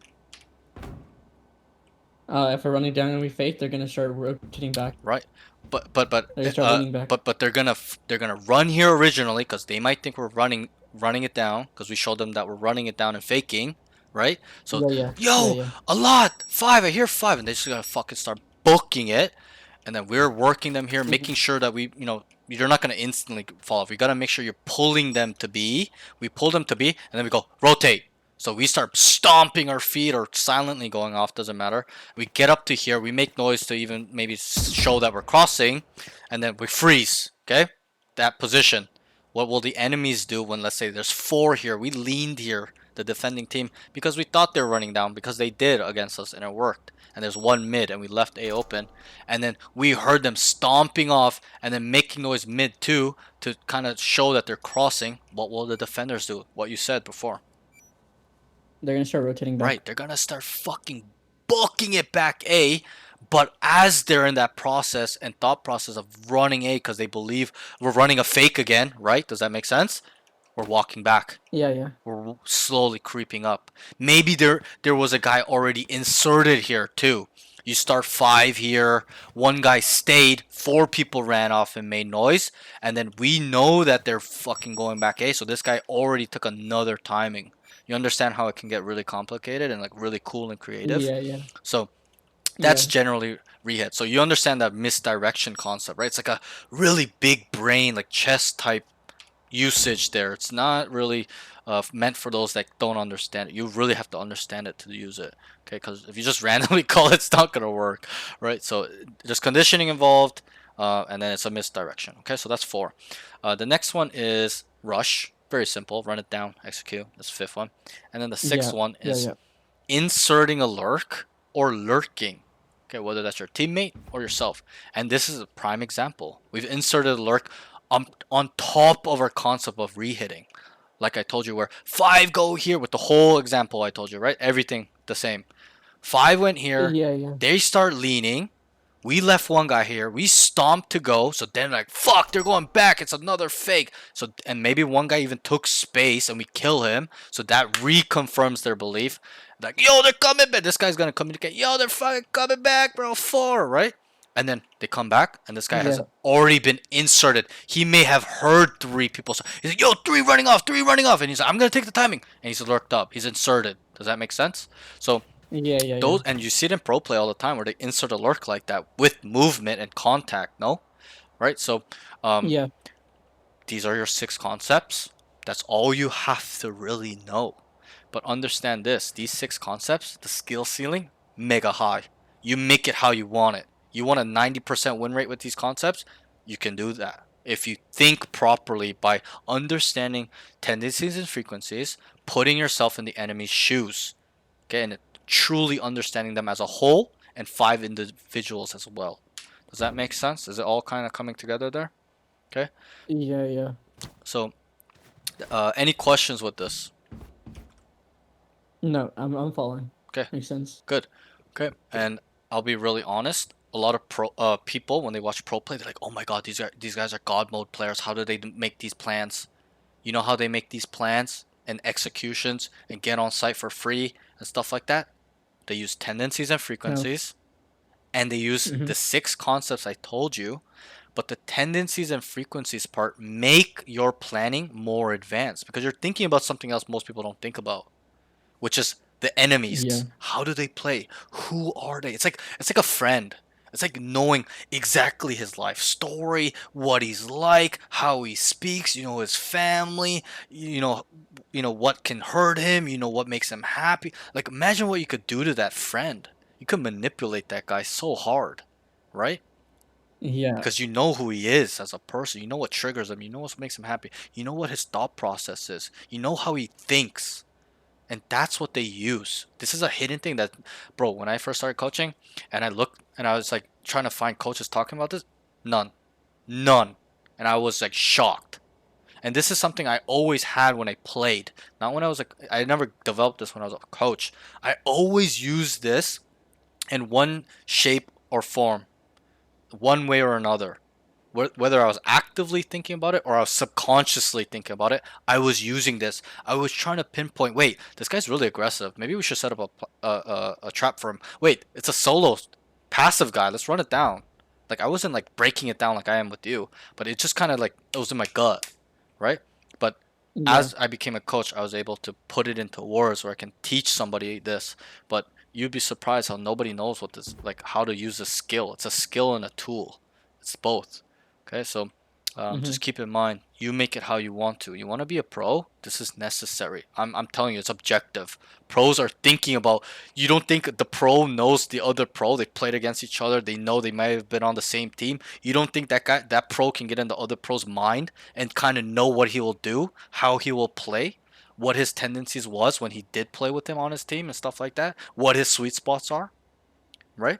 Yeah. Yeah. Pros do that. I'm telling you. People don't understand that. I don't know why when I teach this shit, people never want to use this. But this is a skill that'll help you become a pro or radiant, a mortal 3. And so that's that.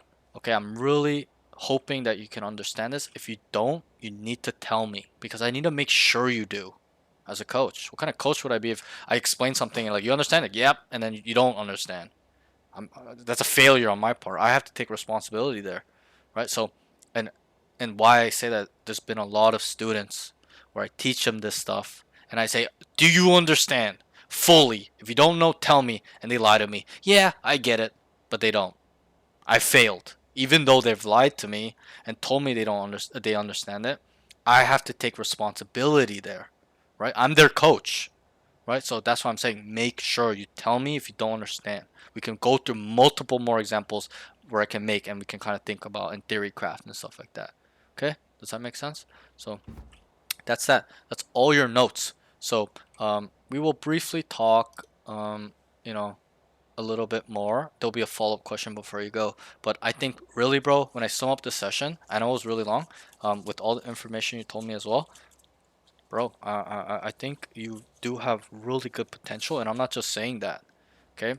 Because you're showing me glimpses of you understanding these advanced brain work, chess type thinking stuff. You understand? A lot of students, I'm like, okay, I don't know if he understands, but you, I can tell you're engaged. You're answering the questions correctly. They're quick answers, right? Stuff like that. So again, all this stuff I taught you, it's one thing to know. That's why I tell my students all the time. It's one thing to know all this stuff. It's another to apply. And when I interviewed that Radiant guy, Daniel, he said this too. The best players, Radiant players in general, know how to apply knowledge. They don't just hold things, they apply it. They're able to see a pro do something and be like, wait, I'm going to try it out. And they try it out and they're like, ooh, I did it. And then they build upon that. Okay, maybe this would have been better with this, and then, or maybe they failed and then they build upon it from failing. Do you understand my point? And so it's really important that not only do you mimic pros, but you have to understand what they do as well and apply the knowledge and process what is going behind the thought process, like the thought process behind the action, not just mimic the action. You know why I know that? Is because I used to do that. I used to watch a pro do something really crazy and I would just copy it, but I didn't understand why he was doing it, what the thought process is behind it, what he is actually seeing for him to do that option or action. Do you get what I'm trying to say? So, Yeah. um, that's something I would like you to think about. And yeah, it's really important because of your goal at the end of the day. If you told me you don't want to go pro, different story. I wouldn't be hard on you with this stuff and take all this time with you, right? Because I've been in your shoes. I've been the kid, you, where I want to go pro and I don't know where to go. My progress is stagnant. I'm not focusing on the right things. I'm tilting. I'm not focusing on how to get my game sense up and understand movement and tendencies and frequencies and get ahead of the enemy, right? I've been there, Yeah. Yeah. been stuck. And so that's why I think I'm a coach like this today because I can really put myself in the student's shoes and know what the feelings he's feeling. It's frustrating. It's sad. It's disheartening. There's a lot of doubt. There's a lot of fear. There's a lot of unknown. Okay? But like I said before, my expectation of you now is your journey towards that goal of being pro. There's no excuse anymore. You've committed by you saying, I want to go pro. You know that, right? There is no going Yeah. back Yeah. anymore. You need to understand that Yeah. Yeah. because that's a part of the mental journey. There's going to be so many bad days. You don't believe it. You won't believe it. Even Daniel, me and him really related with a lot of the experiences we went through because I tried to go pro too. I failed. And I even told him in the interview, I'm like, you're like the opposite of me. We went through the same journey, but you succeeded and I failed. And he's like, correct. A little unfortunate for me, very fortunate for him, but that's how life goes.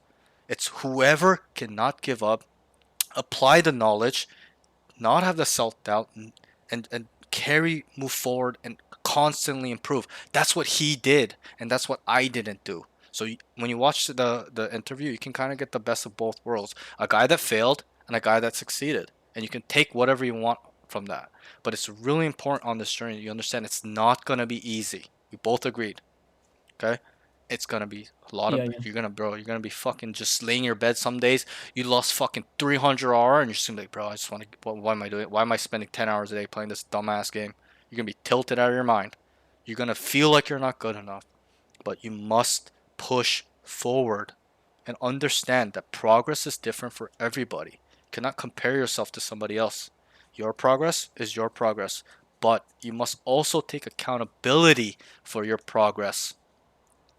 Who's in control of your progress? You or your dad? It's you. Me. Nothing is genetics. It's Yeah. all skills and what you want it to be. Because that's what you said it you want.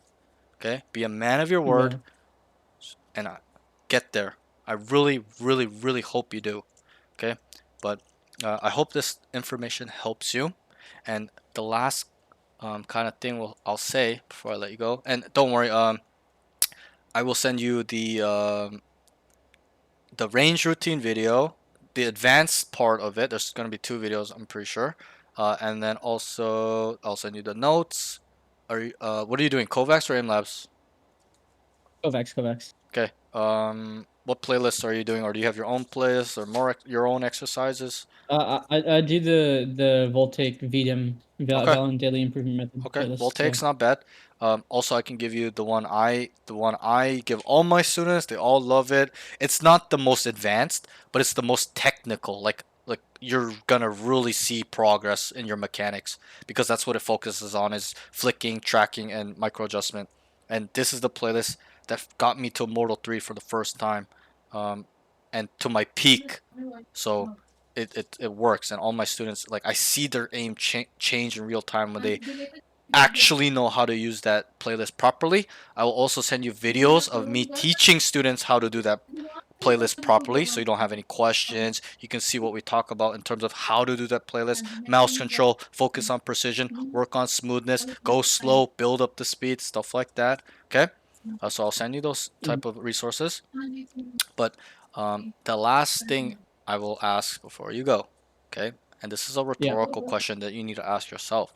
Okay? I asked you, what do you want? What is your goal in Valorant? What did you tell me? Just repeat it. It's very simple. I know it, To but go pro. being pro. To go pro. And so Yeah. if you want to go pro, you need to ask yourself every day, when you wake up in the mirror, you need to ask yourself, how badly do I want this goal? And also, what am I willing to sacrifice?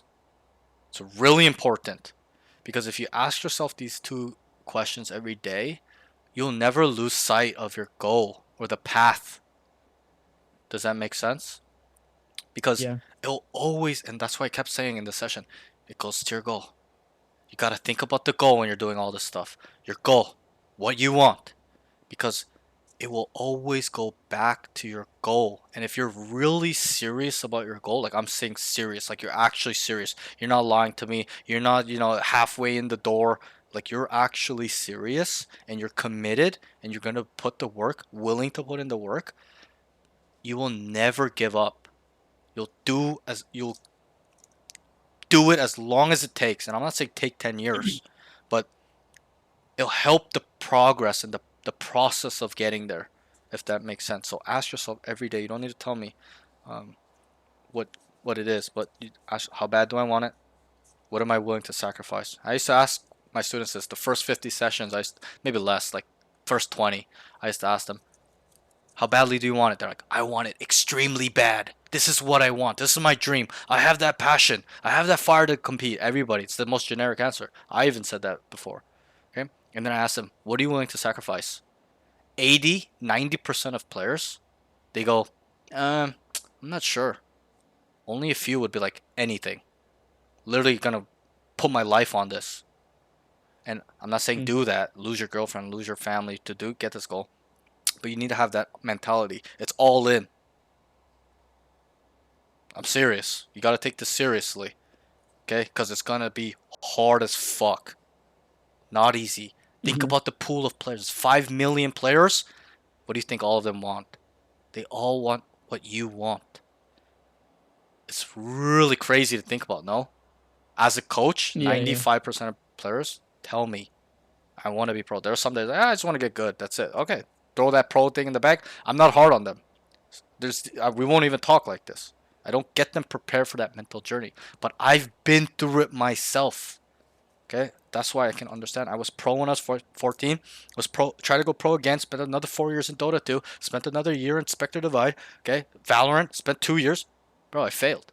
Failed multiple times. But through that failing, I learned a lot. And where I can share my knowledge with you. So maybe one day my student can make it, and I can feel that joy. So ask yourself those questions every day. I will send you all the resources.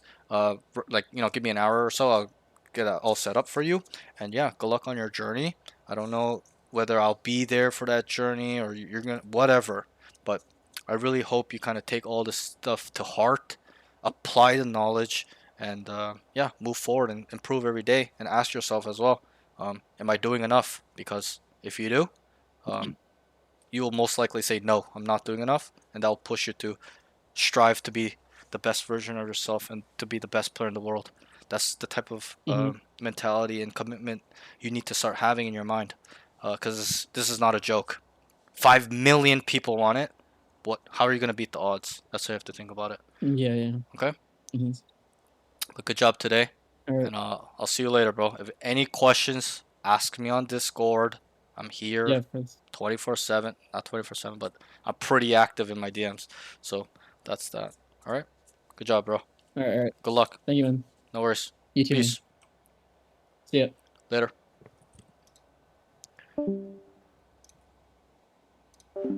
Holy fuck. Chat. Woo! Oh my god, I'm so tired today. I've been putting my all into Salim and Withers. His in-game name is Withers.